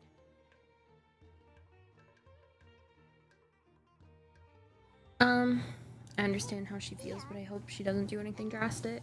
You're not thinking about doing anything scary, are you? No, not at all. This place just gets me thinking, that's all. Besides, we're here to procure information, aren't we? Yep, we gotta catch those. Shh. Caravan Rebot is crawling with people, so be careful what you say. We don't want anyone to find out what we're here for. Our mission started the moment we arrived here. Let's go check out the tavern. Maybe we'll find someone I know.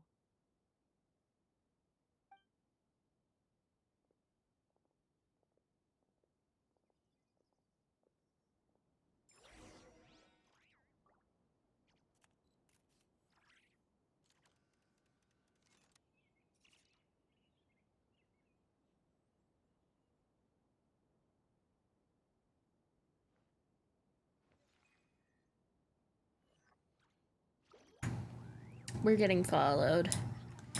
For sure. Are all historians this obsessed with getting to the bottom of things? Probably. Just our luck. None of them are here today. You mean, you don't see anyone you know? Dia, is that you? What a coincidence. You here for a drink too? Saki. Finally, a friendly face. Oh, and who do you have with you here? Guests from another land? Yep, we're monsters.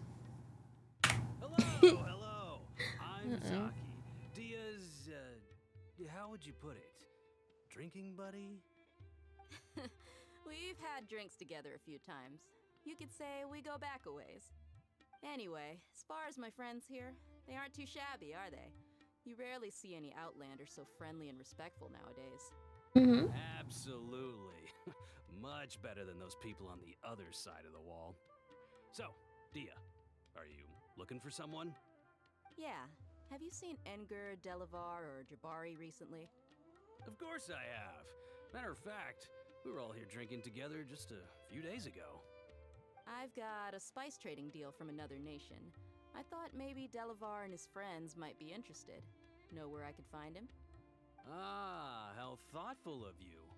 Then I assume you also know that Delavar's been having a hard time making ends meet these days, so you came here to help him out? Hey, keep it down.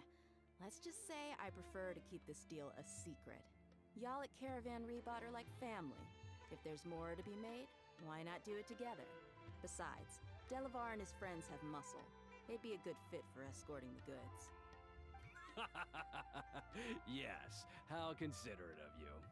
Delavar's my friend too, so of course I can take you to him. Come with me.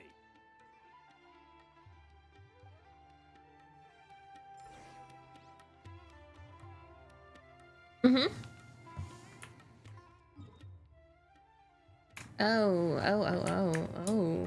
Okay. Sure. Well, I'm just gonna ride my bike then.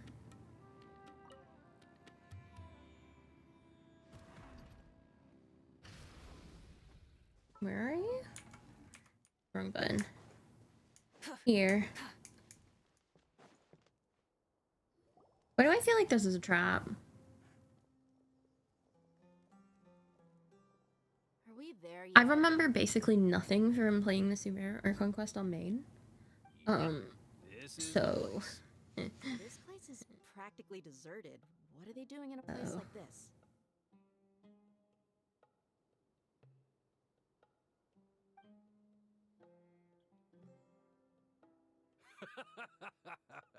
Why don't you take a guess? Go on. A wild stab in the dark. You're like lambs to the slaughter. Oh no! It's an ambush! What's this all about, Zaki? Come on, Dia. You really think we didn't hear about what you said back in our new village? The boys have kept a close eye on you from the moment you set foot there. Not only do I know that you're looking for Delavar, I also know that you've teamed up with people from the academia to look for the missing scholars. So, you've been watching us from the very beginning? Uh-oh. Paimon knew leaving Sino behind was a mistake! And you left the strongest one in the village, didn't ya? Who do you think you are? You really thought we'd fall for your little business deal nonsense? So you and Delavar have been partners all along.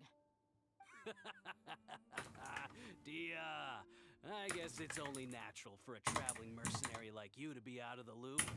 Those of us who hang around the tavern have stronger bonds than you think.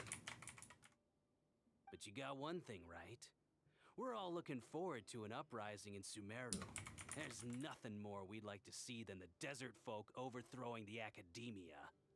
If that's the case, then I'm sure Delavar wouldn't miss a second of it. I'll be honest with you. If it weren't for what you said in the village, your little monologue about the Wall of Samio would have convinced me that you're one of us. Delavar. And Enger, you're here too, huh? Long time no see, Mr. Mercenary. You should have known the traitors are what us followers of King Deshret despise the most. Dia, I thought that you, a fellow desert dweller, would understand why King Deshret is greater than the Dendro Archon. Little did I know, you don't deserve to join us. Yeah, gee, missed opportunity. Adopting radical views and kidnapping innocent scholars, all because of some baseless rumors. Anything else I'm missing out on? See? There you have it. Mercenaries are just a bunch of faithless scum with only one thing on their minds. Mora. Pathetic. You're all like a pack of street rats. You're not wrong. Mercenaries are driven by Mora, and my faith lies with whoever's paying me. As long as there's a profit to be made, anyone can become my friend. Enough talking! Get him! All right, let's go. Let's teach him a lesson, traveler. Light it up! There is no escape! Let's dance. I see everything. Impossible!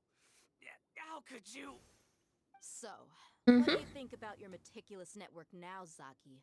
How did you say it? It's only natural for a traveling mercenary like me to be out of the loop. I'm guessing your informant told you that I'm just an incompetent merc with no real fighting skills, correct? I mean, that is what I said after all. And of course, you would believe everything he reported. The only thing you know about me is that I'm a mercenary, but you've never seen me in action. Even though you heard we went to handle monsters together, you believed that Candace was the only one doing all the real fighting. That so-called Flame Mane is just a fraud. She admitted it herself. She just uses her connections to gain the trust of others. That's what you thought, right? You lied in the village because you figured that we'd have people watching you. And you were stupid enough to fall for it. I figured as much the first time we drank together. You all thought you were so smart. Pathetic. Okay, that should be all of them. Whoa! So you've been planning this since we were in Aru Village? No task can be done without Hey, preparation. baby boy. I just happened to notice a couple suspicious-looking people while you were out investigating. Oh, but instead of catching them right away, you let them report back. Those two who were snooping around were just a couple small fries. If we want to get the real catch, we have to be patient and give it some time.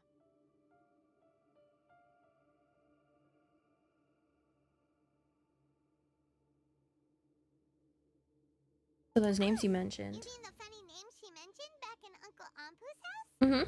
The wide-eyed butcher, scar-riddled bandit,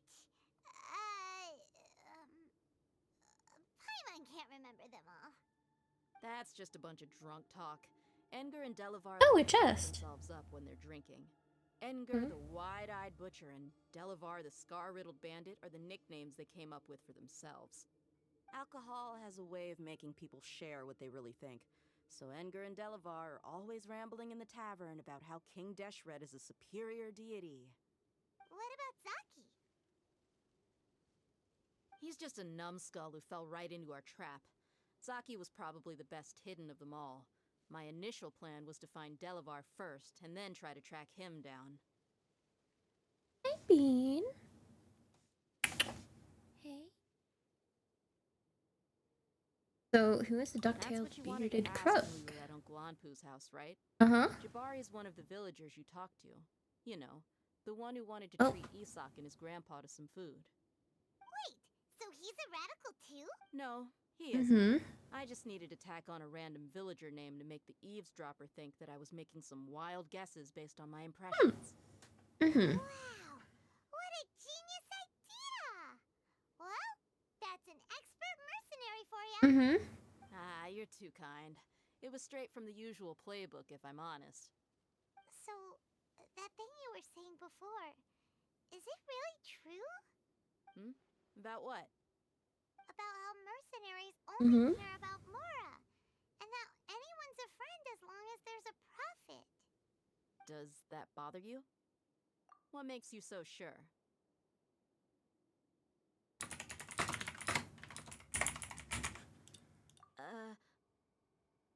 Dia, do you dislike the Dendro Archon like the other desert folk? You two are pretty sharp. No, I don't have anything against the Dendro Archon. I've heard a lot of nice things about the Lesser Lord from Dunyarzad. I can understand her devotion and gratitude. Dunyarzad's just an ordinary person. There's no way a god would be so involved in the lives of everyday people, unless they were truly compassionate. I've begun to realize that the sages are behind everything that's happened recently. The radicals' blind belief in King Deshret, making the Dendro Archon out to be an enemy. It's all the academia's trickery. But I see through it all.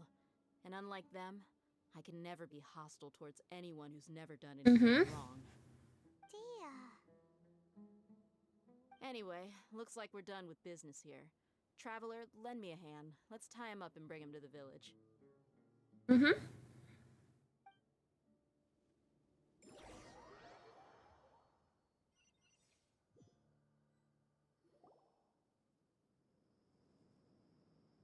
This should be all of them. I'll let you take it from here. All right. I'll be in touch. Until then, please stand by. Candace, do you need any help? Candace will be okay on her own. I trust her, so you can too. She's been guarding Aru village for quite some time now. If anyone is qualified to question the offenders, it's her. While I'm questioning them, why don't you pass some time by exploring the area? I'll meet you back here tomorrow morning, Traveler. Hold on, I have to let the cat out.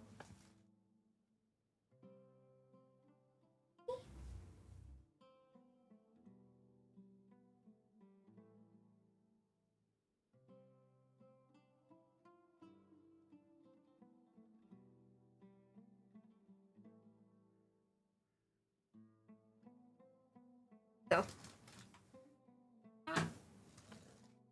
Has been released into the wild. As for these, And by the wild, I mean let's just hope they live to see another day. the rest of the house. You heard the question. Now answer me.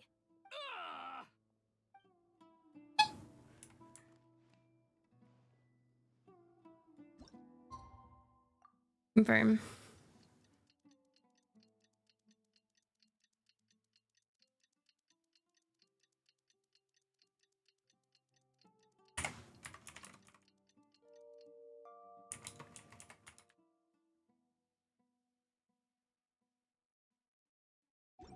If you're not... Right on time. We'll know any moment now. Perfect. I've been wondering. You seem to know Candace pretty well. Have you been friends for a long time? We've known each other for some time now. She's a pretty interesting person.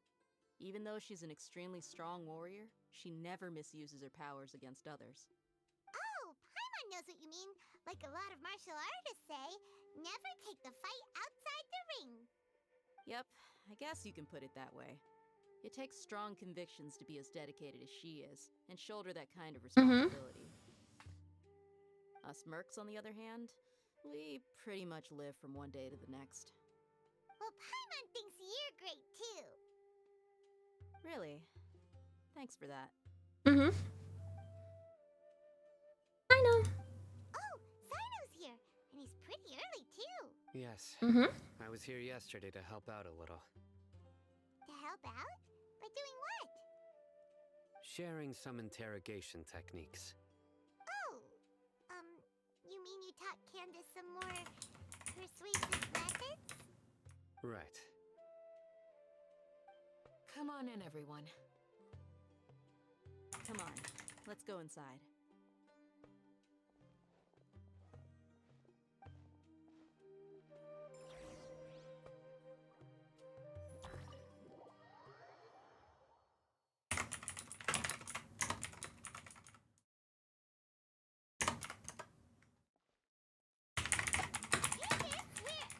Whoa, you look furious. Do I? Huh. What gave it away? Oh, there's no mask that can hide true bloodlust. Cover up your eyes, and it'll still show itself at the corners of your mouth. Perhaps I need to work on my composure. Still, it's perfectly understandable why I'm angry. I'm sure everyone present would agree. Yes, ma'am. Please, don't beat us anymore. We're gonna die. Well, looks like Sino taught her well.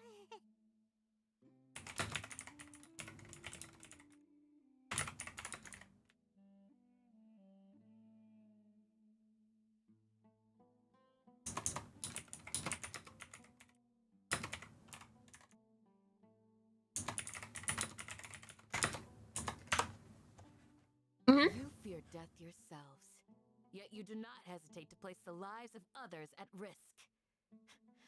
The absurdity is mind-boggling. The ones you call mad scholars are known to us as the Village Keepers. They are vital members of our community, and some even count them as family. You come here to my village, and you treat my people as nothing more than Didn't know you became the towards chief your goal. overnight. Tell me, what would you do to you in my position? Mercy! Please have mercy! You've made your bed. We may all be desert dwellers, but there's one thing that I understand better than you. The resurrection of King Deshret will only result in war. And war serves no one. The people of Aru Village care little about which god is in power. Life may be tough and tiring, but we wish to preserve our way of life. A war would only cause us to lose all that we have. And that is not a responsibility that you can afford to shoulder. We understand. We're sorry. I'll tell you everything I know. Please, just let us go. I'm listening. You might not believe this, but it wasn't us who came up with this idea. Someone was spreading rumors in the tavern. That's how we ended up hearing about King Deshret's resurrection. Some Mystery Man told us that mad scholars will make the perfect sacrifice to usher in King Deshret's resurrection. They give their lives, and we can get anything we wish for. They're called Village Keepers.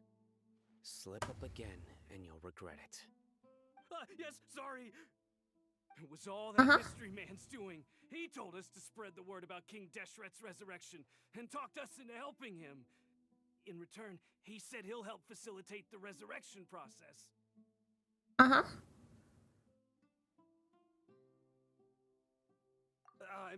not sure. That's one. Huh? One what? Strike. You get a total of 3. Then, you die by my hand.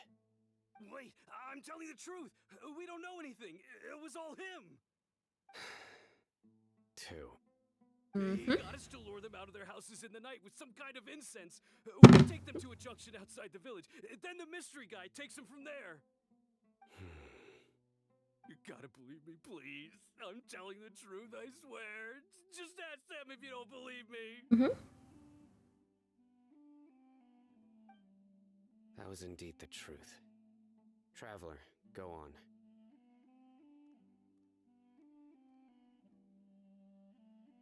You have to believe me. If I knew that, I would have told you his name right away.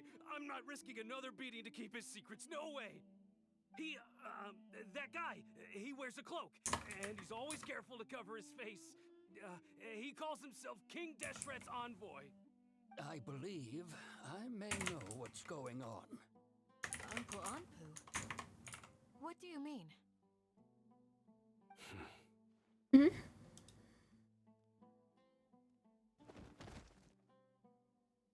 I know. Smooth.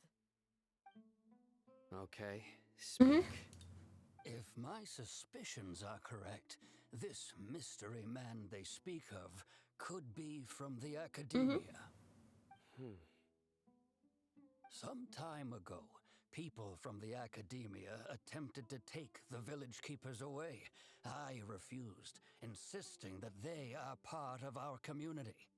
It strikes me now that this secretive character shares the same goal they had. Which means it's highly likely that the academia was purposely spreading a false rumor to trick the radicals into delivering the village keepers right into their hands. They were the ones who brought them here to begin with. Now they're trying to take them back. We aren't gonna let that happen.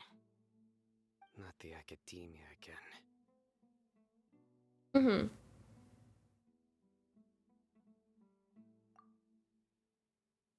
King Deshret's resurrection is just the academia's misinformation campaign. But what could they want with the village keepers? People are nothing but tools in the eyes of the academia. The change in their plans likely means they found another way to exploit the scholars. Regardless, our top priority now is locating the village keepers. You're right. Isaka's still waiting for news on his grandpa. Time to go. Let's leave the village and try to track them down. Yes. Pack up and get ready to leave. You got it. Candace, I'll let you deal with the radicals. Leave everything outside the village to us. All right. Let's meet back here once everyone's ready.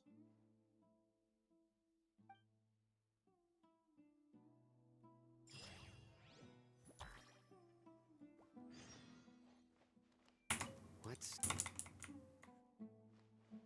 You look... Yes. You have a strong sense of... Dia, don't... Thanks. Yay!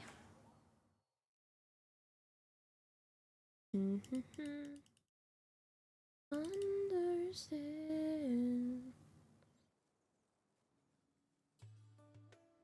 I'll haste him. Where did you come from? Well, as you can see, I am merely sitting here and reviewing what we have deduced thus far. You were gone for ages, and now you're suddenly sitting here musing to yourself? My heart is up.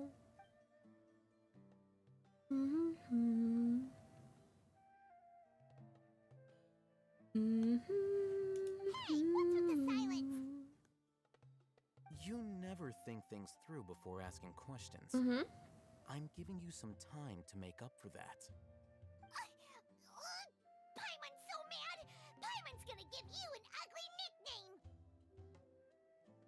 nickname!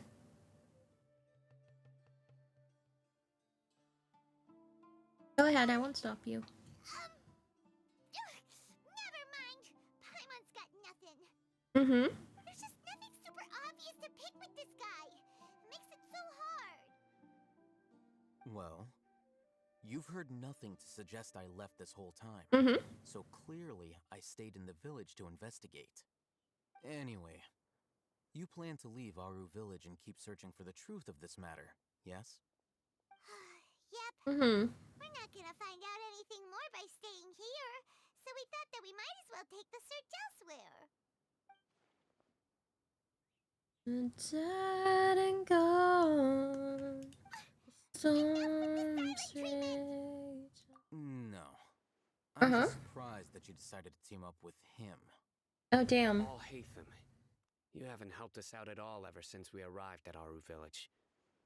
Bold of you to question our choices. Yeah, you're all talk. Paimon. While we Pop. were investigating, I had my own work to do, which Girly I Pop. finished. Okay. Paimon doesn't believe you. To be honest, we aren't really a team, so I have no obligation to inform you of my whereabouts. Baby. Not to mention that going separate Baby's ways being allowed me adorable. to find some important information that you all had missed. What do you mean I missed information? Right here in the village? Correct. What did you learn? I'm going to take you to someone. But before that, you need to understand where she's coming from. What does that mean? Huh? How do you think the residents of Aru village feel about what we're doing? In other words, do you truly believe every single word the villagers tell us? No. You mean some of them lied to us? Again? Hiding the truth does not necessarily equate to lying. Again, these people have their reasons. Remember what Candace said. Sleep into Most sunrise. people in Aru village don't necessarily care which deity is in charge of Sumeru. That's because whether King Deshret or the Dendro Archon has power is of little significance to them. By contrast, the perils of their daily lives are ever-present concerns. They won't simply share everything they know with you without good reason. True. That's why you believed there was no further information to be found in this village. So you're saying we can find new info from someone we've already spoken to? Along. Among those you have talked to, there's someone who was consciously keeping you out of the loop. In fact, she's been observing your every move since you arrived. The reason being, to someone who only wants to live their life in peace, any external factors introduce unpredictability into the equation. Those eyes. Those fierce eyes. You look like a real fighter. Don't change the subject. It's quite obvious that she's intimidated by Sino's authority and strength. Right. You were asking about the mad scholars. She corrected herself mid-sentence because she's aware that there are King Deshret fanatics in the village. If she sounds too friendly towards the village keepers, she could easily make herself the Radikal's next target. I think it's been a few days since I last saw them. I usually go to bed pretty early, so I'm not too familiar with what goes on at night. Remember? She made a point of denying her involvement in anything that occurs at night. But honestly, I feel quite sympathetic towards them. Even though they act a little strange, they've helped me in the past. If it weren't for them, my house would have collapsed long ago. After speaking to the village chief, it became clear that the village keepers had protected Aru village at night. In other words, the young miss was very much awake during that time. Then why would she lie? Because she's hiding By something. getting involved with an outsider, she risks drawing unwanted attention to herself. As for why she might be so wary about all this, maybe you should ask her. I'll pass on this one. You said that she is afraid of me. If so, it's best if I stay out of this. We're on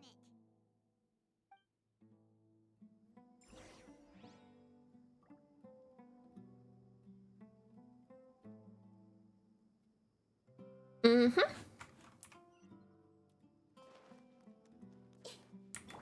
Try and stop me! Knock on door. Miss Shawnee, as we discussed earlier, I brought someone with me. Mr. Alhaitham, I'm aware of where you stand, but how can I make sure that your friends think the same as you? Huh? What do you mean? We need to clarify our stance or something? Go ahead and talk to her. You'll get the answers you want. Go on. Earn her trust. Celebrate.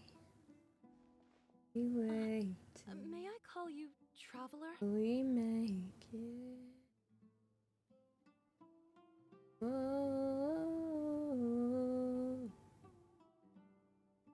we will see.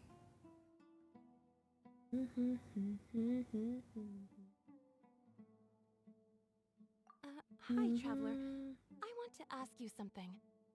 Do you think the resurrection of King Deshret can truly change Sumeru for the better? Maybe. No. Absolutely not.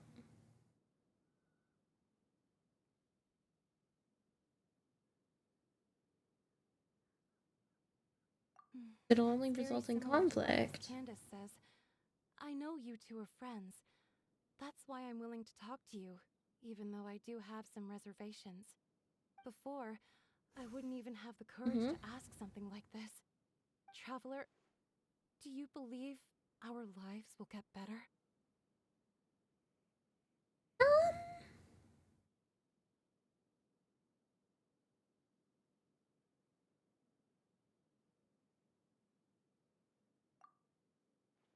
I can't promise anything, but I'll do the best I can. From another nation, so it isn't wrong of you to be weary.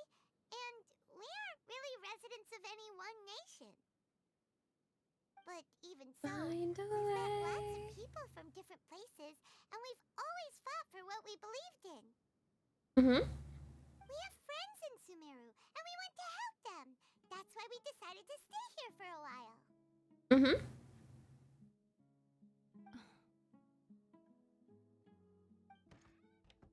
I want to trust you. My apologies for posing my questions like that. To be honest, it's okay. I didn't expect you to come back for more information. Well, we almost didn't, but You told us you have your reasons. It's yeah. Okay.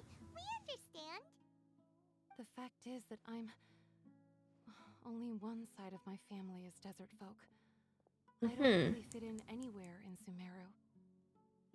Some believe in that's not true. Archon, while others believe in King Deshret.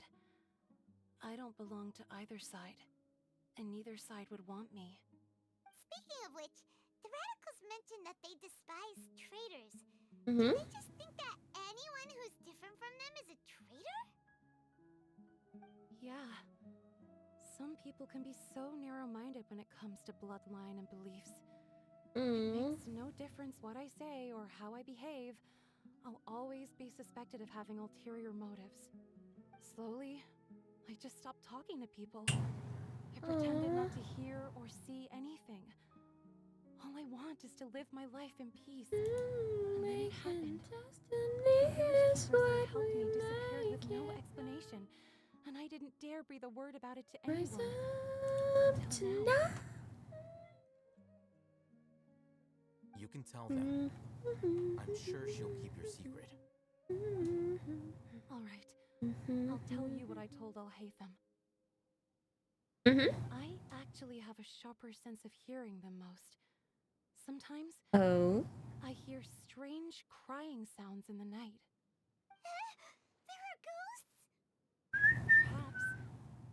not sure.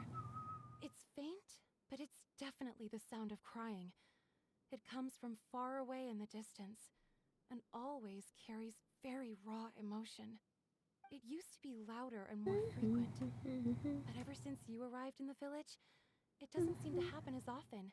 And when it does, it's much quieter. I have to focus really hard to make it out. I confirmed this with the guards on night duty. They also have someone with a good ear. He's heard similar sounds at night. But because we're in the middle of a desert, you would rather believe that they are the cries of beasts than ghosts. There's really nothing around these parts, except for an old hospital not far from the village. I think they used to use it for treating Elazar. Aha! But it's been abandoned for years. Check out that hospital. Be alone tonight. Altered side. Other side. Other side. Uh-oh. Here we go. Hey, Sealy, are you going this way too? You are? Yep, you're going right there. Ooh. Ooh, okay. We'll grab the Sealy while we're here. Kinda crazy of me, I know. We're trying to speed run. And then I'm like, hey, let's grab the Sealy while we're here. Wanna be alone tonight.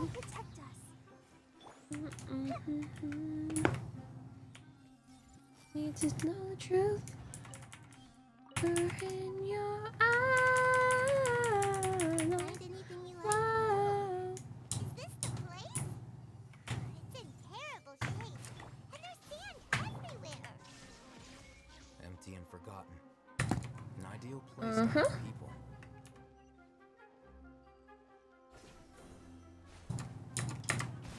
Shine down.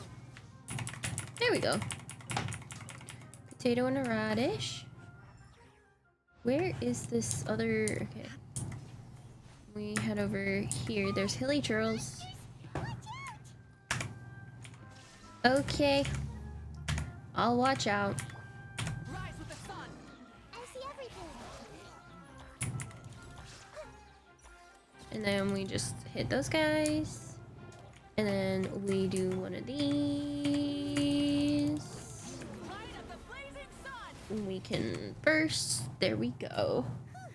Would you look at that? Super strong bandits? Or monsters taller than buildings dropping out of the sky? Or, you know, something like that. Okay. Dendro Tower. Super serious. We gotta stay on our A game too. I think we're a little bit low. This is the one. Okay. Damn, Alhaitham lit up the Dendro Tower for us. That's crazy. Let's go in and take a look. Refuse to change your values. The way back on track. Hey, Alhaitham, we haven't found squat. Are you sure we aren't wasting our time here? Patience.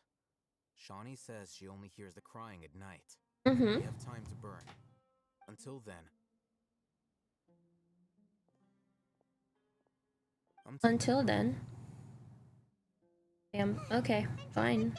He sits down. Wait, he even brought a book to read? What are you reading? Let Paimon see.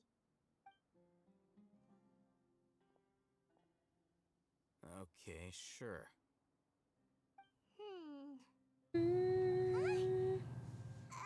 Mm-hmm.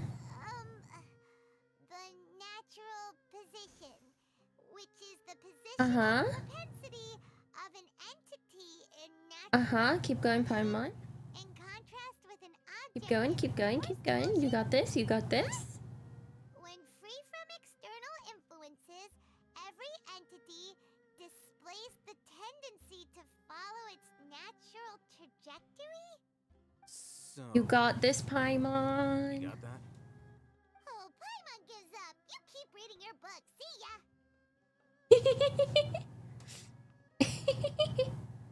How is he so relaxed? Look at him, reading an impossible book in a creepy place like this.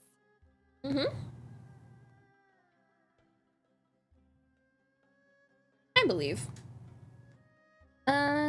Maybe it's time to spread your wings and become learned. You're acting like one of those annoying grown-ups who go around nagging people to focus on their studies. Well. Hey, what Shouldn't you be the one providing for Paimon? Oh. I am doing that. But you can also earn some more. For working so hard and earning so much more. If it weren't for you, Paimon would probably still be floating around in the ocean somewhere. Thank you. You're welcome.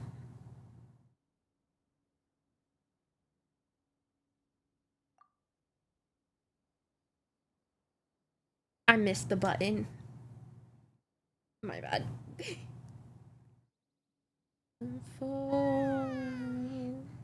getting so sleepy. Huh? What was that sound? There it is. It's coming from that direction. His bro literally just been sitting here all day reading a book. Jeez, that would get so annoying though. Under. It's from below. Under. We can get down there. Something is Yeah, we on the can. interior here. I believe. See? Look at that.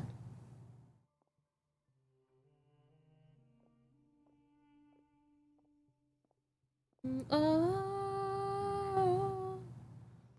As I thought, there's a hidden structure. Wow. It's like they tucked another hospital into this one. Oh, it looks like there are other mechanisms around here. Let's keep exploring.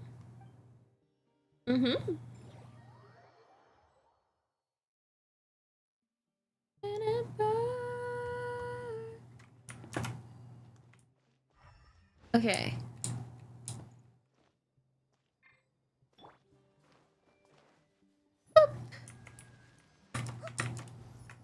Don't mind if I also just do a little silly 1, 2, boom. Uh-oh. Raiden, please don't be dead. Raiden, please don't be dead. Raiden, please don't be dead. Oh no. Oh, oh good. Ooh. Phew. Okay.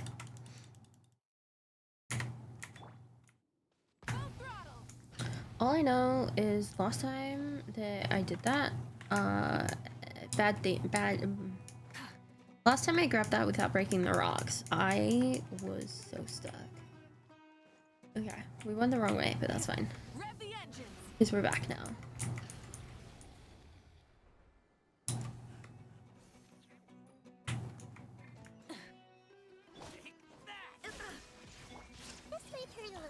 We'll just quicken and spread. That one, and then up there.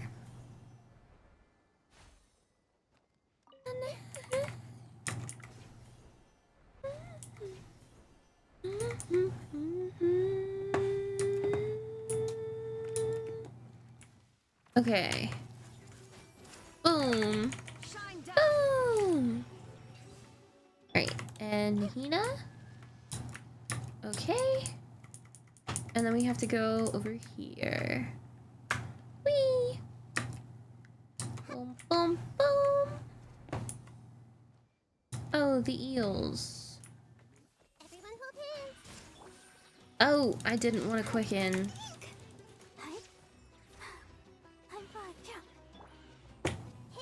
Okay, these two.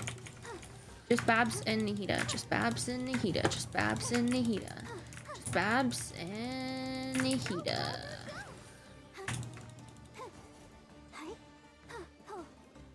There we go. Nahida? Boom. In the dark, only so to spark, we break apart. I need an ancient key. I don't have an ancient key. Emergency notice. Okay.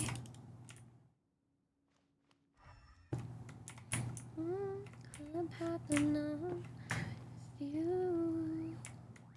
Rejoice. Look, there's good idea. Let's approach him slowly without alarming him. Slowly and unalarmingly. Uh-huh. Wait.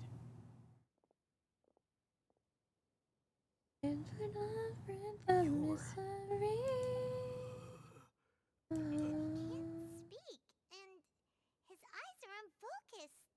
But he looks too young to be anyone's grandfather. Also, why is he the only one here? Didn't expect to see him here. You know him? He's Razak, a senior of mine at the Academia. Oh. He's a scholar too? Is he the kind that holes up in a forest and mumbles stuff about training? No.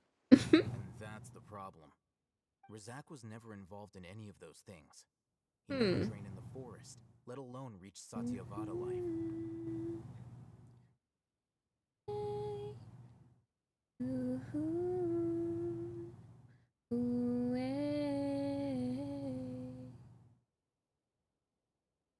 So how did he become like question this? Aside for the moment, him being here alone means that we might be too late. Looks like they've already taken everyone away. For whatever reason, they left Razak here. Perhaps they simply didn't have time to come back for him. There are drag marks on the ground. They're clearer by the doorway. Someone was forcefully drawing a cart that was loaded with something heavy. Loaded with people? That is one possibility. Not a happy possibility. Hurry, as if they were afraid of being caught. In their haste, they failed to notice Razak hiding in a corner. The symptoms are identical. Looks like we found living proof. Why do you say that? Allow me to jog your memory. Recall your time at Port Ormos. Don't you think his symptoms look familiar? A little. Yeah.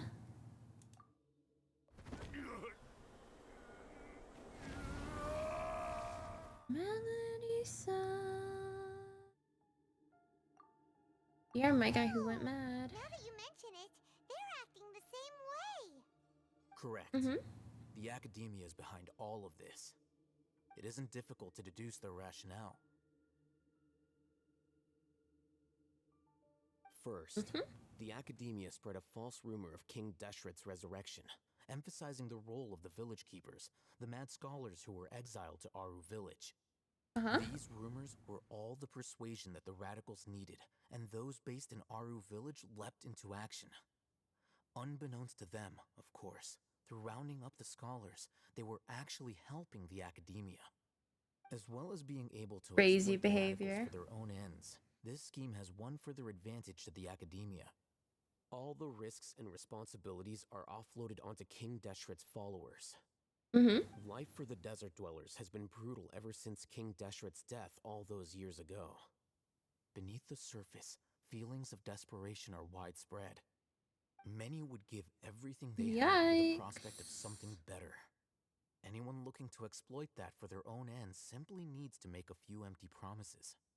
Even if complications arise, people will see that those involved are all followers of King Deshret and look for no further explanation than differences of belief.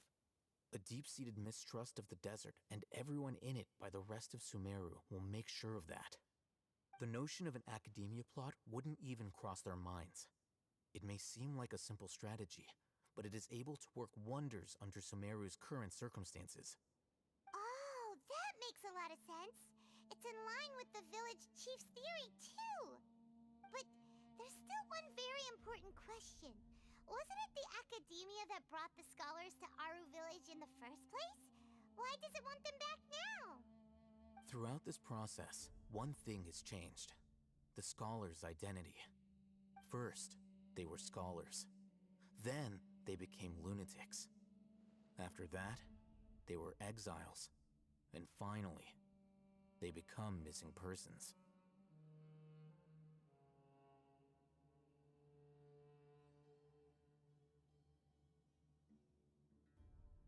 An exile is still patently a living, breathing human being.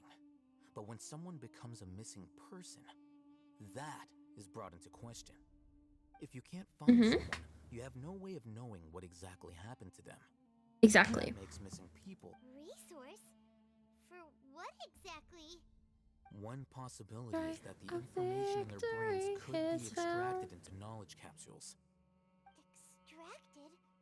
You mean canned knowledge comes from people's brains?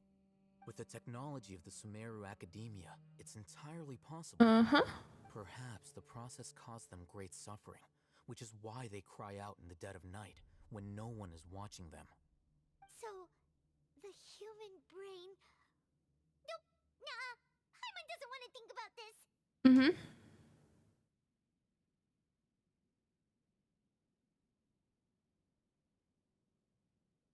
I'm the academia scribe, after all. I'm familiar with their projects. Anyway, judging by Razak's state, the contents of a divine knowledge capsule were extracted. Classic. But something went wrong in the process. Or perhaps his curiosity got the better of him, and he used such a capsule for himself. Paimon's a little confused. Can they just use anyone's brain? No.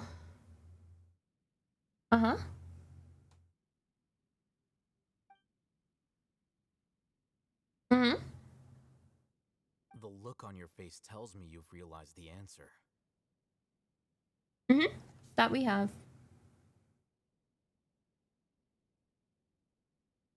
That's right. To some scholars, gaining knowledge about the gods is their entire life's pursuit. Extracting canned knowledge is just one of the extreme measures they turn to. However, I can't help but wonder, what do they seek to gain from divine knowledge? The academia is going out of their way to look for forbidden knowledge, but what is their ultimate goal? I've spent quite some time trying to analyze the contents of the divine knowledge capsule, but to no avail. It seems like my way of thinking is too different from theirs. You're not even slightly interested in getting your hands on this forbidden stuff? All scholars seek to expand the horizons of knowledge, but I'm not particularly interested in gods, so I don't share their degree of zealotry. Extracting information from people as if they were lifeless objects? If this is the direction of academic progress, then the academia may as well shut its doors. Sounds like you're really True. against all this. Of course. The academia's actions run contrary to their rules. Whether it be academics or knowledge, everything has its boundaries. If those lines are crossed, the rules and order that govern everything in the world will be destroyed. This matter needs to be corrected, just like fixing a typo in a book. Wait, didn't you step in to help because you felt sympathy for those poor people? Not to be callous, but no. My criteria are a little more restrictive than that. There is no shortage of suffering in Sumeru, and the same can be said for the rest of Teyvat as well. What do you plan to do about that? Save every last person? Probably not. Paimon's not sure. Her mode is more specific and personal. Say that. Simply put, I don't blindly place my faith into strength or heroism. I do what I want. The divine knowledge capsule is something I want to investigate in full. That doesn't mean I'm willing to take action for the sake of a few strangers. Paimon's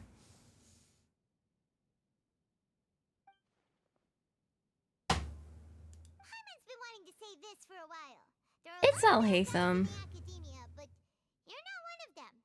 You're It's Alhaitham. Classic Alhaitham. You're probably right. Uh, Though I must say, I quite enjoy this feeling of being the odd one out. Uniqueness is also an asset, is it not? but we love him. That's a great way to think about it. Paimon's really impressed.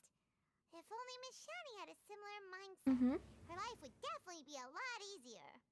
We I'm love just a more Alhaitham, likable but person than her in general.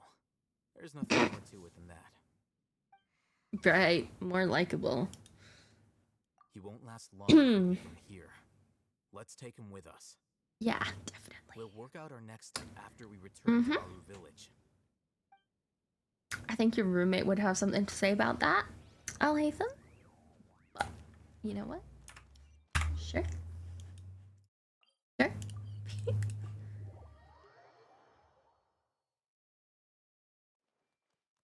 I'm not doing Lost in the Sands right now. Oh my god, no.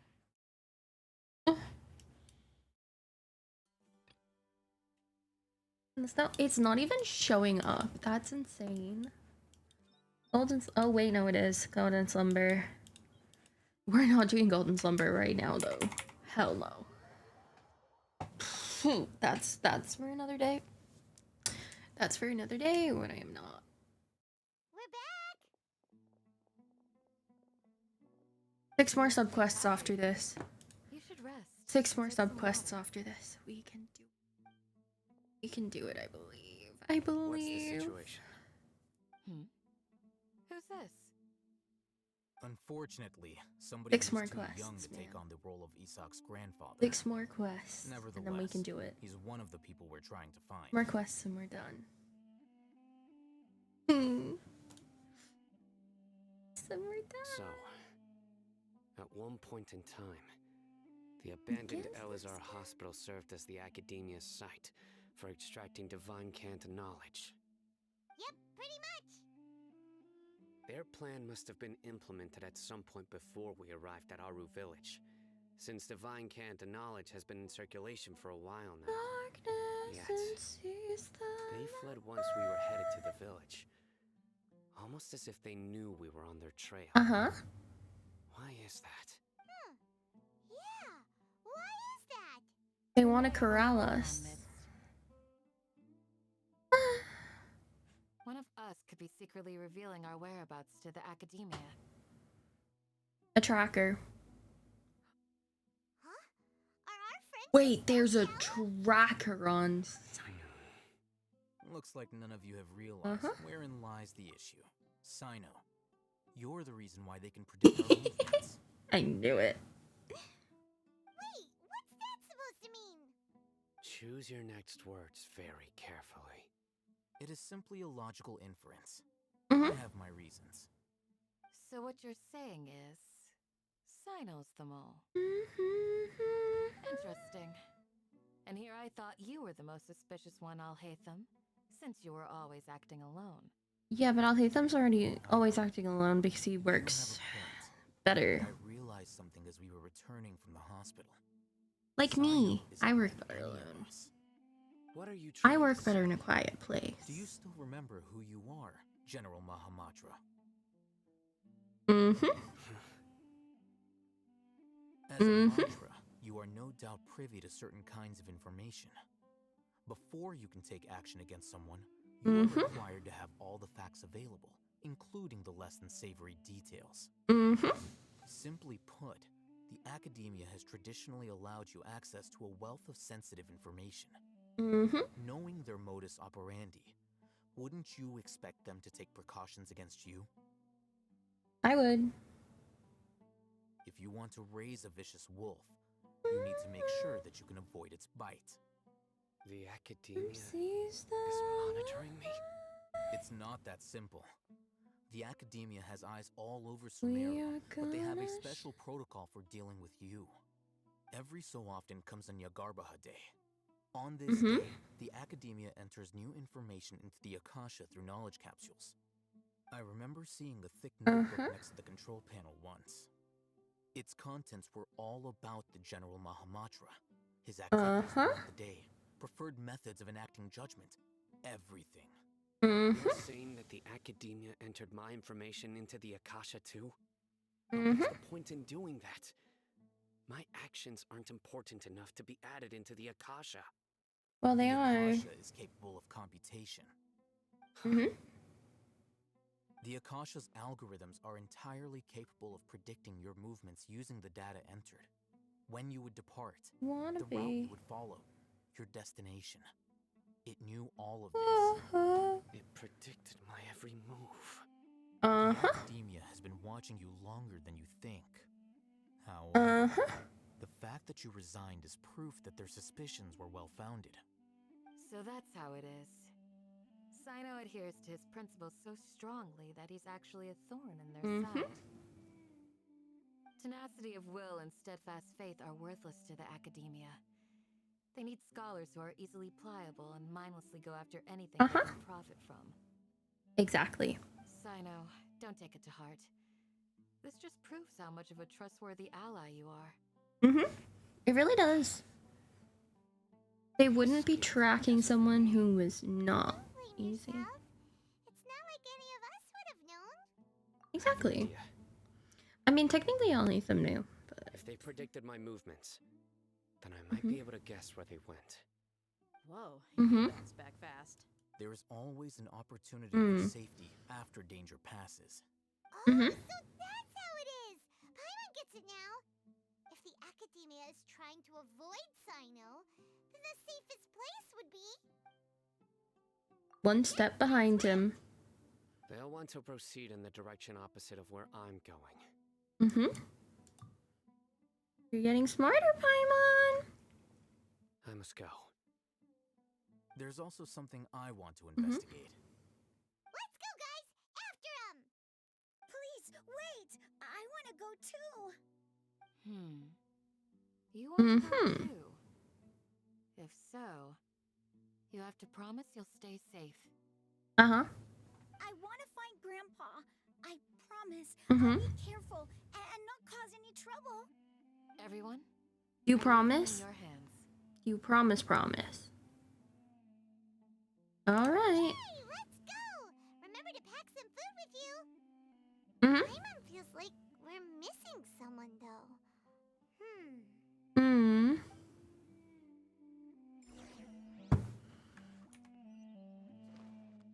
Alright, let's follow Sino. Wait, did we just run up the door? Nahida? Everyone hold hands. Get that. Oh, wait. Oh, and there's no teleport. It's fine. Mawika.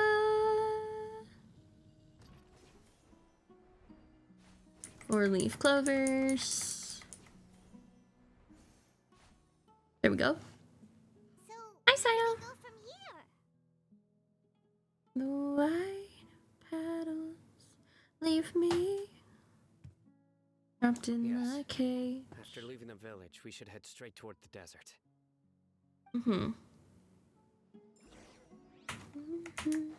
Someday. Sino, can you hurry up, please? Is that because you play here a lot? Yep.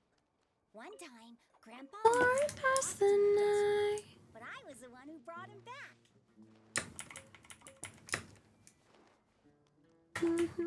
Me of the stings, gently wipe the sorrow of my life. There's something here.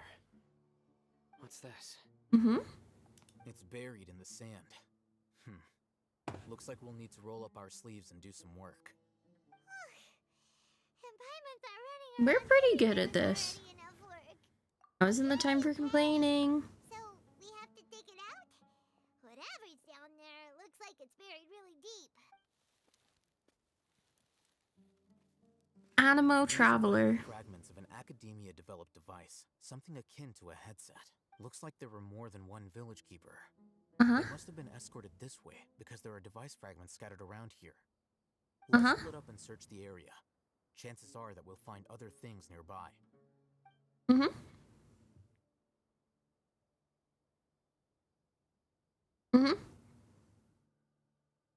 this what we're searching for?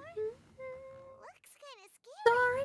past the This is night. definitely a device used to extract divine knowledge. How did it end up buried in the sand? That can't have been part of the plan. No, They it must can't have been have. attacked along the way. Wait, what? Grandpa, Oh. I hope you're okay. Don't worry, your grandpa's gonna be fine. For The sure. pack didn't display any signs of starvation or dehydration, which means that they left fairly recently. We should be able to catch up. One more thing. Given that the device had been entirely covered by sand, I believe the attack must have happened prior to the sandstorm. Let's keep going. They can't have gone far.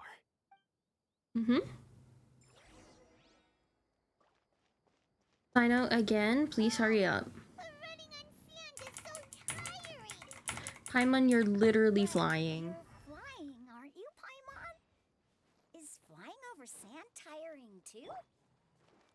Ugh, of course it is.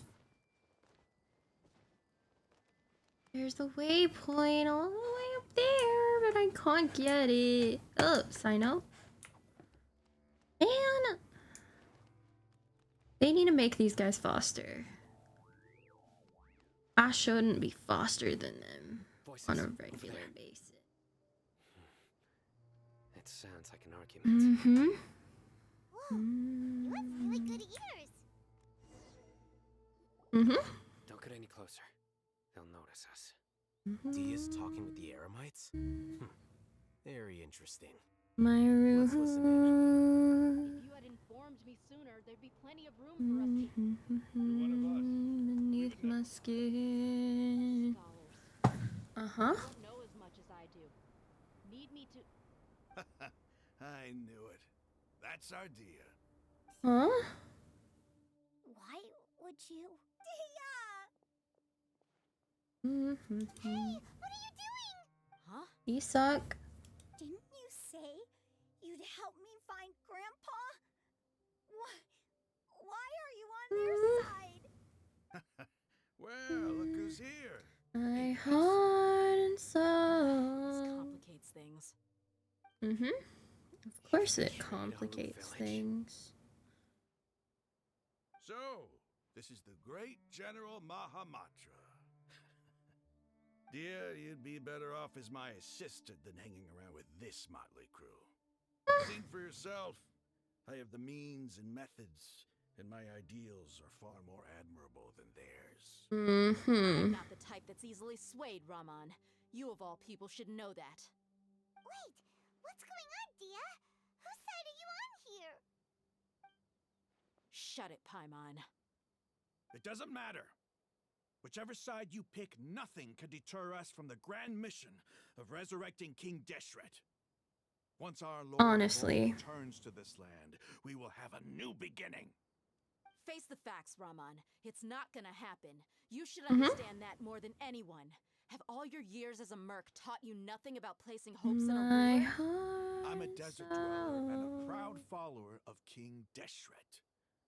Whether I live by the edge of the sword or in peaceful comfort, my soul will always carry this conviction.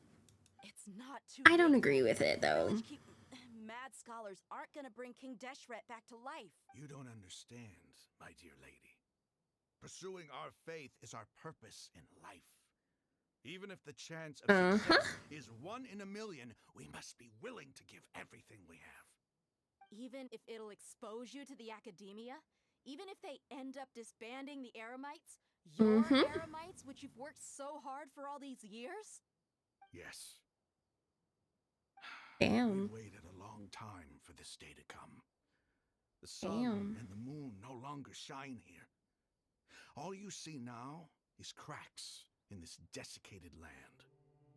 But fate has finally dealt me a hand to play against the academia. With these scholars in our custody. Bro's really dedicated and I don't like it. It's real creepy actually. Ridiculous. Think about it. The academia controls the entirety of Sumeru. Your powers are negligible. Bro's real creepy actually. If you still don't believe me, then try asking these two men.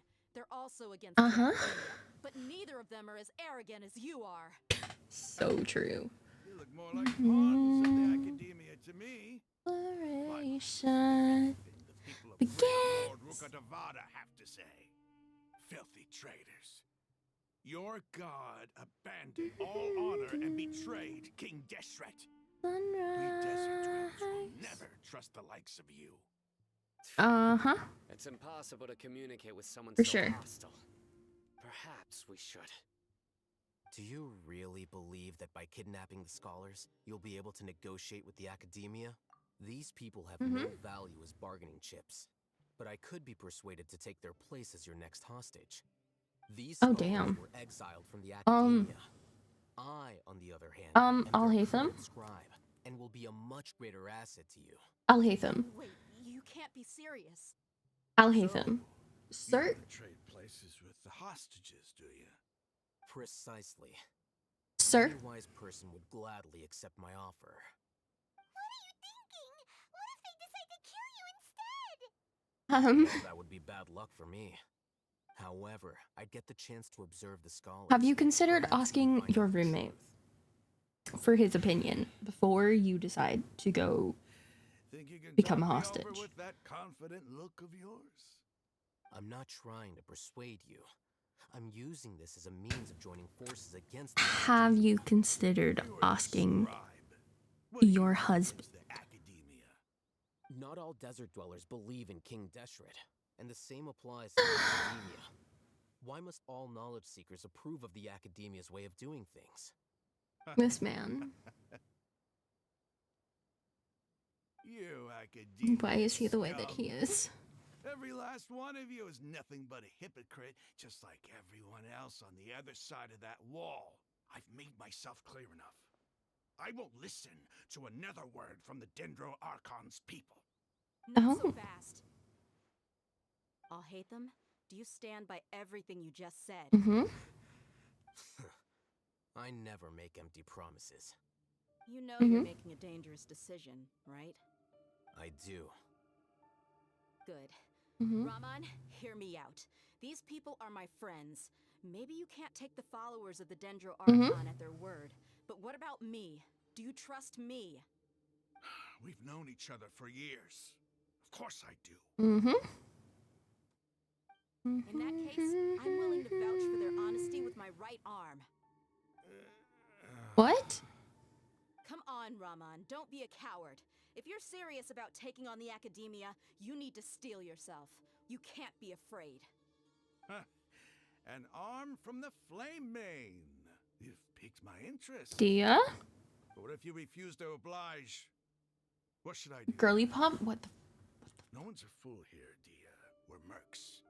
And mercs don't tend to live long unless they have their wits about them. You're not wrong, but this is different. I promised my friends that we'd bring back the village keepers together. Let's do it right here then. Give me your right arm as proof of your resolve. To celebrate, I'll be waiting. That's fine. We make... Are you crazy? It's not fine. Save lives. One arm for that many people is still a pretty good deal. It's not fine at all. I'm holding up my end of the deal here. You'd better not let me down. Sure. Go ahead and cut off her right arm. It's so not fine. No! Dia! What are you gonna do? Think of something! You don't have to go this far. That's not for you to decide. Do it! Let me take the journey.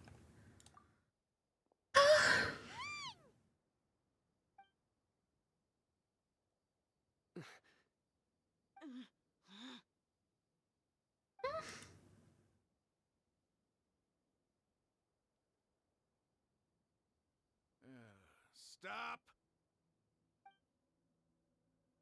What's wrong? Can't do it? Flame Mane. Oh You man, and I are both desert folk. that was scary. Cutting off your arm is no different than cutting off my own fingers. Where's the sense in cutting my own key to pieces? That's fair. You've shown me that you're serious. But Jesus. Go on now, take your friends and leave. Meet me in the desert at noon tomorrow. There's a fire burning, light the spark and hear the engines roaring. I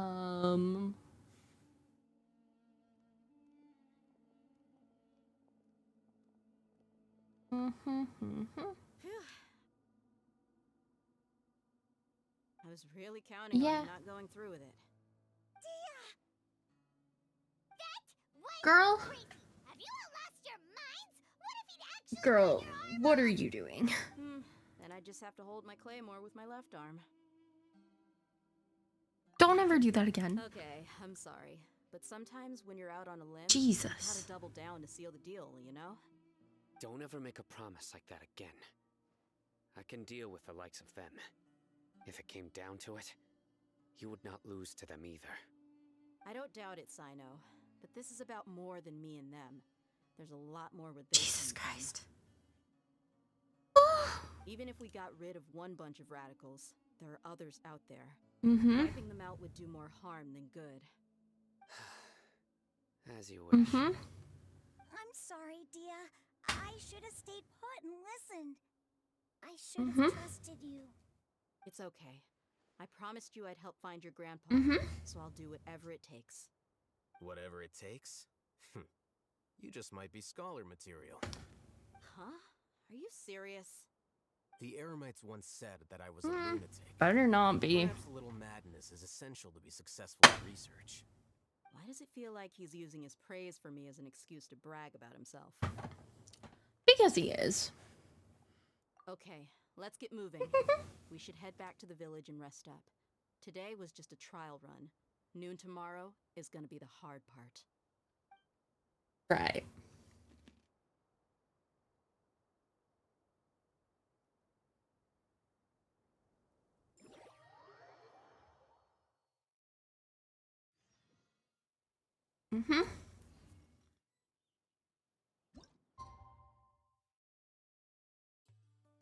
A whole day. We have to wait a whole day, baby. The cat decided to look up at that exact moment.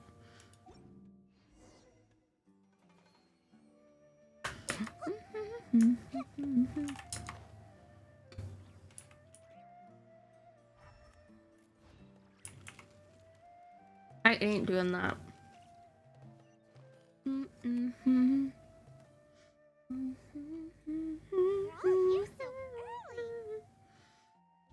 Looks like we have everyone here. Isak, are you sure you want to come with us? I'll watch from a safe distance. Dia, I want to be there to bring Grandpa home. Okay, let's go then. Dia, wait. What's the matter? I heard that you were quite reckless yesterday. No more of that today, understood? I'll be very upset with you. Fine.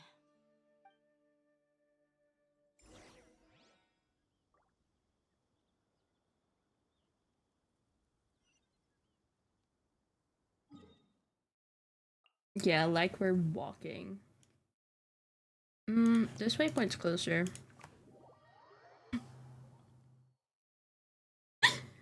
So now my question is, why is the model being weird? Anyways.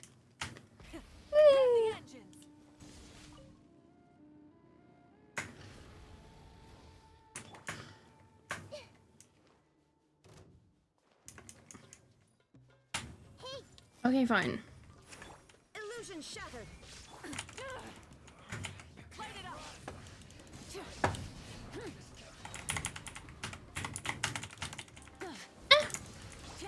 Committed to memory. Okay, well. Full throttle. Let's go.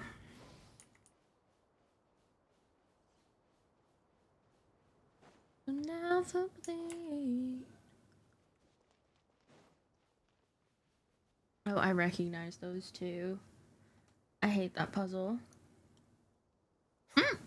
They got here before us. Uh-oh. Is it because Paimon overslept by 5 minutes and held everyone up? You didn't have to admit to that. Absolutely. Although, you brought fewer people than I imagined. Bring him over. Grandpa! Why is there only one of them? Raman, I've always thought of you as a man of his word. What's this about? It's a one-for-one exchange. Sounds fair, don't you think? And let me Not put it this really. way. Agreeing to any kind of deal with the Dendro Archon's people is already a huge compromise on my part. Don't you think you've asked enough?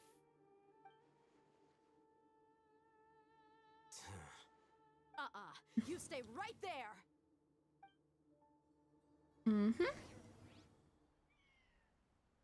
Oh?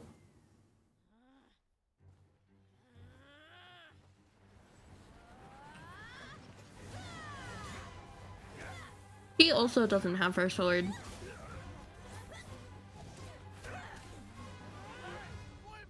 What do you think you're doing? Alhaitham and Dia both don't have their weapons. You're shaking. Wait a second. It's a earthquake.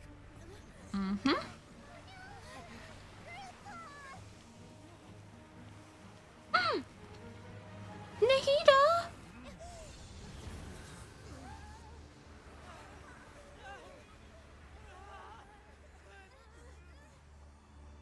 Someone's trying to pull us out.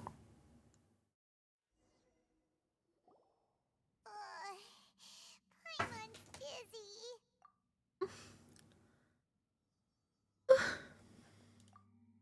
Paimon tried to pull us out.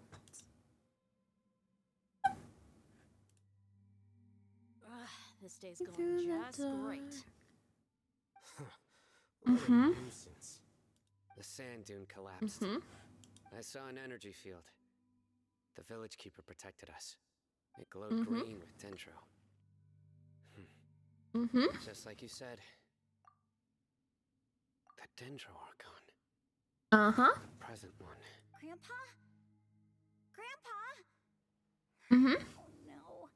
He's getting confused again. Hey, look around you. There used to be a temple here? Yep. It seems that when the sand dune collapsed, it exposed these underground structures. The symbols on the gate belong to King Deshret's civilization.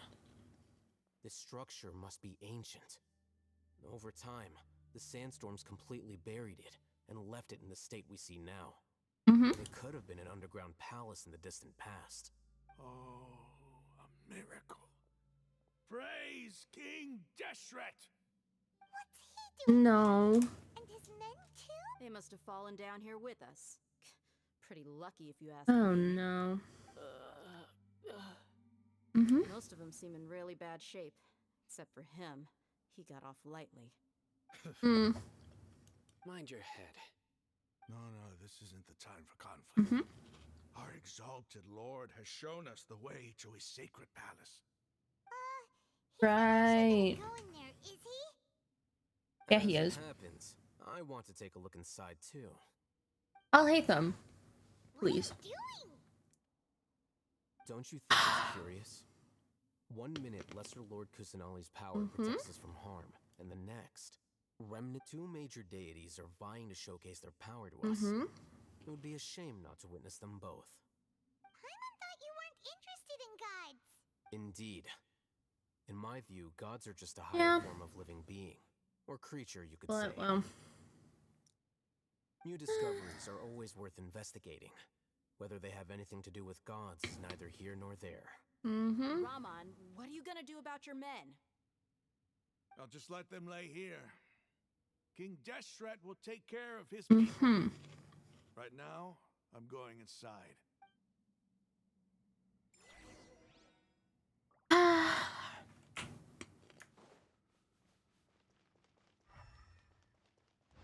Well, I guess so are we.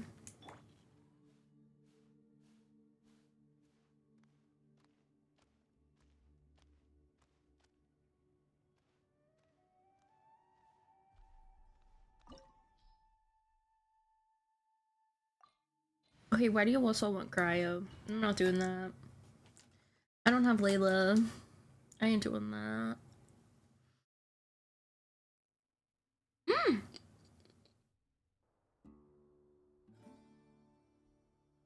It's full of life here. It's so pretty. Defies comprehension. It looked completely desolate from the outside. Yet, it flows with energy inside. Yeah, and there's so many plants. It's so pretty. Sir Rahman. Huh? Me. Do you see another Rahman here?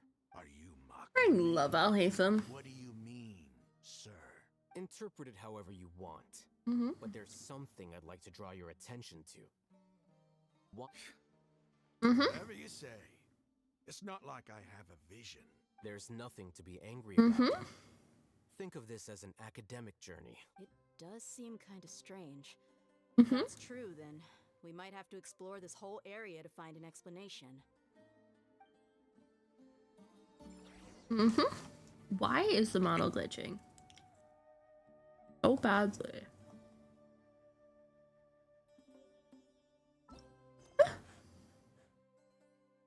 Ooh.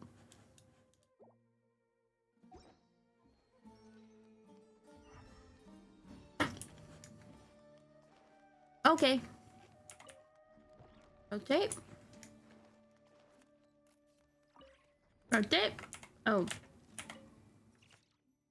Okay. Look up the Hole is Immortal and listen to King Deshret's holy guidance.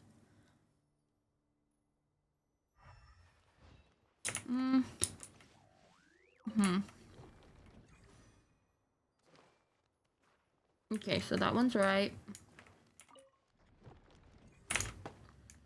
That one's right. And this one's right. Supposedly. Oh, wait. This one's not right. There.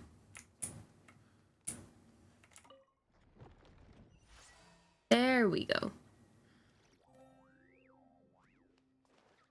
Okay. Activate elevator. Oh. Uh-oh. With you.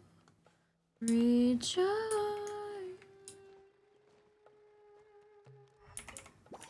I see everything. Yeah. Let's dance.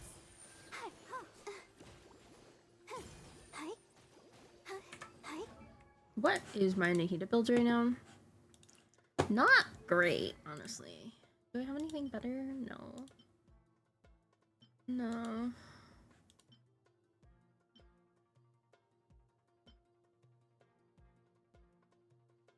When Nephrite, I mean, not really much better though. We have a hydro damage bonus on Barbara.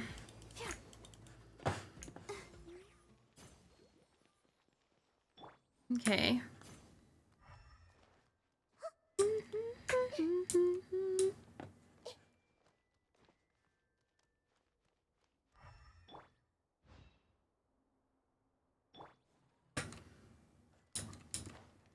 In vain. Everyone will dance. Let the show begin. Okay. You know what?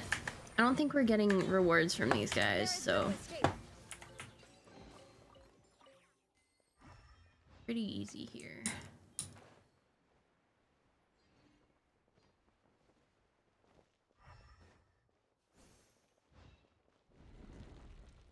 Oh? Oh geez. Oh geez, the walls are moving.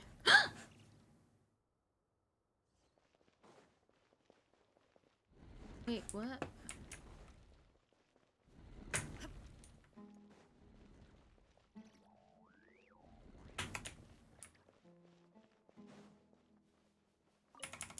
There we go.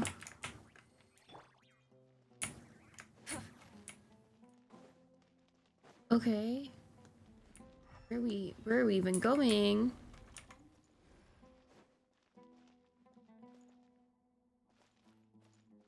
Let's fly away.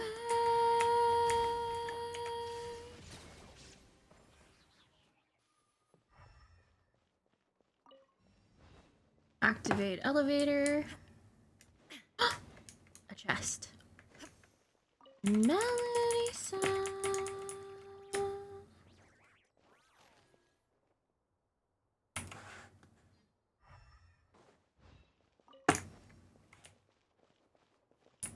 Oh wait, it's coming down. I see.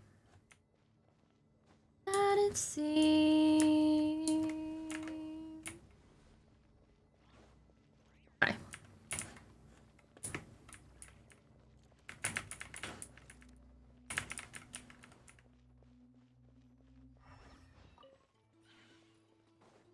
Illusion shattered. Burn it down. Hey. Yeah. Here we go. But there's something over here. Serious message.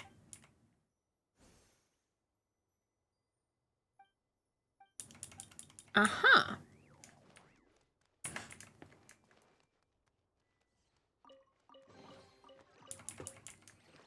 We do this, and then we activate the elevator again.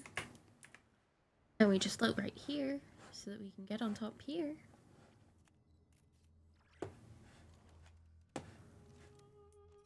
Oh boy. Okay. There is no escape. Sharing my knowledge.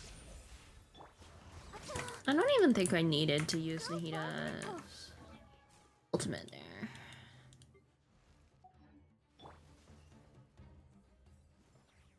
Nahida's also still active, I want to see. Okay. 57 ain't bad. I mean, it's not the best, but...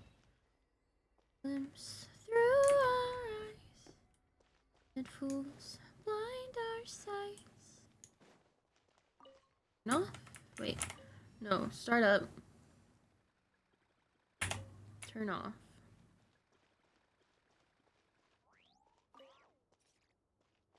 Turn off.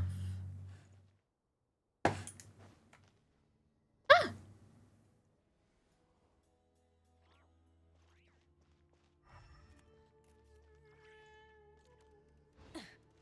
Don't we want to go through here? No? What?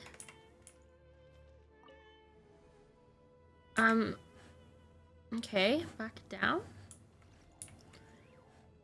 And yeah, we hold our ground. Wait, why are we going all the way down? Uh-oh. Now that's a sight to see. Oh. King Deshret's splendor surrounds us. There's so much vegetation here. It's Ugh. different than what I expected. Sure are a lot of plants for a desert. That's what I call divine providence of King Deshret. No, this is Nahida's work. This is definitely... Oh, uh-oh.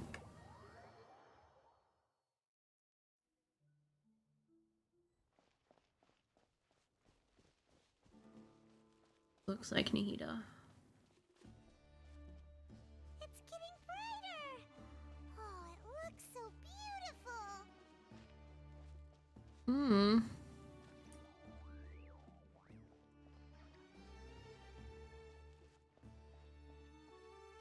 This tree. Wait. What's that? Flowers.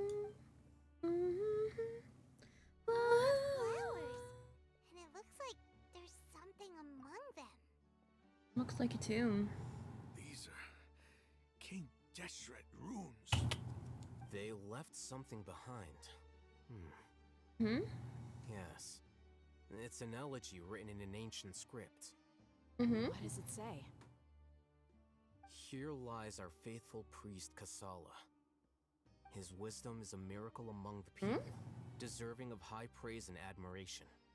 You can read ancient King Deshret script?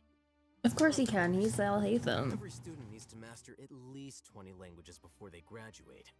You're not serious, right? There's still something off about this place. The elemental energy here is too concentrated. The scent of life. Is it trying to tell us something? Is this it? Analyzing. Oh? There seems to be a hidden message among these skeletal remains. Excellent. There's a device from King Deshret's civilization in this gravesite. I'll transmit the information over and project it for everyone to see. Isn't sharing knowledge against the Yes. However, under the circumstances, I'd prefer you to see this for yourself. You'll understand after watching it.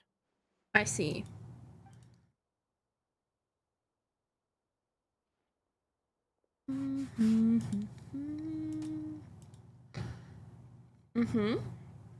Civilization is born of knowledge, but so too can knowledge be its demise. A disaster caught us unaware. It was knowledge that did not belong to this world. King Deshret brought this forbidden knowledge into our world, and it quickly spread like a plague. People's minds were filled with crazed whispers. Dark gray scales spread across their bodies. Even the land was stripped of its vigor. Only a desperate, deathly silence remained. Were it not for greater Lord Rukkhadevata from the forests, the damage would have been irreversible. She summoned the priests to build temples and infused into them the divine power of life. The disaster was miraculously tempered, and the embers of our civilization were preserved in Aru village. Alas, the miracle could not last. As long as forbidden knowledge continued to exist, it would forever blight this world. In the end, the proud king of the desert, my eternal lord, chose to sacrifice himself. I have spent my whole life since guarding one of these many temples. But now, my duty is coming to an end. As I close my eyes for the final time, the sight of that noble deity will appear in my vision once more. In helping King Deshret to eradicate forbidden knowledge, she exhausted her strength, and her form became that of a small child. How strange. Now that I think of her, I no longer have any fear of death, for I sense that the spirit of life will abide with me during my eternal sleep. Children of the desert, cling no longer to past grievances, but hold tight to the memory of this act of benevolence. What was that? The priest's memories. No, impossible. Greater Lord Rukkhadevata. So the former Dendro Archon and King Deshret were never enemies at all. But Yep. this doesn't make any sense. The Dendro Archon's followers, they're clearly... Was that the former Dendro Archon? She became so tiny in the end.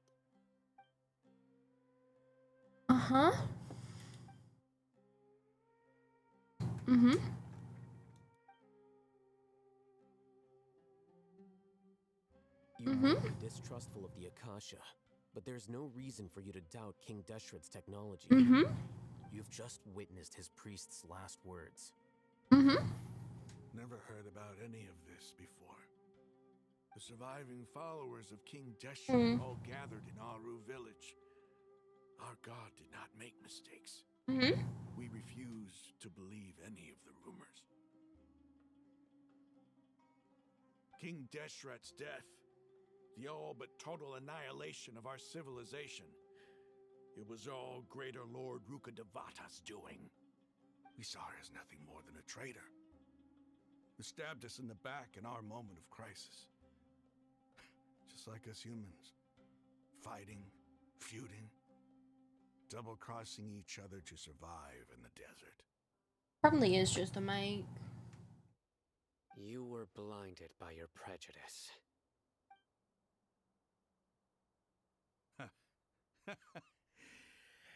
If I hadn't seen It this does for that. myself, if I hadn't witnessed his last words with my own eyes, ears, and heart, how could I ever begin to accept this? Is it echoing? So far from what I've always known. Am Strange. I really supposed to believe that after all these years, It all shouldn't. this time seeking revenge, suddenly now my enemy is my savior? Ramon, that's enough. Give it a rest. You're starting to make a fool of yourself. Dia, tell me, my Eremites and I, what are we even fighting for? Weird. No. Hey, how you doing? I'll live. Thanks. I should probably go. Can't just stay here forever. What's your next move gonna be? Oh, I know what you're going to ask. I feel deeply ashamed of everything I've done. You'll get everything you're asking for. But please, give me some time. After everything Did that's that do happened here anything? today, somehow I need to explain it to the others. It's not gonna be easy. Well, I guess that's for me to deal with. I don't even know what I did. This I is just where our clicked the camp's button. located. Make a note of it. Weird. When would be a good time for us to go? Tomorrow, I'll convince everyone that we're all on the same side. And I'll return every last one of your men. It could just be. Sorry, I don't have anything your village like keepers. padding wise yet. We'll share our other resources with you too. In new area. You seem to finally understand that our true enemy is the sages. Yes. The gods Interesting. never gave up on anyone. It's the people responsible for all this that need to face the consequences of their actions. That must have been rough, but he seems to have figured things out now. Ramon's no fool. Being the leader of your own faction in the desert is no easy feat. It's too bad he was held back by his belief in King Deshret. But now that that's changed, I guess we have a few more people on our side. I don't have any tabs open. And there's nothing that should be sending audio through. At least is favorable. Specifically like mic audio. Twice, so. I don't know. We'll need all our energy tomorrow. Unless my cat pressed the button.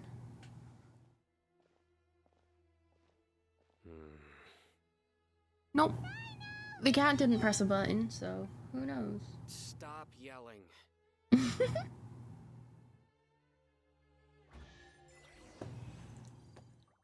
What if I want to keep yelling? So I know. Have you considered that?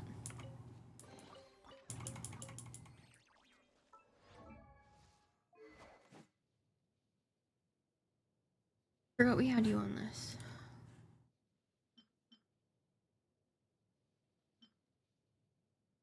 I really need to work on everyone's weapons. And honestly, their talents too. We'll level this up.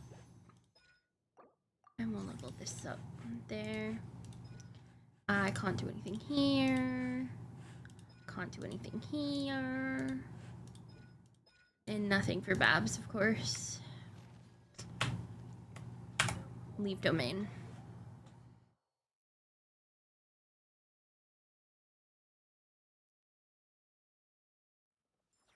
Go to the Eremites' hideout. Oh, damn.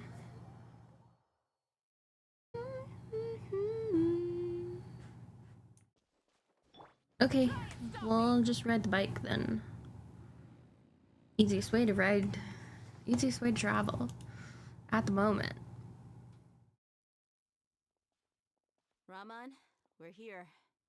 Everything's been arranged. Someone will bring the village keepers back to Aru village shortly. I guess all I can say now is thanks for agreeing to help. Don't mention it. I think we can both agree you went to hell and back for it. But we share a common cause now. From here on out, we're allies. Where are the perpetrators? I'll bring you to them. Follow me.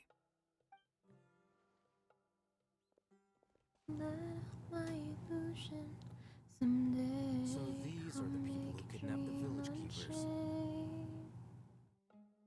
Oh no, it's the scribe! There's no need to yell. No one can help you now. So true. We've been all over the desert trying to find you! That's right.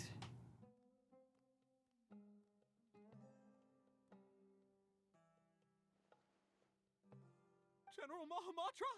No, no! Make it quick, please! Swift and painless! Whoa. The moment they set eyes on Sino, they turn pale like they've seen a ghost! You should have known that I would be coming for you. Wait, we were just following orders. You know what I'm talking about, right? There's no way we could have done all this by ourselves. No, not Sino. He's gonna tear us limb from limb. Could do worse. That he is. Start talking. Otherwise, I'll have to resort to other methods. And what other methods are Kept those? you quite busy recently. Why? What are they trying to accomplish? They, wanted to extract canned knowledge. Don't play dumb. You know what I'm really asking. Learn They past extract the divine night. canned knowledge. Then what? I really don't know how to explain it. Well, you better start talking or you'll be sorry! You don't want to make things any more difficult for yourself, do ya? Can I ask him a question?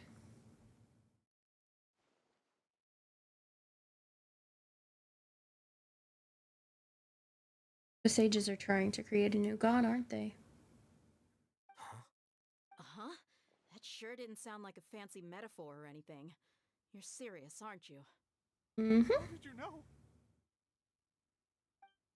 There's no use hiding it now. Yes, you're right. The Academia is working on an important and potentially world-changing project. They are creating a new god. A god that will belong to them and to the people of Sumeru. It may seem as if Sumeru's academics are thriving, but ever since the death of Greater Lord Rukkhadevata, scholarly breakthroughs have been few and far between. The withering of Irminsul has been getting worse recently. The sages have tried everything they could think of, but nothing's worked. I'm always hearing them say things like, if only Greater Lord Rukkhadevata was still with us. Continue. And then, someone from the Fatui showed up. They called him the Doctor. He brought a gnosis and said he wanted to borrow the Academia's research facilities. The Doctor was previously expelled from the Academia. At first, the sages looked down at him in disdain. No, thank you. But when he said those words, Victoria, get out of here. He asked them, do you wish to create a god? This is what the arrogant ignorance at the extreme end of academia looks like. Get out of here. First, the Academia spent a long time constructing a divine vessel, which was based on an exquisite humanoid puppet. After that, they harvested dreams via the Sebzerus Festival Samsara, maximizing the Akasha's output. With the Doctor's help, and the Akasha now functioning at maximum efficiency, they were able to use it to extract the power from the Gnosis and convert it into a divine core.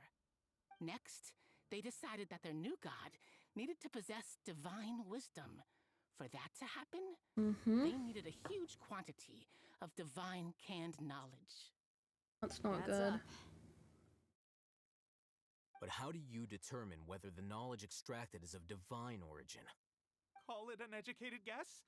The Academia has been trying to figure out the exact source of the Scholar's madness for centuries, but to no avail. Nobody can explain the cause of this phenomenon.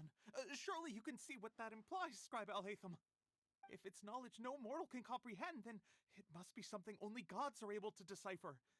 In other words, it's the source of the God of Wisdom's omniscience and omnipotence. Right. Sure. You must have noticed by now. The academia doesn't care about who their god is. It is as if they are cursed with a desire for omniscience and omnipotence that burn. Some organisms demonstrate phototaxis, and thus orient their entire lives in respect to sources of light. This is but a form of phototaxis. For many scholars, the absence of a god of wisdom means stumbling in the darkness for the duration of their lives. What does Lesser Lord Kusanali mean to you? Is she not a true god present in this world? If you already have a new god, why try to create another one? From the beginning, the academia has never treated her as a god. When the academia first discovered Lesser Lord Kusanali, the newborn god of wisdom, the sages hoped that she would be as wise as Greater Lord Rukkhadevata. But upon evaluation, they found that at the time, she possessed no more intelligence than any ordinary human child. The sages never had a rude awakening. This forced them to accept that Greater Lord Rukkhadevata had indeed passed away. Not to mention that Lesser Lord Kusanali's gnosis has been used to power the Akasha this entire time. By herself, she has neither an Archon's raw power, nor the spectacular insight expected of a god of wisdom. Slowly but surely, people began to forget about her existence. So, this is the path the sages have chosen. Yes, it is.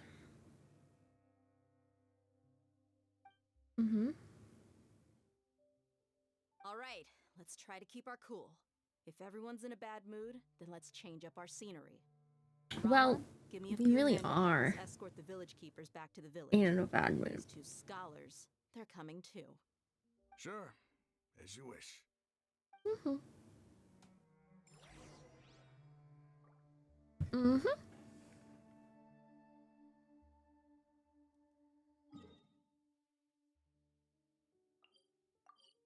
I'm just gonna avoid that Oculus. I know it's there, but it's gonna be up, and we're trying to speed run.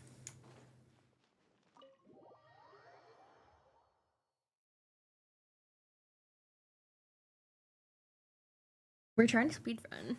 The village keepers you found have all been returned to their homes, and each one has a dedicated caregiver to look after them. The two new scholars are being kept under close supervision, too. Really great work, everyone. The atmosphere is so heavy. It really is.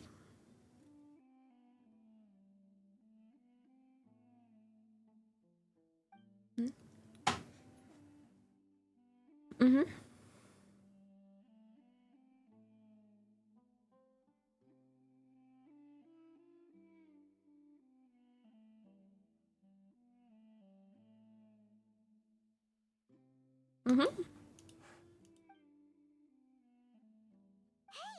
say something. Stop spacing out. Come on, is there nothing left to talk about? In that case, let's all get some water and try to think about something else. Or I can go fetch some snacks. Oh, Paimon's so coming with you. Do you have any plans, traveler? Gods above, you're not talking about work, are you? I want to share everything I know with all of you. So you were still withholding some information? Of course.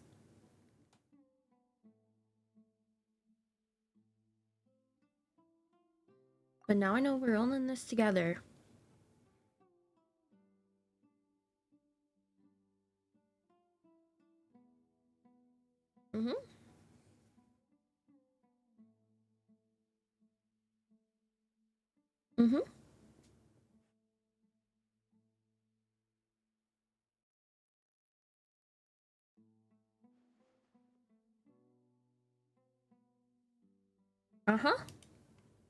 Even though we lived through all of this firsthand, it still feels super surreal to hear you talk about it again. That's everything we've experienced so far in Sumeru. felt like I was holding my breath the whole time. It seems like Yeah. there'll be more issues to face in the days ahead than I Yeah. anticipated. Still, now's a good time to make our next move. Now that Ramon's joined us, we'll be an even stronger team. It's time to make a plan. Indeed. These events are a flagrant transgression of the rules in every sense. Mm-hmm. We cannot allow it to continue. So, everyone, are we on the same page? Crush Yep. the sages and rescue our god. That is our ultimate goal. No matter what lies ahead, I will Well, do my utmost. Let's brainstorm a little more about what other resources we can draw on. The next time we gather Milu. here, we must have a solid plan. Yep, it'll work out for sure. Mm-hmm.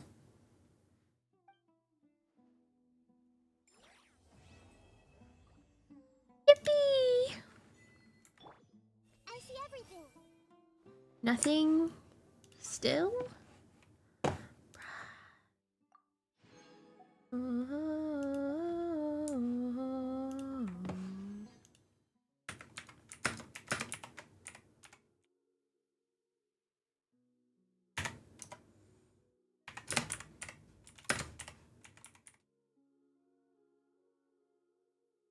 Two more.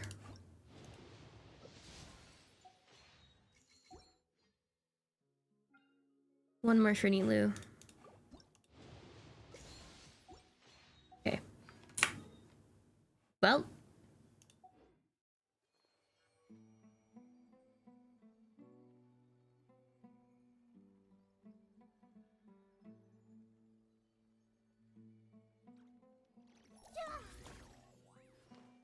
That just means... Where's the door? There's the door. Oh, do we talk to... No, we should talk to Zaina first. Past. If we can find a way to change. Mm-hmm. Can we talk to Alhaitham? Don't rush. This is take it slowly. He's starting to read it? Would you like me to lend you something to read? No way! Your books... I was joking. Mm-hmm. I know my books are far too difficult for you, and I have... Ugh, you're still Okay, and now we leave. I think Nahida is running up the door. It's kind of silly. I love her. So close. Okay.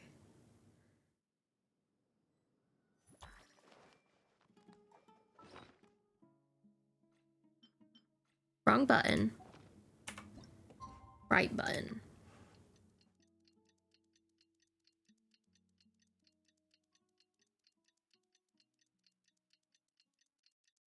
We're almost there. The end is in sight. The end is truly in sight.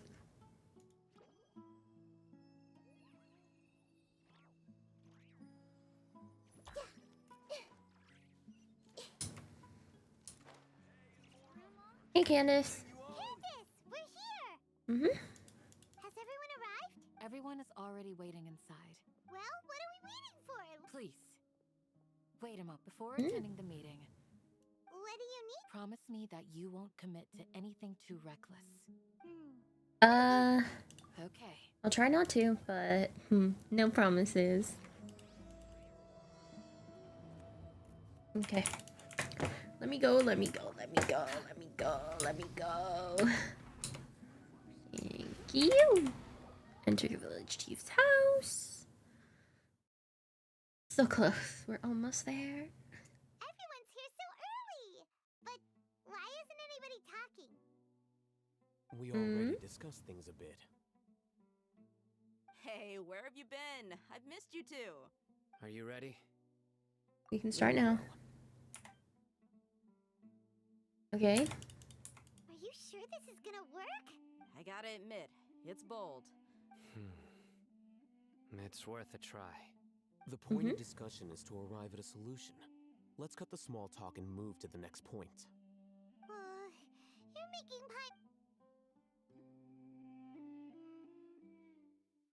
Oh.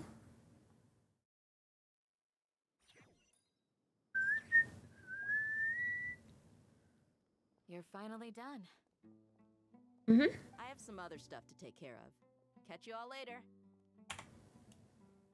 Come on, don't give me that face. I know what you're going to say. That's what I wanted to hear. Okay. Well, traveler, Paimon, judging from your expressions, the meeting must have been quite productive.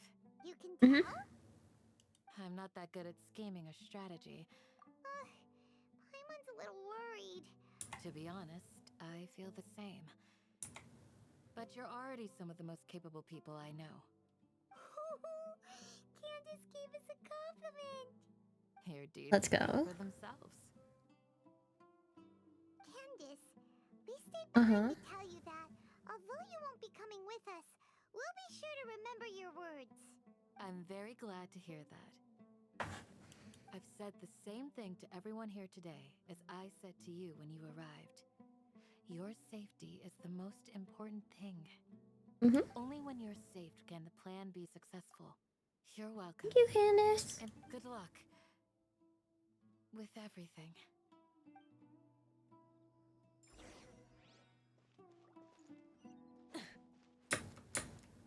Full throttle!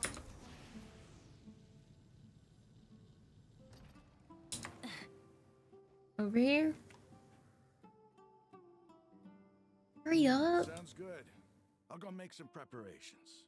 Okay. I'll hit them! Have you finished saying your goodbyes? Yeah! Also, Candace told everyone to be careful. Yes, she did. But our plan is not child's play. We won't be able to achieve anything if we're simply careful. I hope this is clear to you.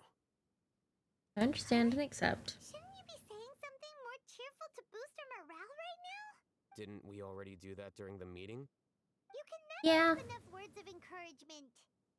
In that case, Candace can cuddle you to your heart's content while I continue to remind you of the seriousness of our situation. We all have our jobs to do after all. It's like... Makes sense. Speaking of the front lines, Of course. Compared to the mercenaries, I'm merely a feeble scholar. But the advantage of not being a mercenary is that I get to stay in a safer place and offer my strategic insight. Just think about that mercenary who lost his mind. Mercenary groups are facing constant danger every single day. well, being a scholar is also a high-risk occupation, and I'm not like the rest of them. Even among members of the same species, some... This guy. Mm-hmm. Paimon still remembers when those mercenaries in Port Ormos called you a lunatic. All intellectuals are lunatics in the eyes of fools. I'll take that as a compliment. Real and true. That reminds me. Do you remember the record we saw in the King Deshret ruins? You have a good memory. I remember. Forbidden knowledge has the power to drive people insane, but this fact has never been shared with the public. Even I, who has worked in the academia for some time, was never once informed of this. I think those mad scholars and mercenaries we encountered may have all fallen victim to the corrupting, but the academia has always held a different view. They've always come to think of it. Perhaps the academia has also never understood the true nature of forbidden knowledge, and thus always the withering, Elazar, and the sandstorms. Another occurrence of forbidden knowledge pollution. Paimon thought that Irminsul's disease is what caused the withering in the sandstorms. At least, that's what Tainari told us. Wait a second. Could it be that? Ah, you've connected the dots. The cause of Irminsul's illness may precisely be the pollution from forbidden knowledge. But if that's the case, what? We have to tell Nahida about it. Why do you think Lesser Lord Kusanali would have a solution? You mean it's related to the scene you saw when you passed out in the Avidia forest? That'll... Worlds In that forget case, it's imperative that we rescue Lesser Lord Kusanali. To make That's sure right. we're still on track, I would like to check on the state of some of our preparatory work. Where are we going? To an Aramite base. Okay.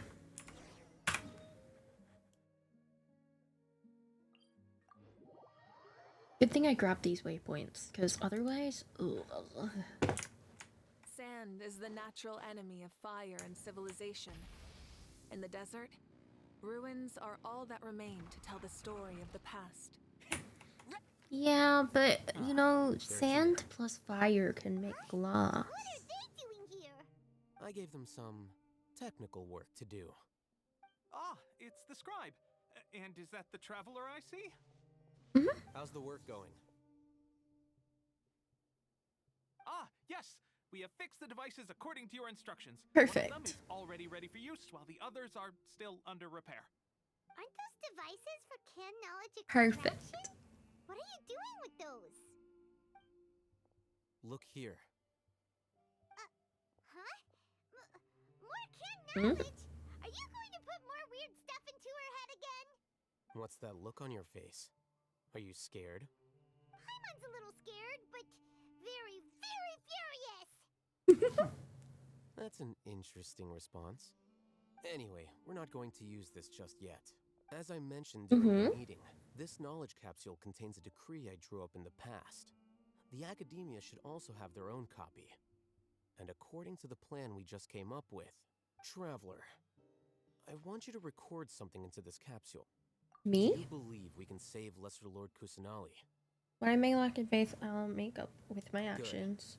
Conviction is the most important part of all. I don't think I lack any faith, though. Please get ready and put on this device. Really? You want us to record our conviction into the knowledge capsule? Yes. Paimon is still really worried. I understand, but trust me, Paimon, this is something we have to do. It's best if you can do as I say. Because, to achieve this impossible task, it sounds like you'll need to fool your own heart first.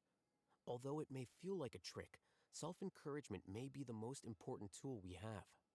Paimon can see the point you're trying to make.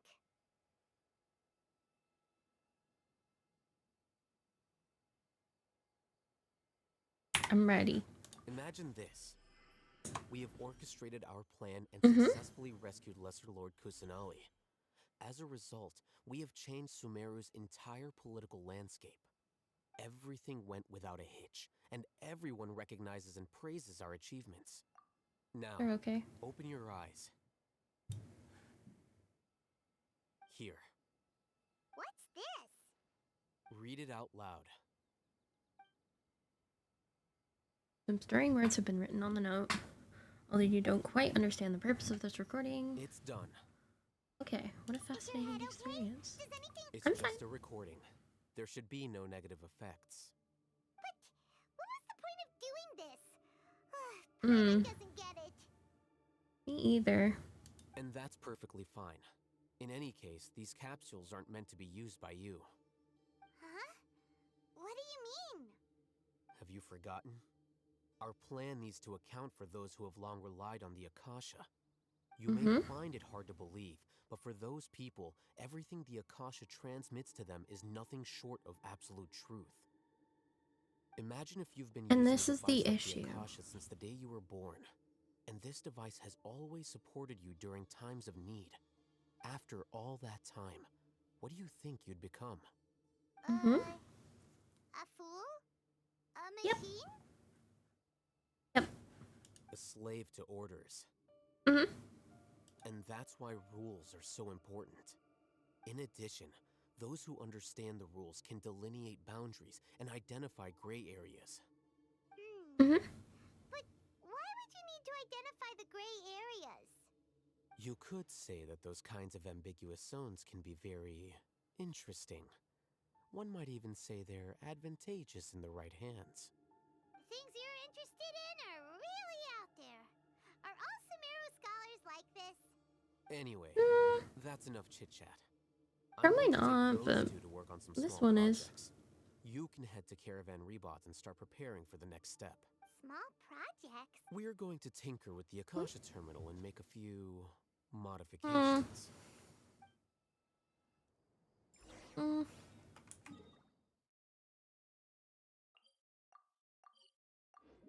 Yeah, I don't know how I feel about that, but sure. Sino? I thought we agreed on a plan. How can you go back on your word? The plan is too radical and carries a high risk for casualties. I've given it a lot of thought.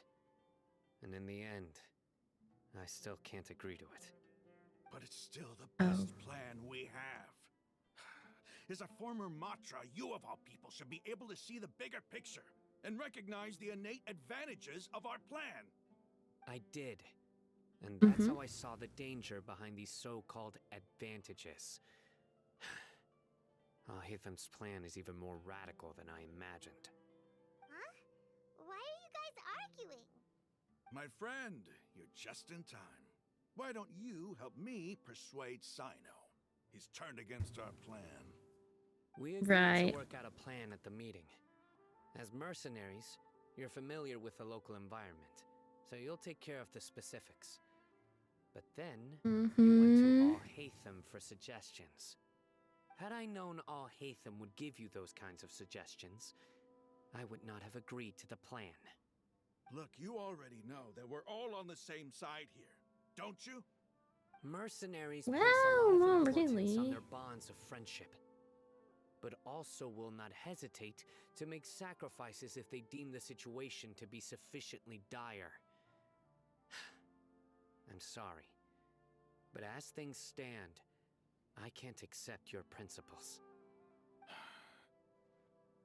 Seems you really do understand the ways of the desert. Traveler, Paimon, this is also something you should know. Ramon's plan is to have me work with the Caravan Reebok guards in my capacity as a Matra. We will arrest the mercenaries and escort them into Sumeru City. Wait, how can we work with the guards? We can't get through that wall easily, remember? Caravan Reebok would never let so many unregistered members of the Eremites enter Sumeru City. My plan will clear us of any possible suspicion, and also let us enter the city as a big group. There is no better way. That also sounds like something Al-Haytham told you. Am I right? Doesn't Al-Haytham know how dangerous this plan is? Of course he does. He told me, there is no perfect plan, but this can get the job done. He also said that with the help of Sino and the Traveler, our chance of success would increase significantly. I never blindly trust anyone, and I've always had a good eye for people. I think he made a number of valid points. It's my own choice to trust you.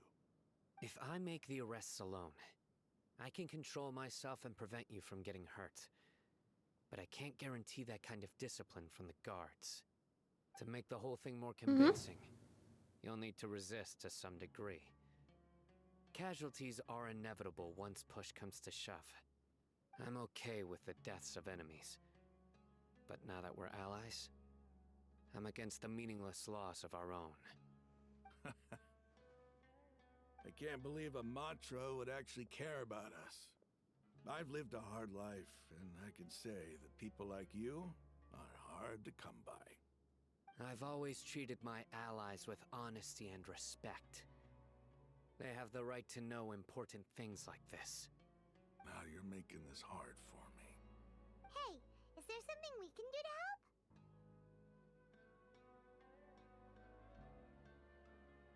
I can help. I know what I'm doing. I knew you would say that.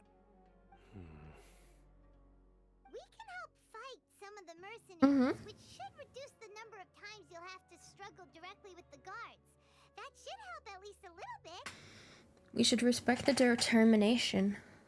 Sino, on behalf of my people, I thank you for your kindness. But this is a mission we cannot turn our backs on. We strongly value the lives of our friends, but the goal we are about to achieve is even more important. We have no fear of casualties, because we crave the spoils of victory. So please, lend us your support. We will show you the determination of us desert dwellers. Well, now that you've put it that way, I can no longer refuse. But remember, you need to follow the plan and not do anything reckless. Candace made it very clear that we can only achieve our goals if we can ensure our safety. Since you and I both recognize the significance of this operation, there should be no more animosity between the followers of the Dendro Archon and those of King Deshret. Everyone's life is equally important. Okay, you have a deal. Hmm? Let's do this for our shared dream. The guards should be stationed in the courtyard nearby. You can find them there.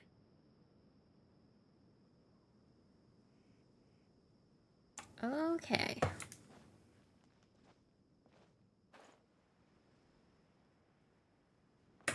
Me just climb up here. Ride the bike up here, I suppose. Phew. And go in here. Guards! General Mahamatra! To what do we owe the honor? Keep your voice down. Mm-hmm. This is a secret operation. Nice. I'm going to arrest a large criminal gang near this location. According to the Academia's Guide and Regulations on Secret Operations, I have the right to ask for the cooperation of Caravan Rebot. Ah, of course, of course. Mahamatra Sino's order is the Academia's order. Just let us know what you need. But Perfect. Who exactly are you planning to arrest, and how many people are you expecting? Depending on the scale of this operation, we may need to report it to our superiors. They're a squad of Eremites whose number is comparable to Ein El Ooh. Akbar in Port Ormos. They're involved in the theft and resale of supplies from the Academia. As many as Ein El Akbar? This should definitely be classified as a joint operation. Then I suggest that you report this to your superiors as soon as possible. And treat it as a top priority desert operation. I will need personnel. Got it. Please wait a moment. I'll contact them immediately.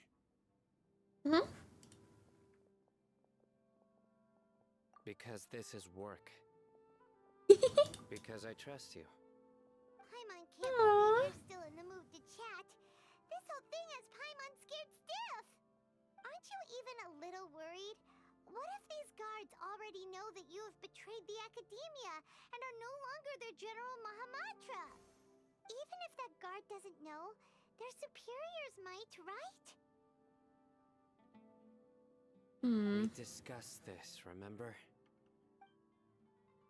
The Caravan Rebot operation is of great importance. But don't worry, the guards there shouldn't know that Sino has stepped down. How can you be so sure? First, the other Matra still don't know why Sino has left, which proves that the Academia has been covering. Second, this is a crucial moment for the Academia's God creation plan. No matter how you look at it, they don't seem interested in sharing the news of Sino's departure. A reasonable inference. I agree. Which brings us to our next issue. I'm sure some of you have been wondering if the prediction function of the Akasha will affect our operation. The Akasha is still in operation, so I must remain on high alert. Actually, considering the power of the Akasha, it's quite strange that it hasn't already tried to interfere with my actions. I've given that a lot of thought. For now, I don't think you'll need to worry. If you remember, when you first came to Aru Village, all your actions and routes were predicted by the Akasha. It even gave that information to those who kidnapped the village keepers.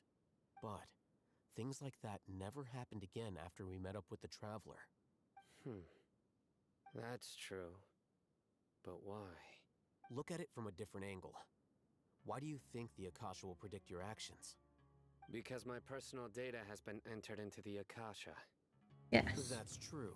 But the key to this question is, how well can the Akasha make predictions about a person?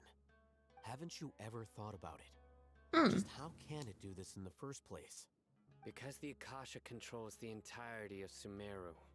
The Academia firmly believes that all human actions can be explained through logic. By sorting and analyzing entered data, the Akasha can derive behavioral logic and predict the actions of those who fit an existing logic model. However, at the risk of sounding like an advocate for fallacies, can everyone truly be considered logical at all times? Emotions are part of our behavioral logic, but can you guarantee that every experience of the same joy or pain would be equally intense? How can our feelings and opinions be predictable down to the letter in every single instance?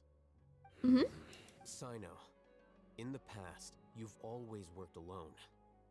In the absence of another person who could sway you or your thoughts, the Akasha could produce predictions that were similar to your real-life behavioral principles.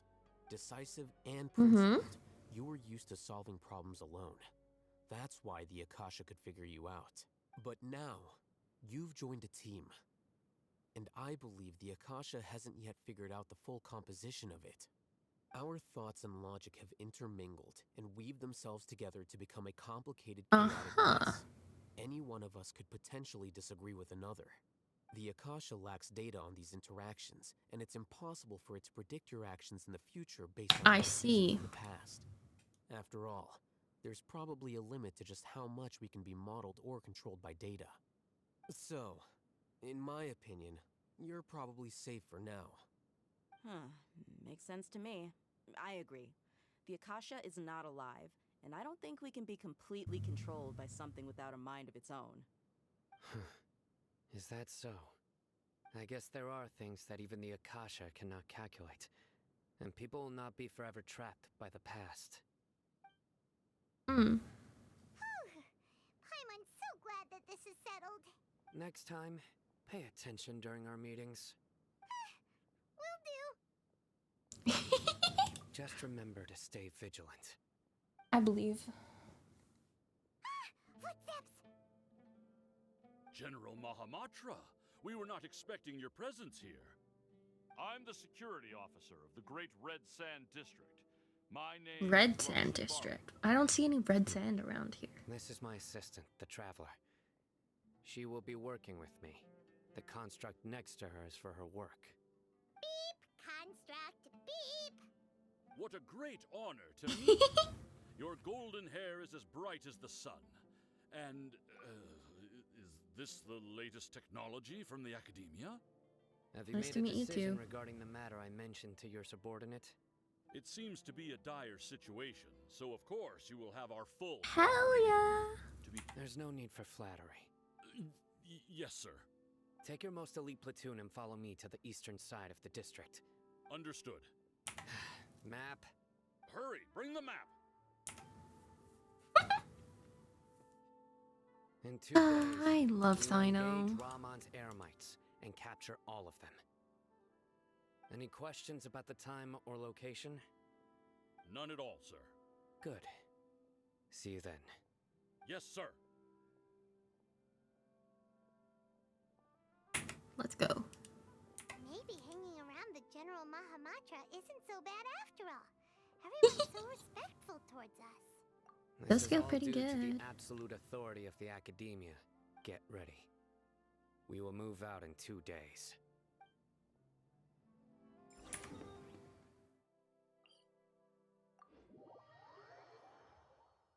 Okay.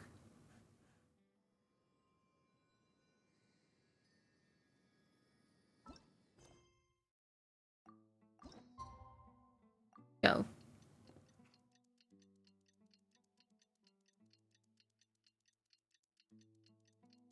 Go.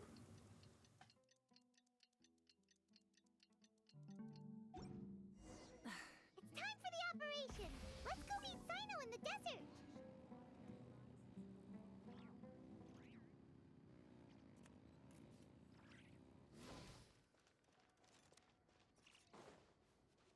So, update. I was wrong about where we were.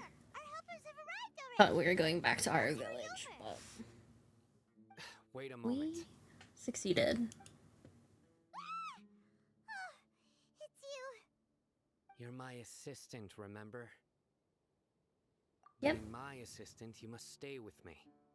Right. Let's head over there. Got it, It's boss. General Mahamatra and his assistants. We meet again. You're here early.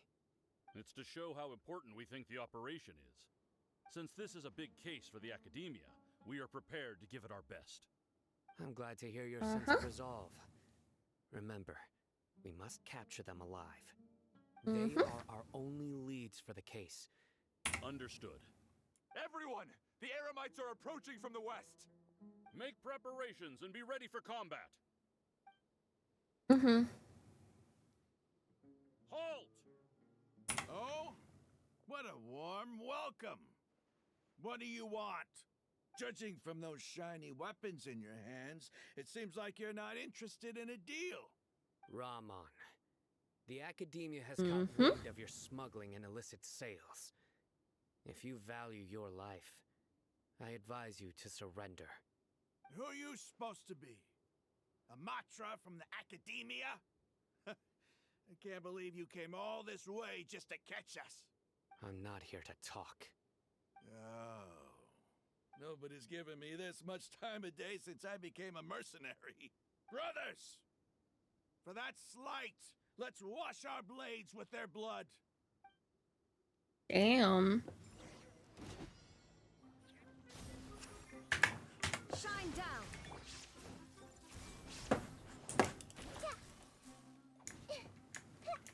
Let's dance.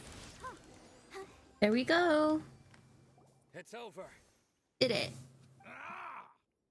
We have subdued them. The operation is now over. All Aramite mercenaries and related personnel in the area have been arrested. Hell yeah. Pitiful Dendro Archon dogs! You'll regret this! I'm afraid you'll regret it first. King Deshret will curse you! Silence! Oh, Restrain them and take them back to Caravan Rebot. Count their numbers and send them to the Academia as instructed by the General Mahamatra. Yes, sir! Hell yeah.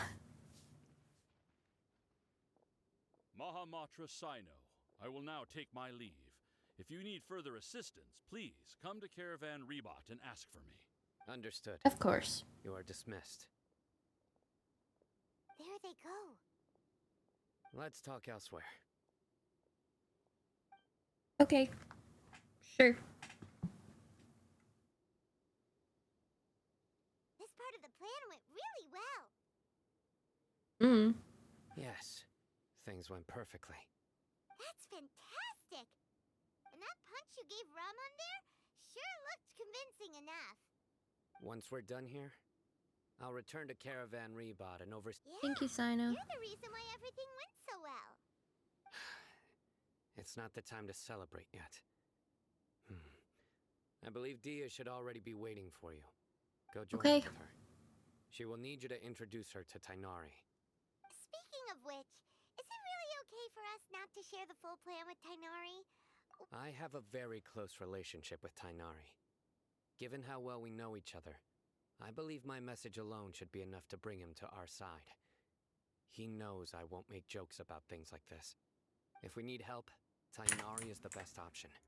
Get ready for the next phase of the plan. Don't keep them waiting.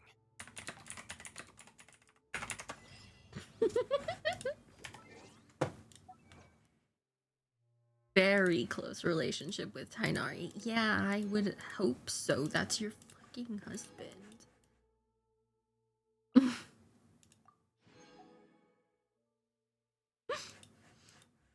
That's your husband. I would hope so.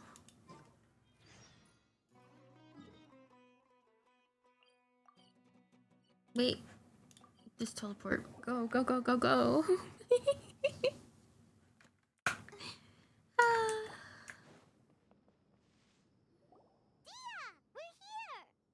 It's about time. Didn't you say our part of the plan is the most important of all? And here you come rolling in late. In the time it took you to get here, I already did 5 laps around the place, downed 7 drinks, and even did some clothes shopping. Sorry. Mm-hmm. We didn't mean to keep you waiting. I just wanted to fix your attitude and rub it in. After all, you took your sweet time getting here, and we've got important stuff to take care of. Okay, well, it wasn't our fault. Situation was a bit tricky. I just like seeing that serious look on your face. All right, I'll stop. All joking aside, I'm glad you're here. Let's get moving and take care of this as soon as possible. Easy, no problem. We got it. Our responsibility is to get a status update on the Fatui Harbinger known as the Doctor. We're dealing with an institution that controls all of Sumeru is already hard enough. If the Doctor were to crash the party, it would be next to impossible for us to achieve our goals. Yeah, we sure don't want him showing up. Ooh, he really gives Paimon the creeps. Right? Hearing his name just reminds me of those stuffy old geezers in the Academia.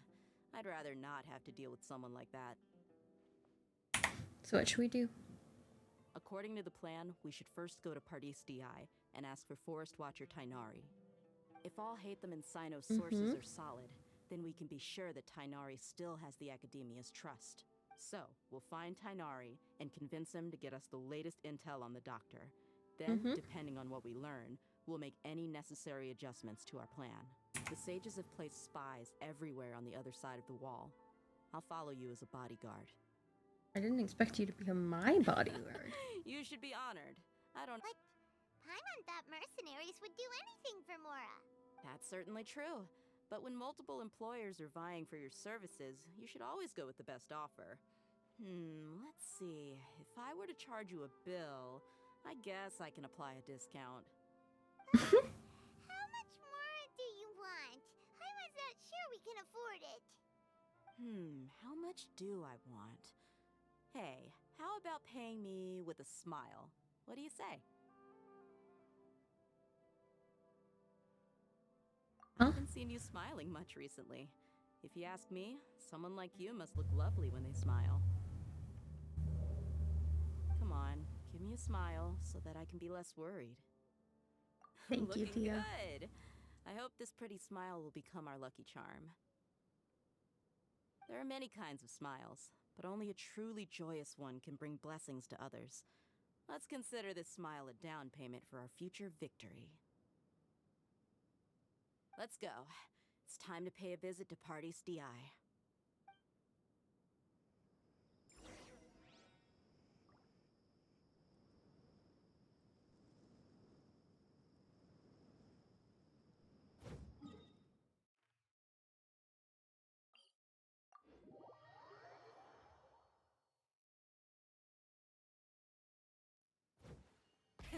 Rev the engines! Over here? Tighnari! Over there! Let's go say hi!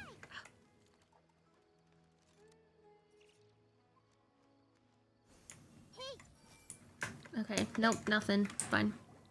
It's fine. I'm fine. Traveler, Paimon, and you are? Hey there. Long time no see. This is our friend Tia. She's an Aramite mercenary. A mercenary? You must have some big news for me. It's something really important. Please help us out. All right, then follow me. Okay. This place is better. We won't be disturbed by any passerby. Okay. What is this important thing you want to ask me? The Doctor. He's that strange-looking Fatui Harbinger with the mask. Paimon thinks he has blue hair. Yes. Yeah, he's the one who hurt Kale. Actually, he left Pardis DI just a little while ago. He left already? Yeah. He came looking for me. Can I ask what it was about? Sorry to ask you like this after having just met, but your answer is very important to us. For now, all we can share with you is that your friend Sino is working with us. Sino, you say?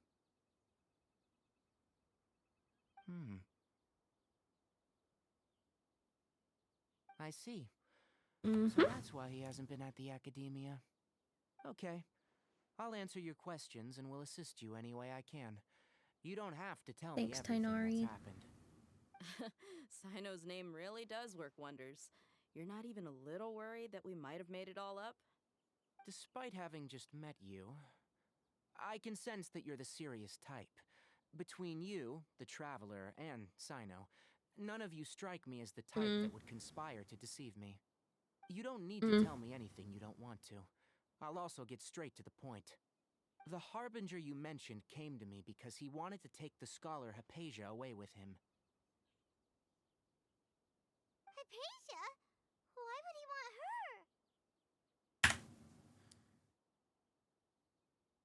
her? What is he after? What do you mean by take away? Is he planning to leave Sumeru? Yes. He told me his return to Snezhnaya is imminent. So you mean you're leaving this place soon? How Tighnari can be Otherwise, we so could have perhaps talked a little more. respectful. I was just about to set out when I remembered something important. Grates on my nerve. Today, I made a final trip to Pardis Di. Let me ask, have you been taking care of a scholar by the name of Hypatia? Your sources are accurate. No doubt because you've recruited many informants. But you're right. Hypatia has indeed been receiving treatment from me. Forgive That me is for the man asking, who hurt your but how's kid. the treatment coming along? Given the way you're asking, I assume you have something to say. Since you asked, I'll be frank. I would like to take Hypatia to Snezhnaya. It's incredibly difficult to transfer a patient. As a scholar yourself, shouldn't you at least be aware of this? Oh? I can't believe your utter lack of faith in me, to the point of even questioning my general level of knowledge. How unbefitting. Well, you're the only one who's ever made such a request. I have my ways of keeping her safe during the journey. In addition, I can also promise that under my care, Hypatia will receive the most advanced and effective treatment. I will personally supervise her treatment and see to her recovery. Would that be agreeable to you? Hypatia was born in Sumeru and remains a scholar of the academia.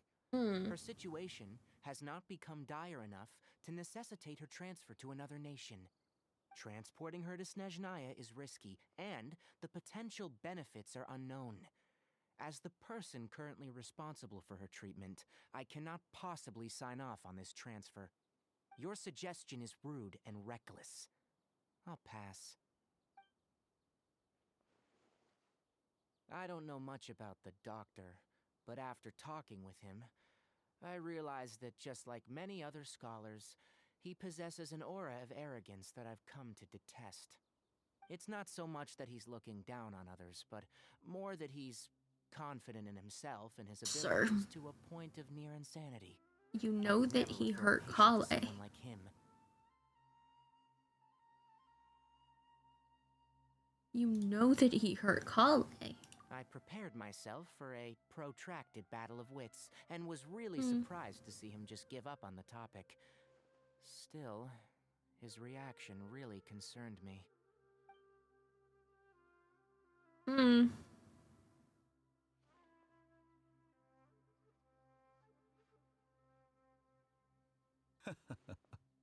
I see. Of course, your opinion makes perfect sense. You're still young, but already quite stubborn. Under normal circumstances, I wouldn't just let you off the hook like this.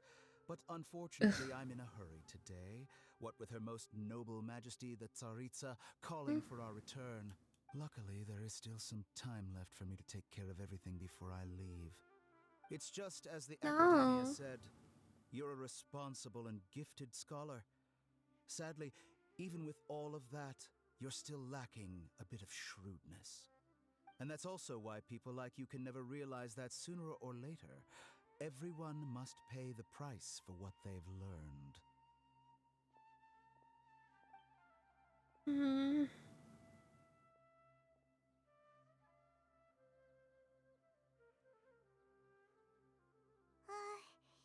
Paimon can't help but feel like he's hinting at something unpleasant.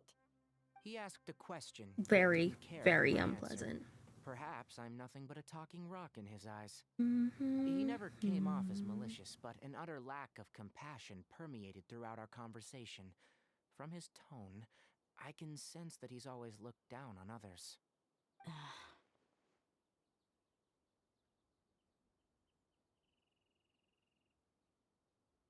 I can I barely believe he's believe actually it myself. leaving Sumeru. But if that's true, the situation will be in our favor. I don't Yeah, but what think if I he's missed not any actually leaving details. Sumeru? Frankly speaking. Sorry we can't tell you everything.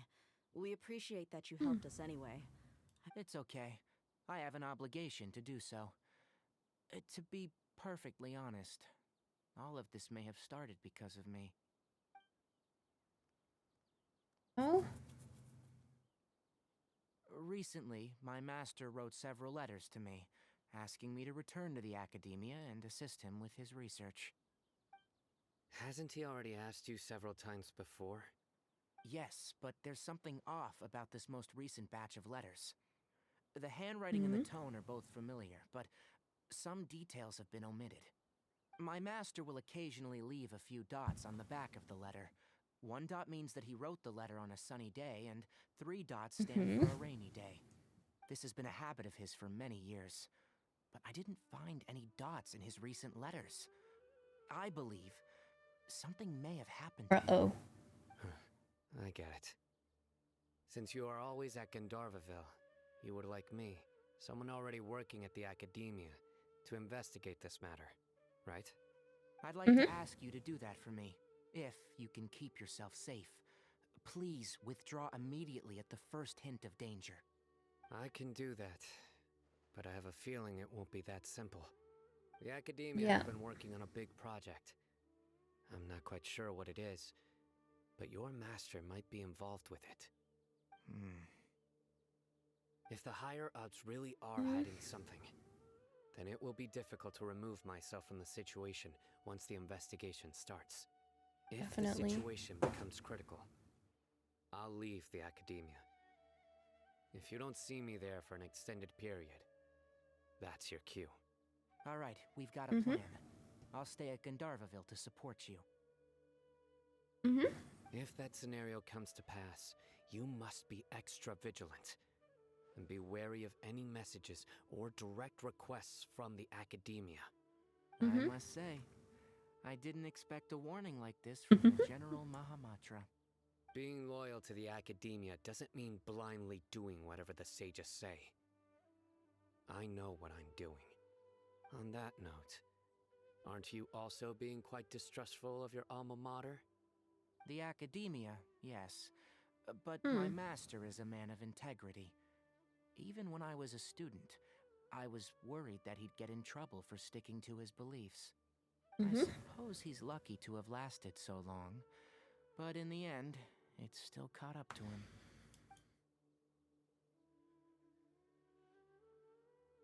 I see. So you noticed something was up with the Academia from the very beginning. This may well be how Sino became involved in all of this. In which case, I must keep my promise and help you however I can. Also, if you run into Sino again, please help me pass on a message to him. Trust your own senses and experiences. I think this may be something he needs to hear right now. Okay, we'll find a chance to tell him. Thanks. Right. Now let's go hunt down this Harbinger. Oh, by the way, which way did the doctor go when he left Pardis Di? That way. Gotcha. Thanks so much. We'll be on our way. See you later.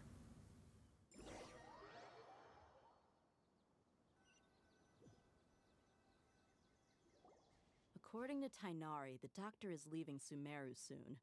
I want to check if the doctor was actually telling the truth. I don't think he is. He also said that he'll take care of everything before he leaves. What did he mean by that? Just to be safe, let's chase him and see what we find. But we have no idea where he went. How can we start chasing him? We'll do it the mercenary way. I'll find leads as we go. All you have to do is just follow me. That Harbinger may have tried to cover his trail, but he still left some traces. Or perhaps he never even thought about concealing his whereabouts. Maybe that's just how arrogant he really is. Yep, we're headed in the right direction. The traces are still fresh, but there's no sign of his entourage. Clearly they're in a hurry. It's just as I thought. Okay.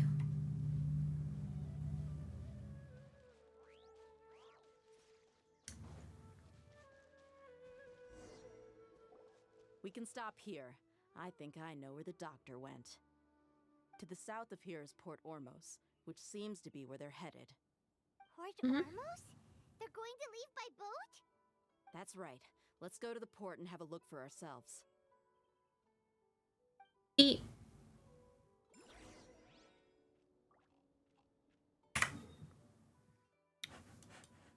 Nodcry is part of Snezhnaya, which is up here. So why would they not go to Beta Harbor, which we can see doesn't connect to Fontaine. So there is in fact just a path here. I'm really hoping that this gap gets filled in. So this tiny gap, like, please. In the storm worked somehow. Okay, I will be right back and then we'll finish off Sumeru.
I'm back. And so is the bean.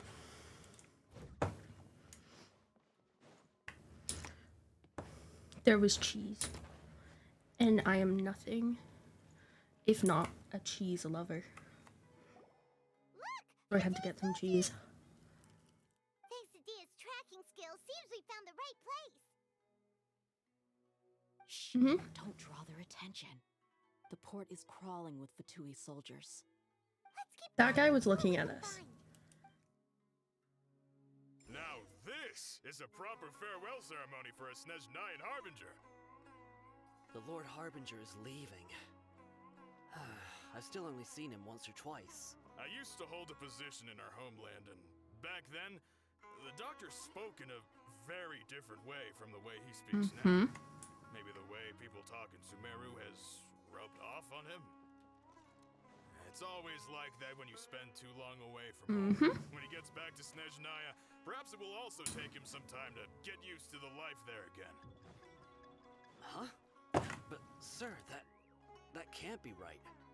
No, I remember it like it was yesterday. Both his expressions and tones are now very different. Also, for some reason, he seems like he's all smiles now. You must be mistaken. Nobody's supposed to look happy when they're on a business trip.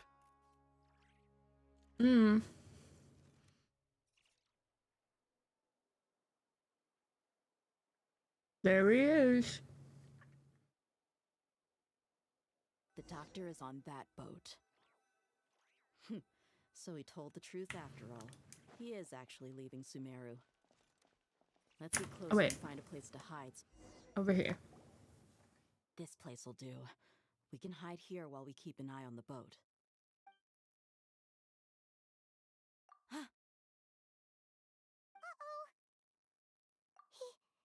He saw us. Uh-oh. Huh? Is he waving at us? It's time to say goodbye. Wait, is he the only person on the boat? You mean there's nobody with him? And where are all the soldiers He's we not saw on the leaving. port just now? They were all here just a few minutes ago, but now they've vanished. He's not leaving. Trap. Wait, don't tell me that. Luckily, there is still some time left for me to take care of everything before I leave. Oh no. They might be after Hypatia. Let's get back to Party's DI. Huh? What do you mean? I'm afraid that she's seen something that she wasn't supposed to see. If I were the Fatui, I would also try to take her away. Oh no! Are you saying they're going to kill her? Let's go!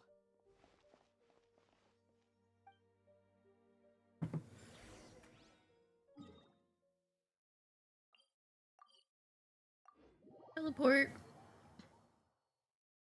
Where'd the bean go? Pardis DI is not a place you Fatui can just show up and do as you please. I believe we've already made ourselves quite clear. Our superior gave us permission to search for and collect medicinal herbs in Pardis DI for research purposes. But you've been in Sumeru for some time already. I find it coincidental that you chose to only come here today.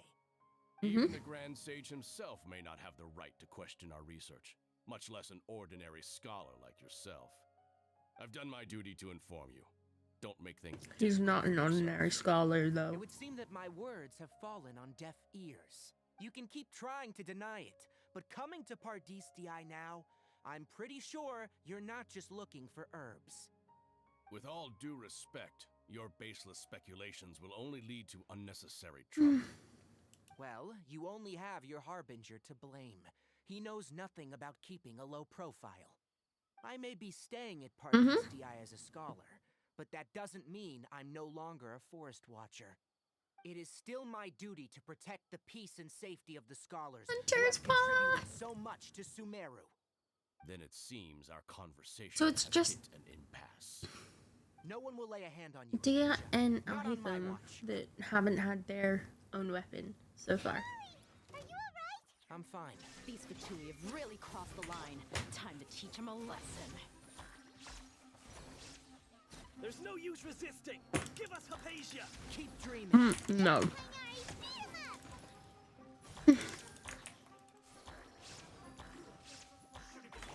Light it up. Shine down. The doctor's orders are absolute. Yeah? You've been someone's lapdog for so long that you don't know Mm-hmm. anything else now.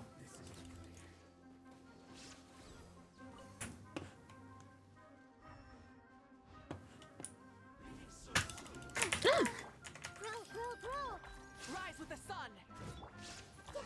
There we go. We're not getting anywhere. Traveler, Paimon, please go to Hypatia. We need to make sure they don't try to sneak around and attack from behind. Got it.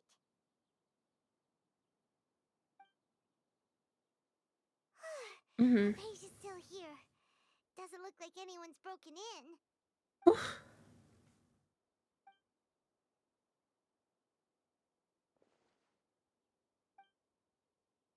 Well, how is she? Okay. Oh, that's good. Mm-hmm.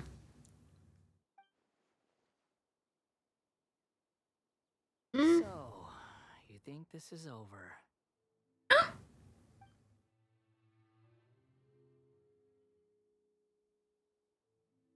Sorry, Moosh. What? The Balladeer is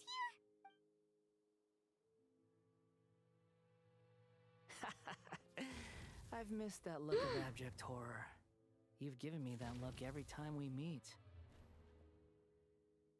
But, where is he? Hey, bestie. Uh-huh. I can hear all of your thoughts, you know. Don't you remember? I already saw you the first time you came to Party's DI and made contact with Hypatia. I didn't What did need you do to to her? anything. It is her honor to be able to connect her consciousness with me. Who are you talking to? It can't be the Balladeer, right? I know you must be curious. I might as well tell you that I decided to enter Hypatia's consciousness the moment I sensed your touch. Hi. I wanted to observe you on a fool's errand. Hey, Traveler! What are you doing? My Paimon, deification stay is quiet. nearly complete.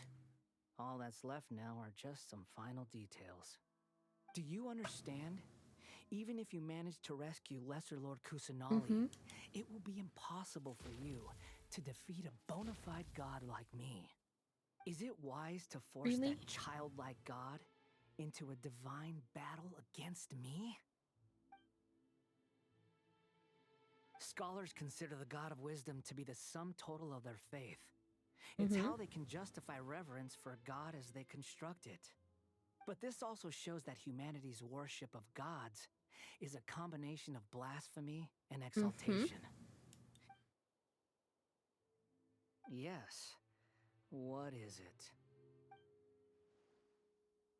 Yeah, I'm in a good mood, which is why I'm talking to you like this.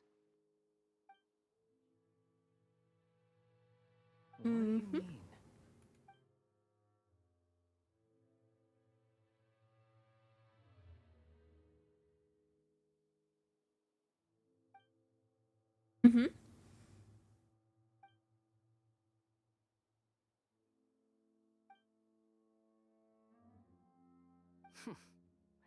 Those words almost make you sound like a friend who actually cares.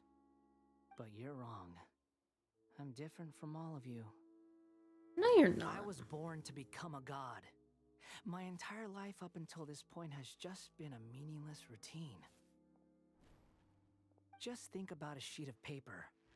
By itself, it holds no meaning. He looks like a ghost. The content recorded on it But I is love what him. gives it value. All I had recorded down before were some painful memories and boring human feelings. Such senseless drivel should have been erased a long time ago.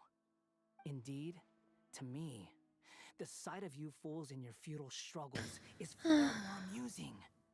Tell me, Just what has this world done for you to protect it with such zest and conviction? You wouldn't I'm understand. connected to your consciousness, so I can hear what you're thinking and sense the depth of your determination. This is a good conversation we're having. So here's a word of advice. Let go of your misguided guardian complex. You know nothing about the truth. It'll be for your own good, as well as everyone else's. Humans are a species that can only find bliss in ignorance.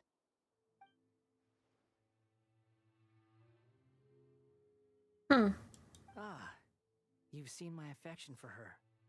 If you were in my position, I think you'd feel the same way. She peered into my consciousness and saw my past. Someone like that is qualified to become all gods need followers. So Hypatia has been chosen. Her appearance heralds my imminent arrival at the throne of divinity, while her worship shall become my glory. You're doubting me again? I'm always doubting you. Soon, you'll know what kind of authority you're challenging. Will I? Who wants to hurt my devout follower? The doctor wants to hurt my first follower?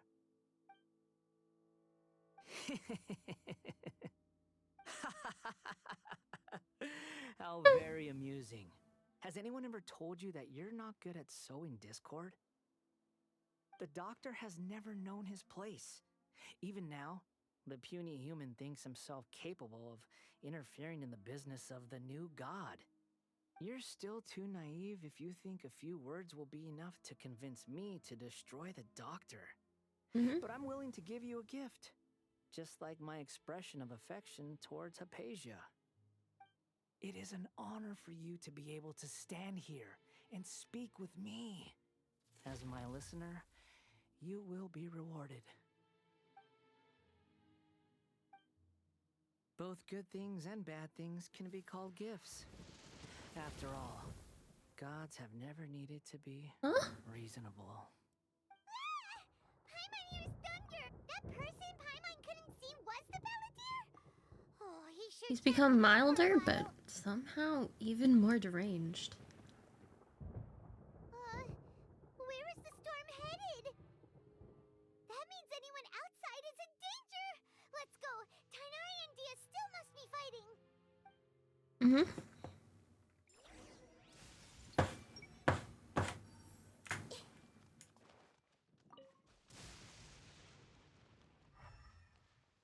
Oh god. Wait. Oh! Have the Fatui retreated? Tighnari? What happened to you? He's hurt. I'm fine. Ow! Don't move. No? I've seen Eremites get struck by lightning before. You need to rest. Struck by lightning? We were fighting, and just as things started looking grim, the weather suddenly became extremely strange. Lightning started attacking everyone, almost as if it were alive. Luckily, there were only two of us, and both of us were nimble enough to dodge most of the strikes.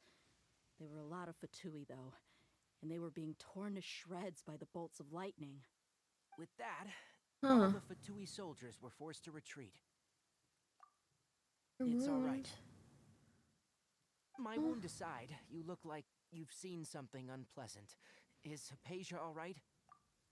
She's okay for now, but I want to tell you something. Hey, didn't I tell you not to move? Just in case. Let's go to Hypatia's place and talk about things there. Tighnari?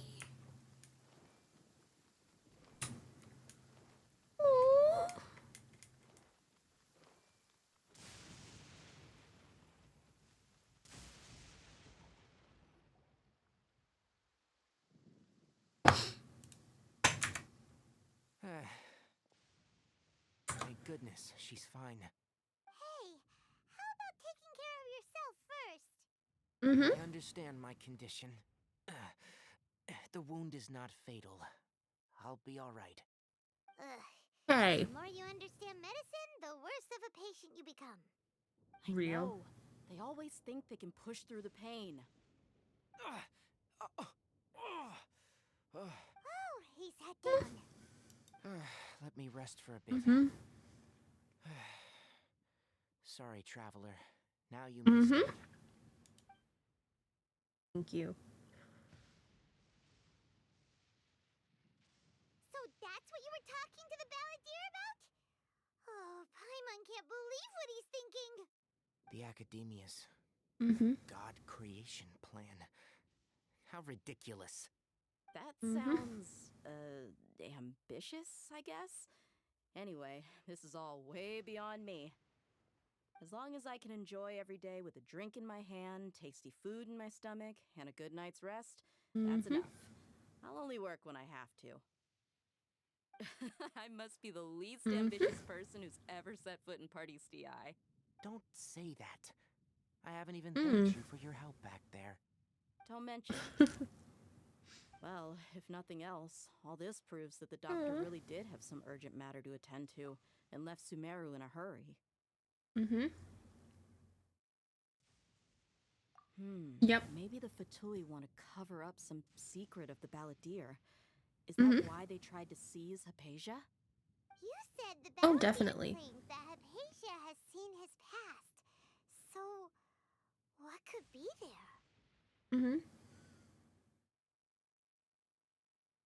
Have you noticed? The balladeer is not happy with the doctor's actions. He thinks the doctor has no right to consider himself as his equal. So, if the doctor was to show up again, would the balladeer zap him with lightning? Based on what the traveler has said, I think he would. Having the doctor gone benefits him as well as us. In other words, we've successfully completed this stage of the plan. The doctor is out of the picture now. Yay! That's a big accomplishment! I'm also happy for you. Thank you for the help, Tainari. Make sure you rest up for now. Please get some rest. All right. Okay, that wraps things up for us here at Party's DI. Traveler, it's about time we rendezvous with the others at the Grand Bazaar. Let's continue to keep a low profile. You can head there once you're ready.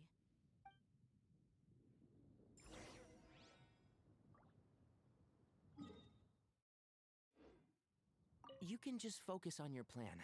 Leave Hypatia to me. My wound is not going to get in the way. Okay. Guess I'll sit still for a little while longer.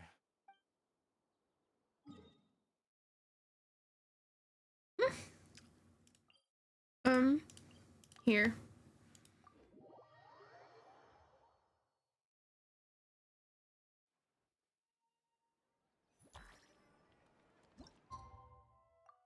Okay. Waiting until the agreed upon time.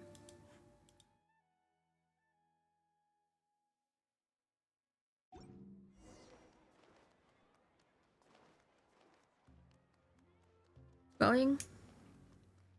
Going. Going. Going.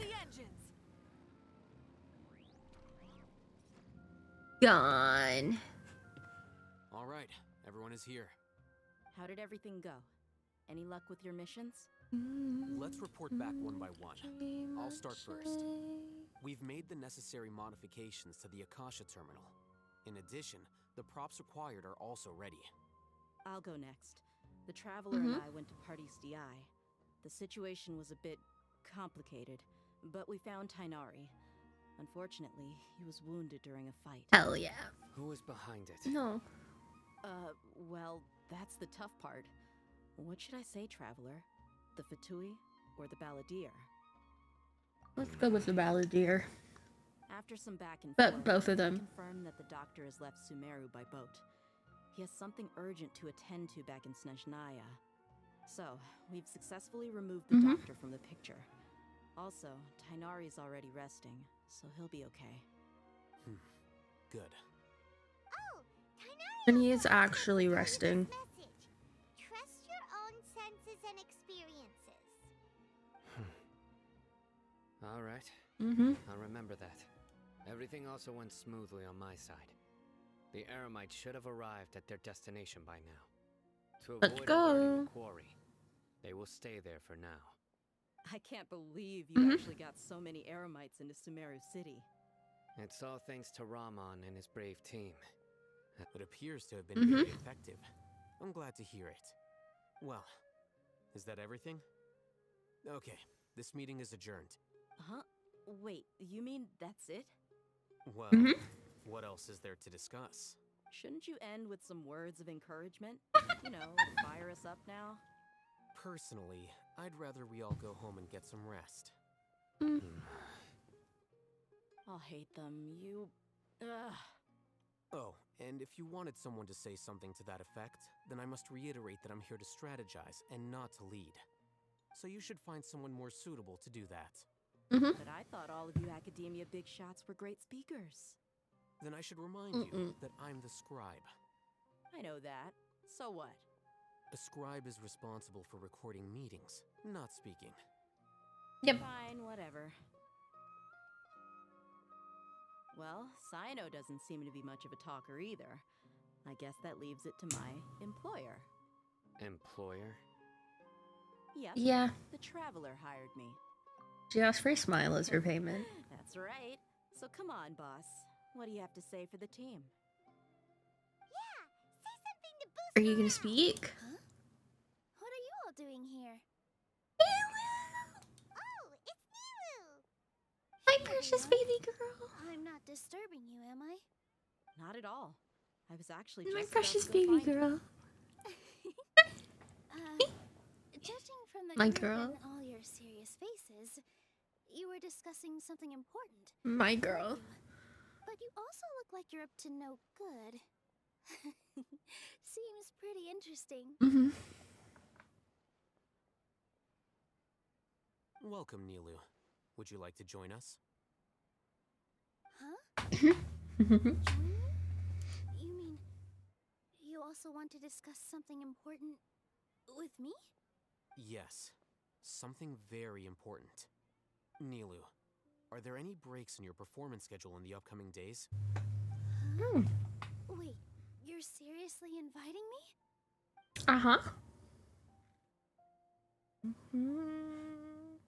My heart and soul. I can't believe my ears. You are truly the bravest and most passionate people of Sumeru, well, that I've ever met. Oh, right. The Traveler and Paimon are not from Sumeru, but you are awesome as well. Aw, thank you. I must admit that I'm a little scared, but I'll try my best for Lesser Lord Kusanali. If I can somehow use my abilities to help you, then count me in. Remember, You can. believe in yourself. Okay, I'll get my friends at the Grand Bazaar to help us tomorrow. Just remember not to say too much. Be discreet. Yep, you got it.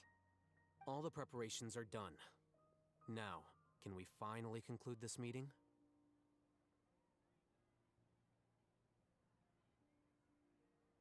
Tomorrow we're gonna So, say the have you god. thought up what you'd like to say, boss? It's hard to believe that everything that has happened until now and our actions will bring change to many things tomorrow. It's a grand plan and we're all super awesome! That's right, so just get a good night's sleep, everyone. Well said. A good night's rest before an operation can be the difference between success and failure. Thankfully, I've had my rest Exactly. myself recently. It's been nice and quiet. Oh? Oh, nothing. So go home and get a good night's sleep so we can be up early tomorrow! Definitely nothing. Okay, so I guess that means it's time to say goodnight now. Good night.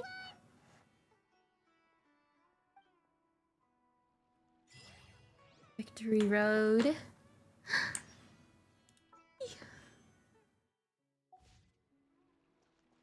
Wait, Wait, we get to be oh my god, hold. We get to be Nilu tomorrow.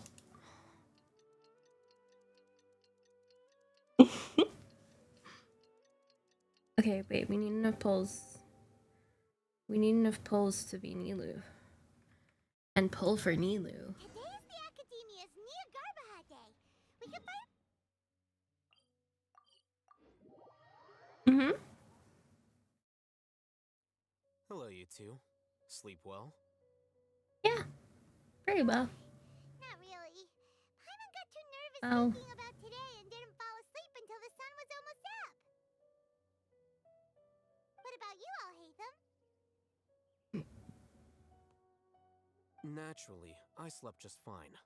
After all, a good rest should be considered part of the plan, since energy is an important resource. Naturally. You just want to show off how calm you are. It's crucial to dissipate any tension before we execute our plan. The only thing you're doing is being annoying. Anyway, do you need me to go over the game plan again? No. We're good. We're good. Just in case. Our target is Grand Sage Azar's office. Everyone in the Academia knows that's where the Grand Sage's console is. Only they can operate it. Many restricted commands and operations are executed via that console. I'm sure that console has a way to free Lesser Lord Kusanali. You know, Paimon's been thinking, what kind of technology could let the sages imprison even a god? That isn't is something they could have a very accomplished good with their question. scholarly talents alone. In the sanctuary of Suristhana, there's a device of Greater Lord Rukkhadevata's that she once used to isolate herself while meditating. 500 years ago, the Grand Sage at the time modified the device so that it can no longer be controlled from the inside. They were effectively trapping one god with the power of another. So, how are we gonna get to the Grand Sage's office? Don't forget, today is Nagarbaha Day, arguably the most important day to the Academia. The sages and core Academia personnel are busy loading the latest batch of research developments and legal decrees into knowledge capsules so that they can be entered into the Akasha. All the Darshan's researchers have their noses to the grindstone, and the Academia's grounds are flowing with all sorts of people. It's the perfect time for an infiltration. When the Grand Sage leaves his office to supervise the entering process, that's our cue to access the console and free the Dendro Archon. Copy that. Well, yes. That's just the visible side of our plan, after all. If precedence holds, the Academia should have already started preparing for Nagarbaha Day. Everyone should be in position. All that's left is for us to lead the charge. Let's go. So are we just gonna walk in through the front door, or...? Yes. Were you expecting a stealthier approach? Paimon can't think of a good comeback. Alright, it's all on Alhaitham if things go south.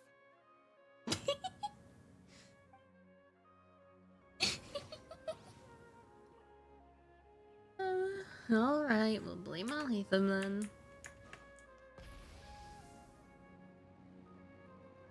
Honestly, what easier way?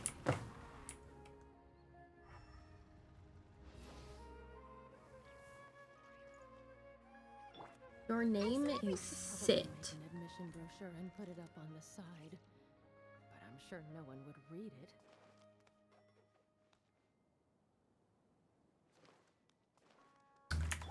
Anyways, what easier way to get arrested than by riding a motorcycle? Scribe? Please, wait. Are you Scribe Alhaitham? That's me. Is something the matter? I'm in a hurry. No. I was just surprised to see you here. I had heard that the sages were looking for you not long ago, but I didn't know what for. And, also, please don't bring outside guests into the Academia.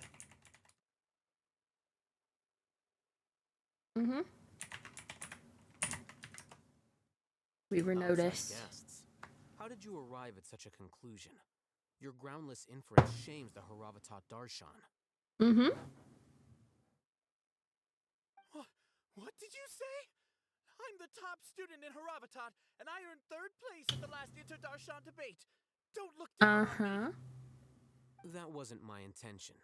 As your Haravatat senior, I just assumed that you possessed a greater aptitude for critical thinking.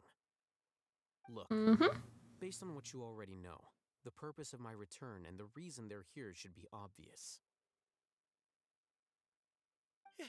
Is that so? Yeah. Wait a moment. It is so. Let me think. Don't tell me the answer. The sages search for you. A blonde-haired traveler. Outside guests. So, from the start, the sages weren't looking for you, but this traveler? And you were gone from the academia for so long because... Hey, shh. Yes, you've proven yourself as the top student in Haravatat. I surmise you've arrived at the correct conclusion. As I expected. Please, forgive me. I wasn't thinking clearly just now. Thank you for getting me back. Yeah, we can tell. It's nothing. We'll be on our way then. All right. Thank you for your contributions to the academia, Scribe. What the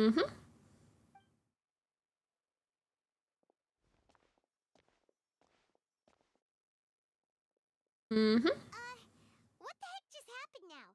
What did he just guess? I'm afraid I don't know either. You have no idea? Nope. He convinced himself of whatever truth he came up with. That is the so-called pride of a scholar. If someone questions their academic facility, they will instantly feign understanding to keep up appearances. Nowadays, the academia is rampant with this type of scholar. Their obvious farces of intellect only serve to highlight themselves as fools. So there are special ways to deal with smart people. We don't even need to make up our own excuses. Nope, we just have to make them come to their own conclusions. It would be problematic if we missed our window of opportunity. Let's go.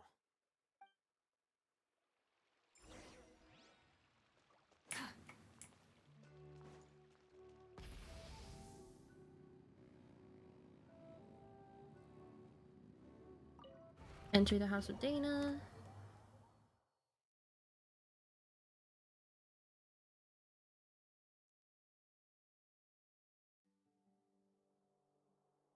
Is this the Academia's library?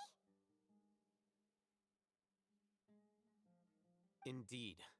Known as the House of Dana, it is quite possibly the most extensive special collections library in Teyvat. There are a lot of students going through here. Is it really okay just to waltz right in?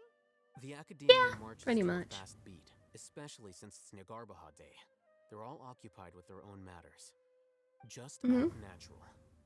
Now, hurry along. Be my savior and take me away. Uh-oh. What's this platform for? It's a lift that Academia personnel use to access higher floors. Are we gonna take it there? The Grand Sage's office is up there somewhere. No, not right now. We can't guarantee that we won't run into the Grand Sage. Let's step back and observe for now. Okay. You think the Grand Sage will exit from there? And after he does, we'd sneak past him? Oh, Paimon thinks that's really dangerous. Who knows? However, if we can confirm Azar's current location, our operation will be much safer if we... Allow me to offer you a hint. If you wish to know his location, look behind you. Uh-oh.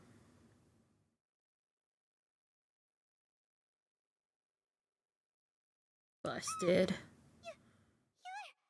What's Grand Sage Azar doing here?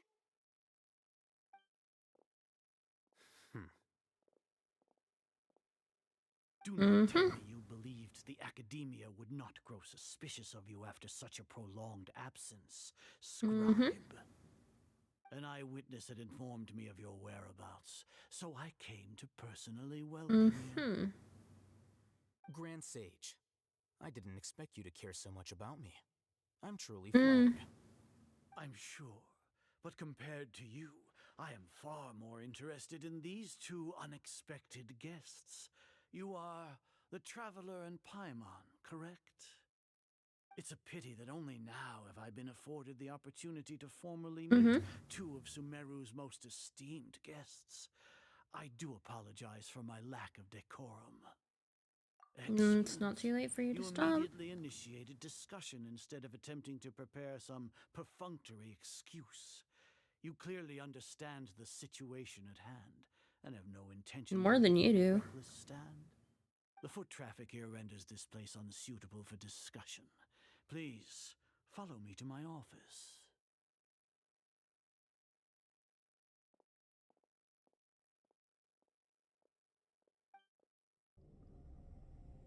And if I don't want to do that?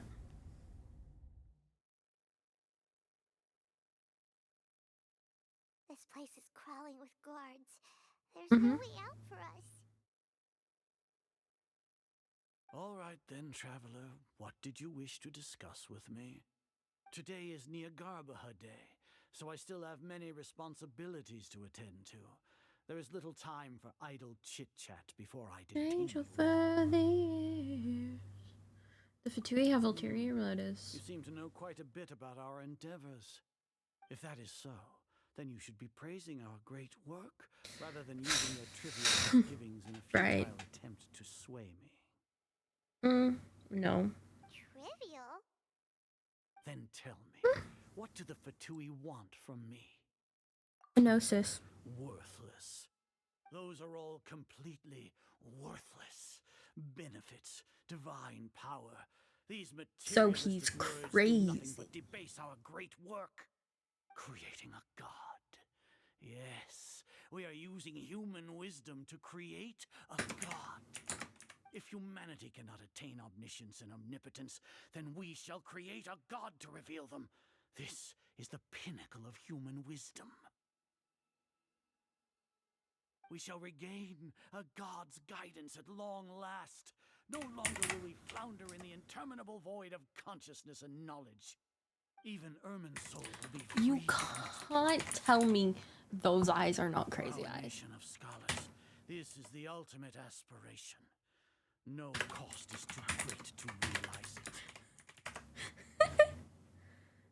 In the end, you're still relying on God. The rapture of having a god be born. It's not like Sumeru didn't already have a god of its own. Exist on a plane that far eclipses humanity's. Lesser Lord Kusanali. What can she even do? Care for the people, fend off sandstorms, fabricate silly fairy tales. These are but child's play for the academia. Does that make us equal to the gods? We are a people favored by Greater Lord Rukkhadevata. No, you're not. She's dead. Not seen it. Our forefathers bore witness to true wisdom. The ascension of the Lesser Lord has brought nothing but bewilderment to the scholars. They all ask, is that truly what true wisdom is supposed to look like? With that in mind, it is better to keep her isolated in the sanctuary of Surasthana, so our academy will not become embroiled in turmoil. It's really not, though. Do you really think that only the super smart or powerful should be able to call themselves gods? The arrogance of the scholars. They are indeed dangerous individuals.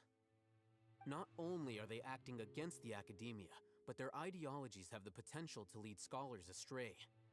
Looks like there really was merit in my assignment. Hatham? Are you talking about us? Sir? Anyway, what are you doing? I've brought them to the academia as ordered, but it took some time and trouble. Oh, that reminds me. Here's the investigation report you had requested. It's a summary of my time spent with the Traveler, an array of information about her ready for your perusal. Huh? Oh, Hatham! So you're still on the academia side! finally starting to test you!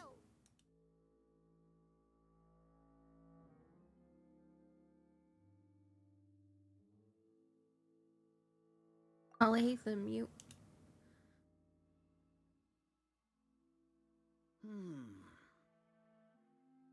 Excellent. Detailed contents with no errors. I would expect nothing less than an immaculate report from the scribe. As it is Niagarbaha Day, I'll enter the information on you into the Akasha. Surely you know what that means. We'll be monitored, just like Sino. With the Akasha's calculation process, all of your actions will be predicted with an accuracy of at least 98%. Furthermore, your data will be updated in real time whenever new information presents itself. To put it into words you can understand, wherever you go, you will be walking under an invisible leash. This is Sumeru's greatest penalty for dishonest persons. Does that also include your General Are you not familiar Mahamatra? with the concept that great responsibility begets an equally great suspicion? In any case, you are Sumeru's most concerning external variable. Locking you down will greatly decrease the chance of any undesirable outcomes coming to pass. You're despicable! Despicable? Perhaps from Yeah. your perspective, but your ploy was to sacrifice the traveler here, was it not? Lord Azar, Huh? I know what you're trying to say, but I've been following your plan this entire time. Why are you doubting me at this juncture? Must I delineate your entire plan? Very well, I will spell things out.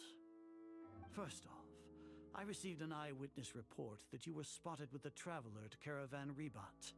However, you immediately departed for the desert and escaped surveillance range. Judging by the time, you all likely encountered the truant General Mahamatra in the desert. Am I correct?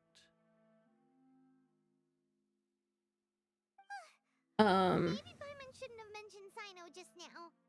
The Academia had not received correspondence from its scribe for a prolonged time. You were also in the company of the Traveler, a close associate of Lesser Lord Kusanali and General Mahamatra Sino, who had defected from the Academia. With their instigation, what was the probability that you would betray the Academia? Rationally speaking, 50%? 70%? What do you think?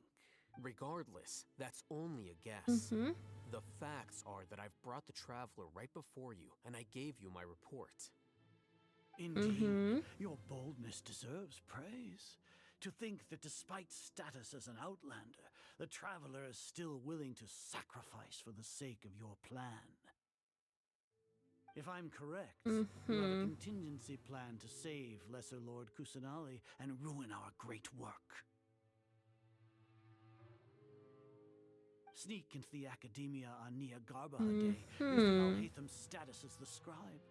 For there is a good chance that an opportunity to save the Lesser Lord will arise.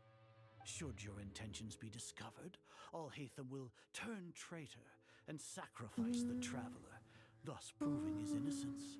He can then stay inside the Academia and continue searching for a way to proceed forward. As for Sino, according to the Akasha's calculations, he will soon return to the Academia and confront me in person.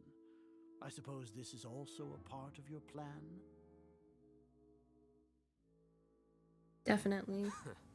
You'll see me as a traitor regardless of what I say, no? Even if you impugn me, it would have little effect on you all. You misunderstand. Losing our scribe would irreparably damage the Academia's regular operations and the development of Sumeru's future academic systems. However, under the current circumstances, even that is trivial compared to what we stand to gain from our great work. You said that I betrayed the Academia, but you, Azar, you've betrayed all of Sumeru, betrayed its Archon. So flight has turned to fight at long last. Guards!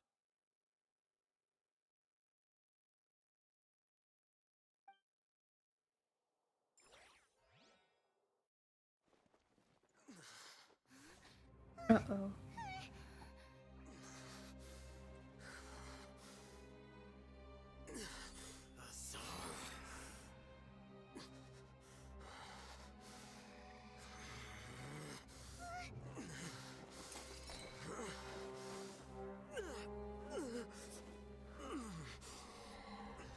Well, what do we have here? So you stole that divine knowledge capsule. Traitor!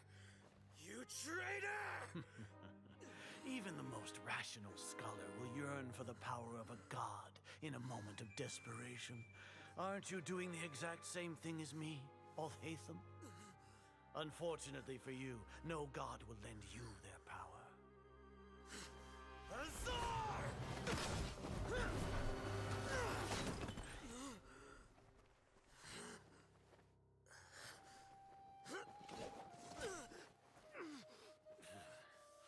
He has gone completely insane.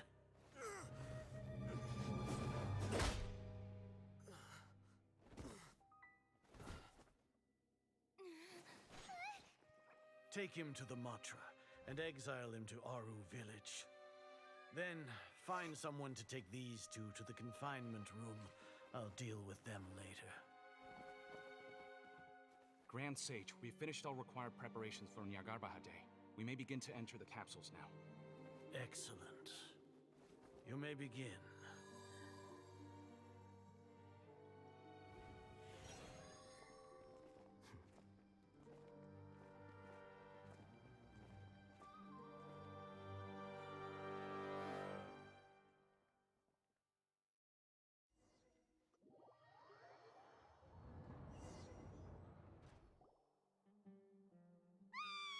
Don't lock us up! Let us out!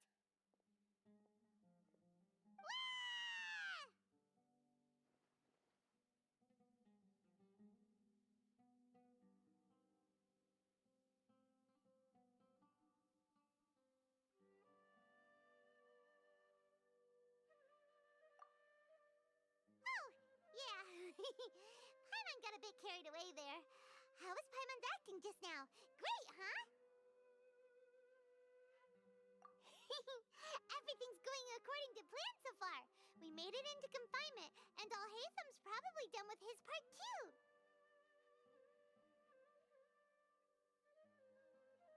We even managed to trick Grand Sage Azar. Alhaitham sure knows how to cook up a plan. What are we doing next? Paimon has trouble remembering things when she's worked up. Right. Paimon thinks it went something like this. Apart from that, we still have yet another goal in the first stage of our operation, which is to send the Traveler to the confinement room. What? Why do we want to get her locked up on purpose? She's always been the person the sages are most afraid of, as well as the greatest obstacle to the successful implementation of their plan. They are very aware of the risk she poses to them. Once the Traveler is imprisoned, the sages will likely think that everything is under control. And with their guard down, the next phase of our plan will have a much higher chance of success. I can already see the pompous looks on their faces. Oh, that's a super tricky plan. But Paimon still thinks it's not really worth it. That isn't the only reason, of course. She has a more important task once she's in confinement. According to the Academia scholars in Ramon's custody, Lesser Lord Kusanali has sealed off her consciousness in the Akasha ever since she was captured by the Doctor.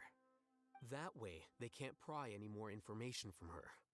Even if we break into the sanctuary of Suristhana, it will take time to awaken Lesser Lord Kusanali's consciousness. We need to do that in advance. So our job is to wake up Nahida! Okay, totally worth getting thrown in jail for. The confinement room is inside the Academia, close to the sanctuary of Suristhana. It's a completely enclosed space, and you won't be receiving any visitors. I'll work with Ramon's scholars to make some modifications to your Akasha terminal. Once you're in, get as close as you can to Lesser Lord Kusanali and try to connect to her consciousness. However, as for whether she'll actually wake up, that will depend on our luck.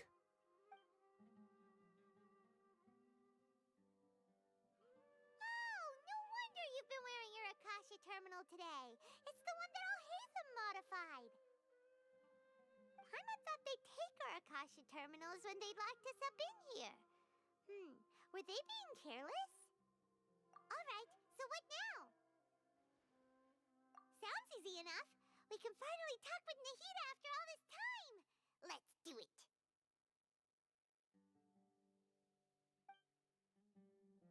There's a light flashing on your Akasha terminal. It's almost like... the faster it blinks, the better the signal.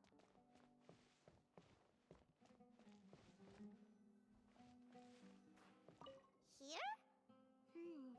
No signal again. Is it getting jammed?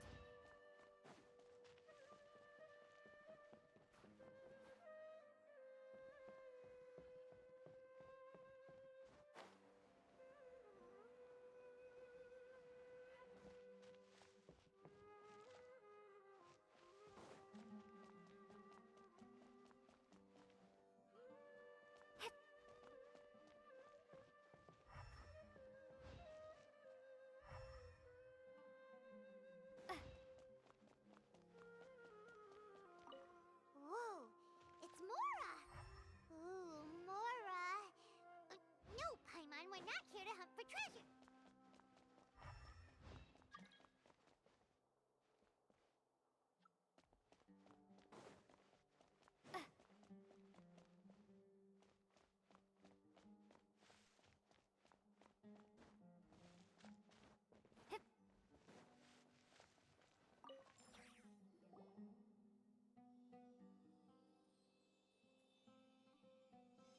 Huh? Is this the right spot? Are you getting anything?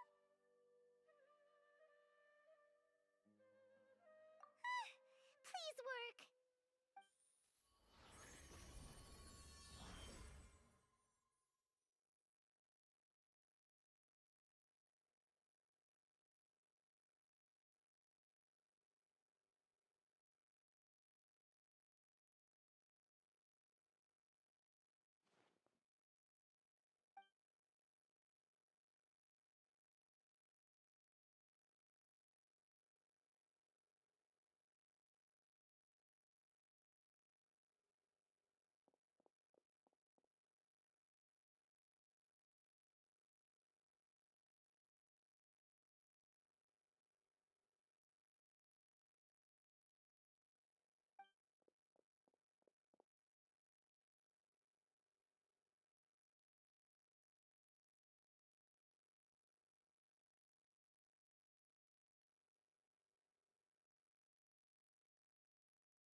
Nahida!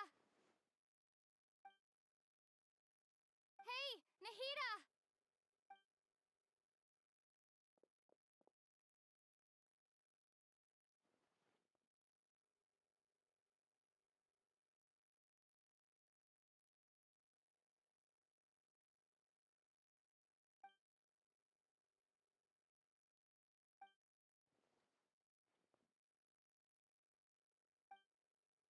When did it first start? Oh, right. It started from the moment I was born.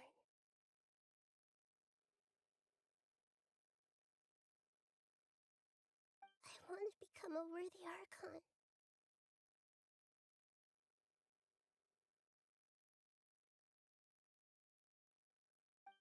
So I've kept studying.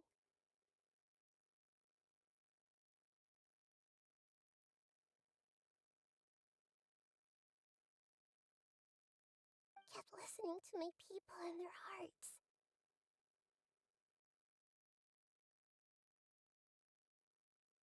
Kept looking for a way to save Irminsul.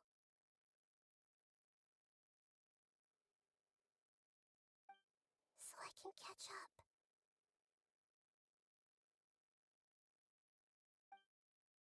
Catch up to Greater Lord Rukkhadevata. But I'm stuck in the sanctuary of Surasthana. The sages are creating a god to replace me.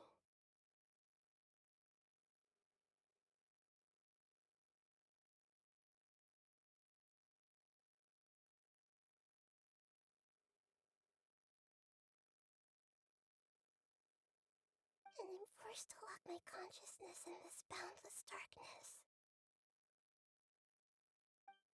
Nahida!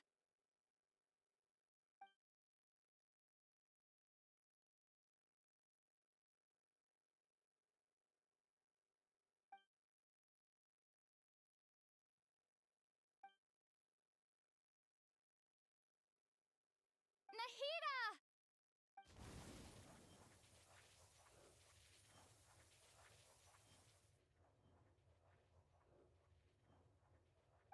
It's so quiet here. Now that I think of it, I don't think I've ever actually listened to my own inner voice.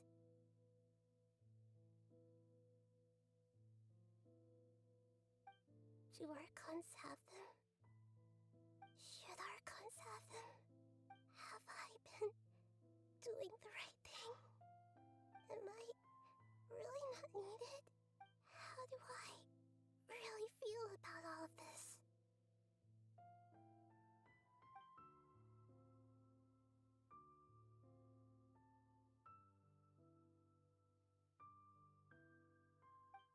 It's so quiet here.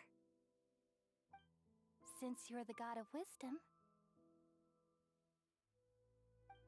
you've known the answers to all these questions since the very beginning, haven't you? Who are you? Whose voice is that? It sounds familiar.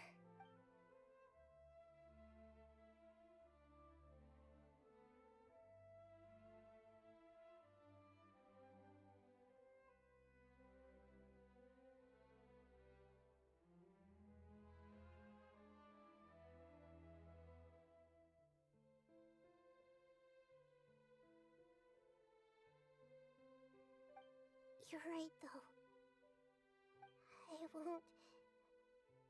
I won't ignore my own voice anymore.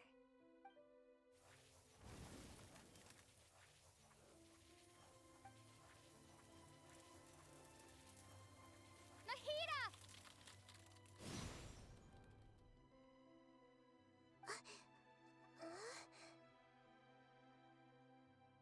Nahida? Did you wake me up? Thank you. Why are you here? We're here to rescue you. Are you alright? I'm fine. It's just... when I think of everything that's happened to me, I feel really angry now.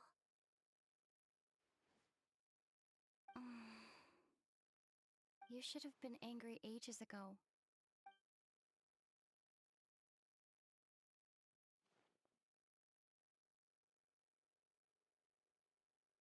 Huh? Oh, you're back! How's everything?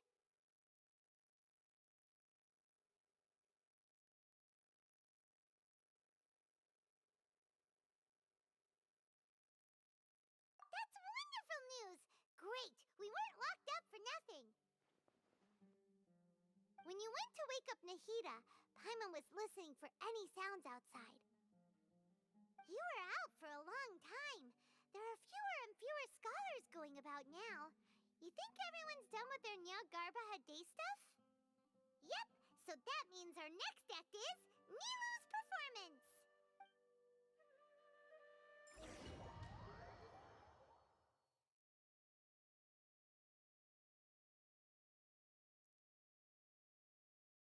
Nilu, are you sure about this? You're taking such a great risk for them. I'm sure, and I'm going. You know that I don't like to pass up any opportunity to dance, and this one is especially important. All right. You seem to have a lot of trust in them, so I won't say more on the subject. But if anything happens, the few of us here may not be able to help you. Don't worry. They've been... All right. You know, if you really do get arrested, we'll do everything we can to get you back. Be careful, even if it's only for our sakes. Thanks, Mr. Zubair. You're so very kind.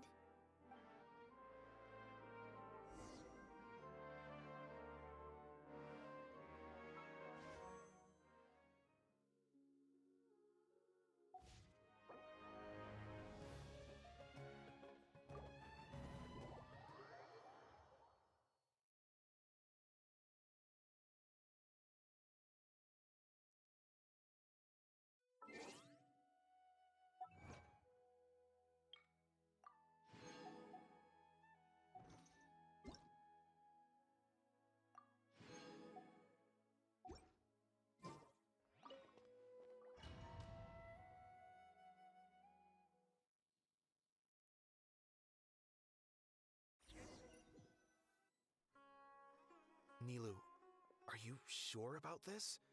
I'm sure. But if anything... Don't worry. They've been through worse. Everything's going to be fine.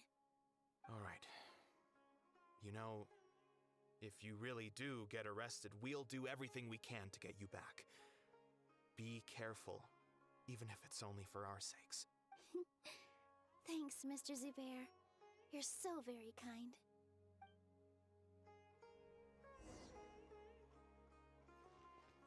With all my strength!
Nilu, how's it going?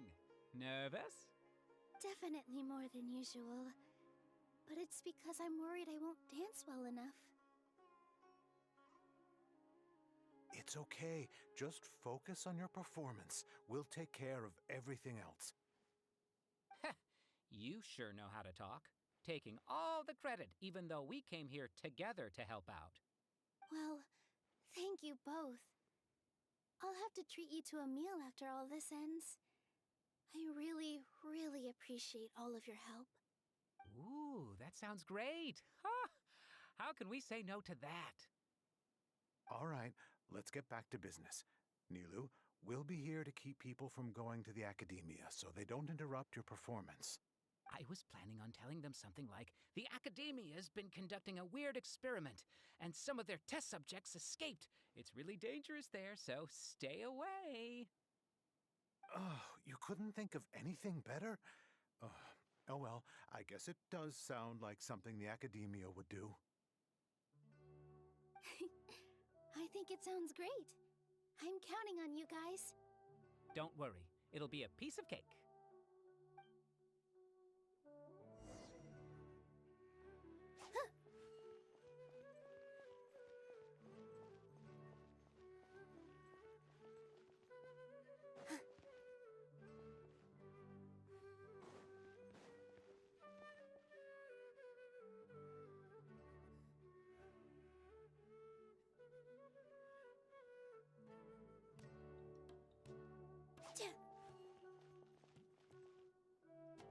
Hey, Nilu! Sorry, it's great to see you, but I'm really busy right now. Our Bait People Away with Yalda Candies plan is working beautifully. Do you want some candy? We have more than we can give out. Vihar, thank you so much for doing all of this. And even dressed up as the Knight of Flowers, no less. I'll pass on the candy, though. I cut back on sweets in the period leading up to a performance, and I'm about to start one. You have a point. The stage is cleared and everything's ready, so you can start your performance at any time. Yeah, thanks to you. I'm really grateful. All right, time to hit the stage. You're welcome. The honor's all mine, since I'll have such a great view of the show.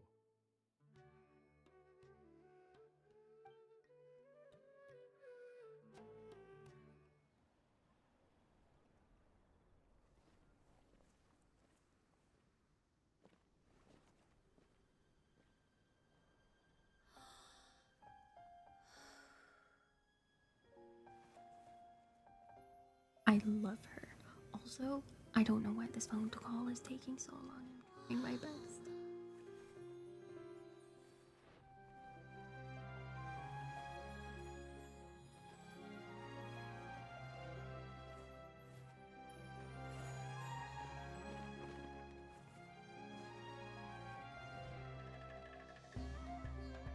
I've never seen a performance like this. This is incredible. Yeah, but I heard that public performances like these have been banned. I can't believe she's doing this here.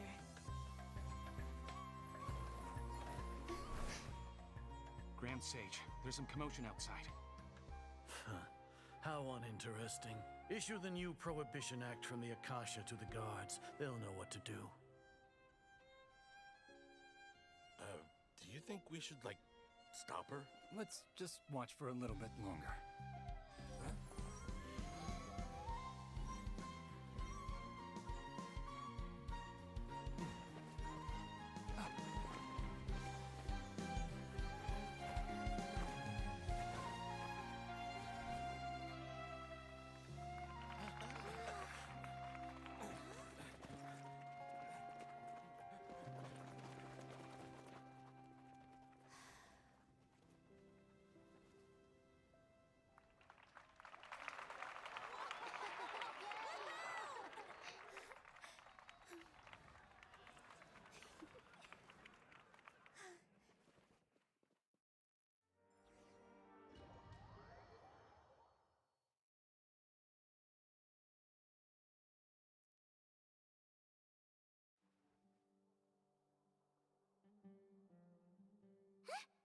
Did you hear that? It sounds like a lot of guards just ran by. Does this mean the plan has moved on to the next stage?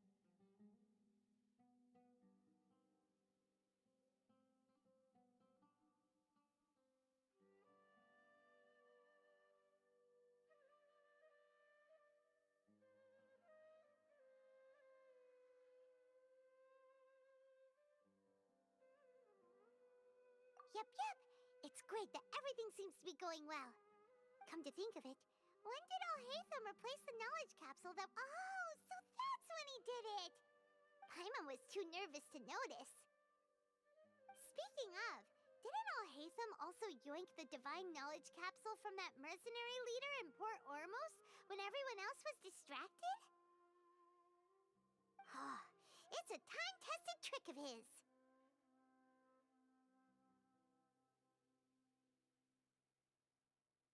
Why are we complimenting him?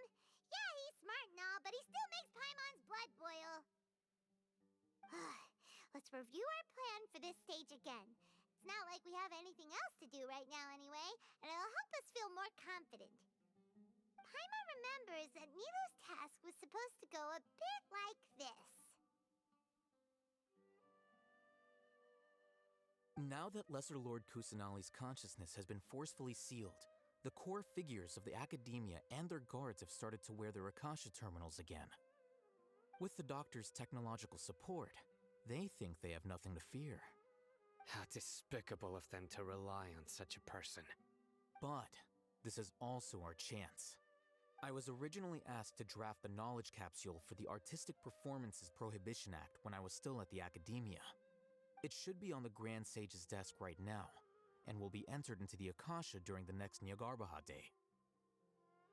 Are they really going to stop all artistic performances? That's horrible! I'll make an identical knowledge capsule, but this time, I'll smuggle some misleading information into it. We only need to find an opportunity to switch the capsules. Once it's been entered into the Akasha on Yagarbaha Day, if someone were to be seen performing in public, the sages would definitely use that opportunity to announce the ban, and so the misleading information will be disseminated amongst the guards. Sure sounds complicated, but it seems like if everything goes well, we'll be able to get rid of all the guards in the academia without any effort. That's pretty clever, getting right into their heads. I just have one question. Even if we manage to get the misleading info out to the guards, how can we be sure that they'll believe it? People who are used to relying on the Akasha become less inquisitive, and their ability to distinguish truth from misinformation is significantly reduced. The Akasha will turn humans into machines. I've seen it happen many times. Yikes. Good thing I didn't wear it for long when I was working in Sumeru City. At first, I thought it was a good thing too.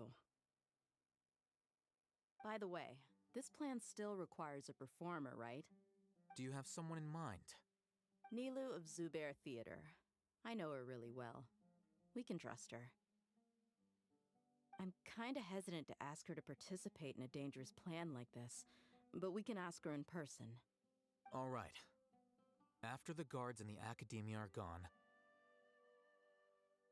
then it'll be time for me and my stowaway brothers to shine.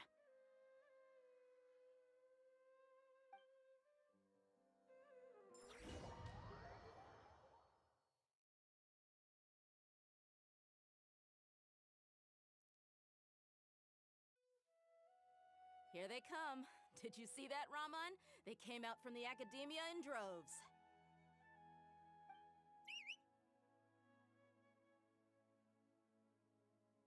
After laying low in the city for so long, this is the moment we've been waiting for. My brothers have already sprung into action. We couldn't do anything to them inside their coop, but outside the academia, this is our hunting ground. With a lioness like you, the prey sure won't be able to run far.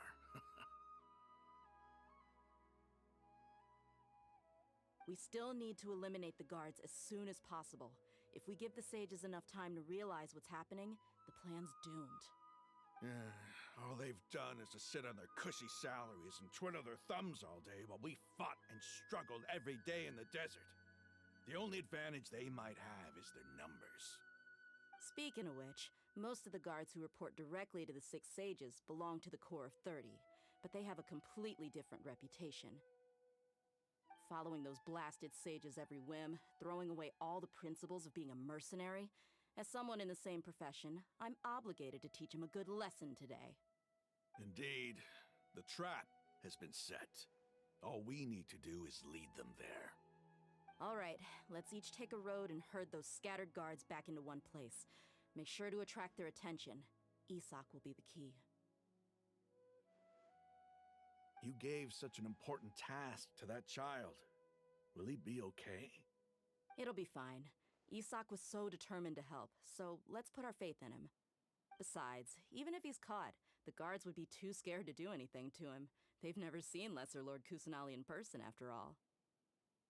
You've got a point. Anyway, I think I see them coming. Let's head out. Good luck.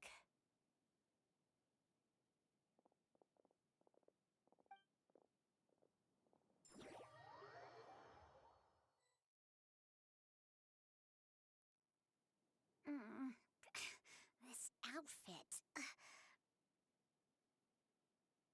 Hey, do you remember what you need to do, Isak?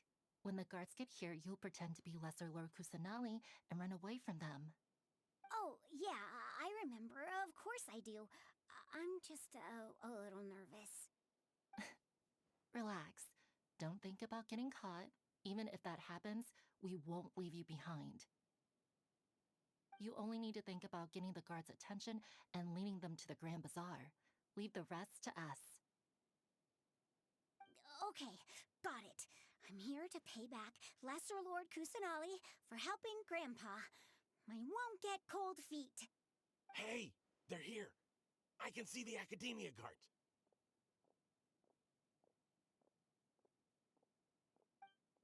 All right, it's time, Isak. Take a deep breath and go. You can do this.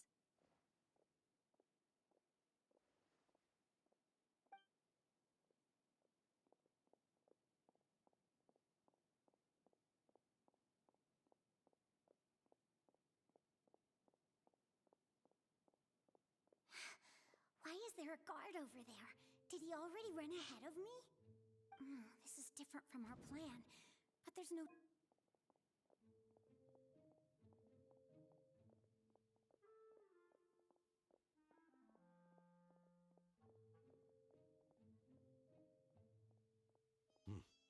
Let's have a look behind the house. What should I do next? Huh. Looks like nothing's here. A wasted time. Luckily, he didn't check behind the tree. What should I do next? The guard looks alert. Doesn't seem like anything unusual's around here. Looks like the guard finally left. I need to go.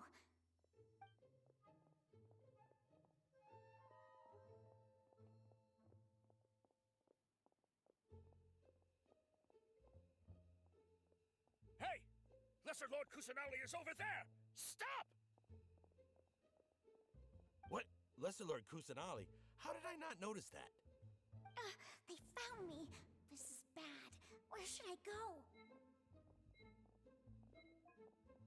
The target suspected to be Lesser Lord Kusanali has escaped into the Grand Bazaar. Assemble and arrest her!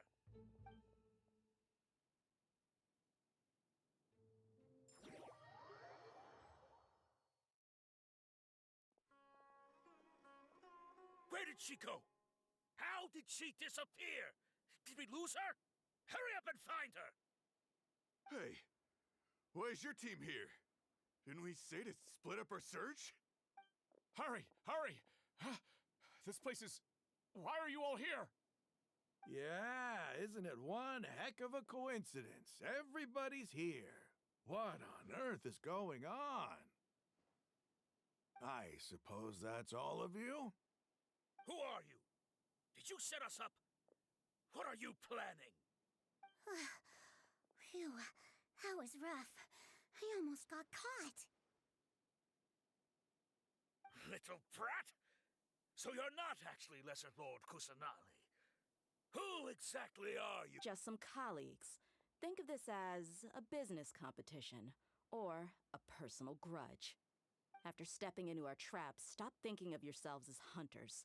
Behave like the prey you are.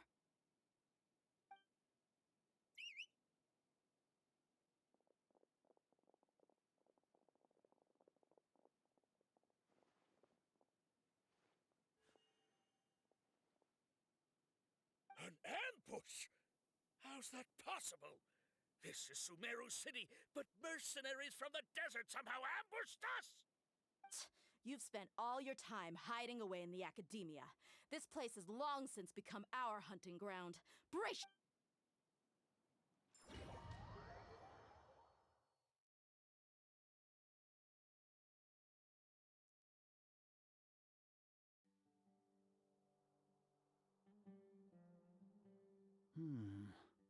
This is odd. The Academia has quieted down after the conclusion of the Niagarbaha Day ceremonies, but it's much quieter than usual. Where are the guards? Why have I not seen a single one? Guards? Guards! Grand Sage, how may I be of assistance? I called for the guards. Why did you come? My apologies, Grand Sage. Right now, all Academia guards have entered the city to perform the ordered arrest. I thought you knew. Arrest? Who is there to arrest? I have an ominous feeling. Arrest Lesser Lord Kusanali, right? Is that not what the order was? Lesser Lord Kusanali? You mean she has disappeared? Yes. I wouldn't dare make up something like that.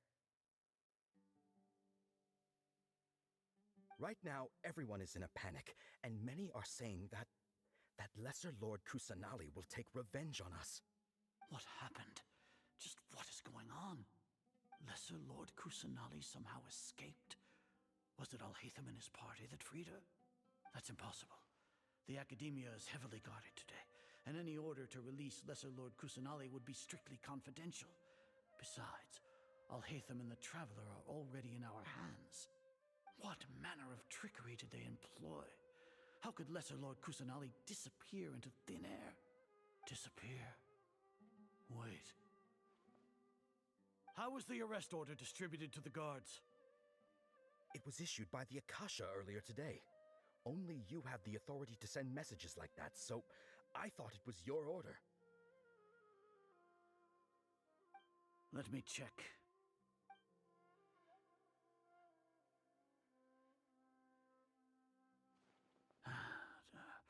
Here. Lesser Lord Kusanali has escaped from the sanctuary of Surasthana. Go to the city and arrest the escapee immediately. The Akasha indeed contains this information, and it clearly appeared in my mind. How did they bypass my permissions to issue this kind of message? Was it the report about the Traveler that Alhaitham submitted? No. I specifically checked that knowledge capsule before entering it into the Akasha. Could that have been a red herring? Well, even if I figure it out now, it won't make any difference. The important thing now is to confirm Lesser Lord Kusanali's status. Have you been to the sanctuary of Surasthana to confirm that Lesser Lord Kusanali has indeed escaped? Confirm? No, I haven't. It may be a bit offensive to say this, but Grand Sage, what you're saying doesn't make any sense. How can the information in the Akasha be inaccurate? What the Akasha decrees is fact. That is common knowledge to all of us. If we have to confirm the information and knowledge from the Akasha ourselves, then how is that any different from us learning that information ourselves? Wouldn't Greater Lord Rukkhadevata's legacy lose its meaning that way? In the beginning, it was I who asked you to believe in the Akasha, to believe in the legacy left by Greater Lord Rukkhadevata. Are you trying to use my words against me? No, Grand Sage. I'm merely confused because I believe in you. I never meant to refute you. Stay here and see if there are any suspicious people around. I'll go to the sanctuary of Surasthana on my own. Yes, Grand Sage.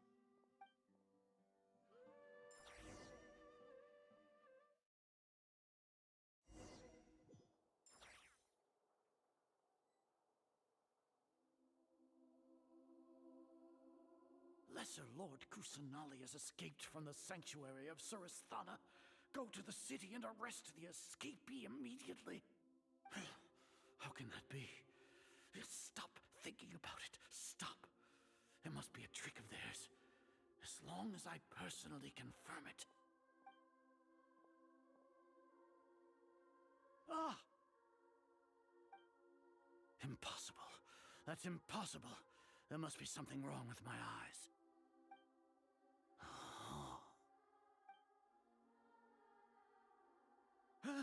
She really appeared again? What is the... What a comical sight, Azar. Once the Akasha has put certain thoughts into your head, even the Grand Sage can no longer see what's right in front of him. You all can only see the world in your mind, the one you think you know.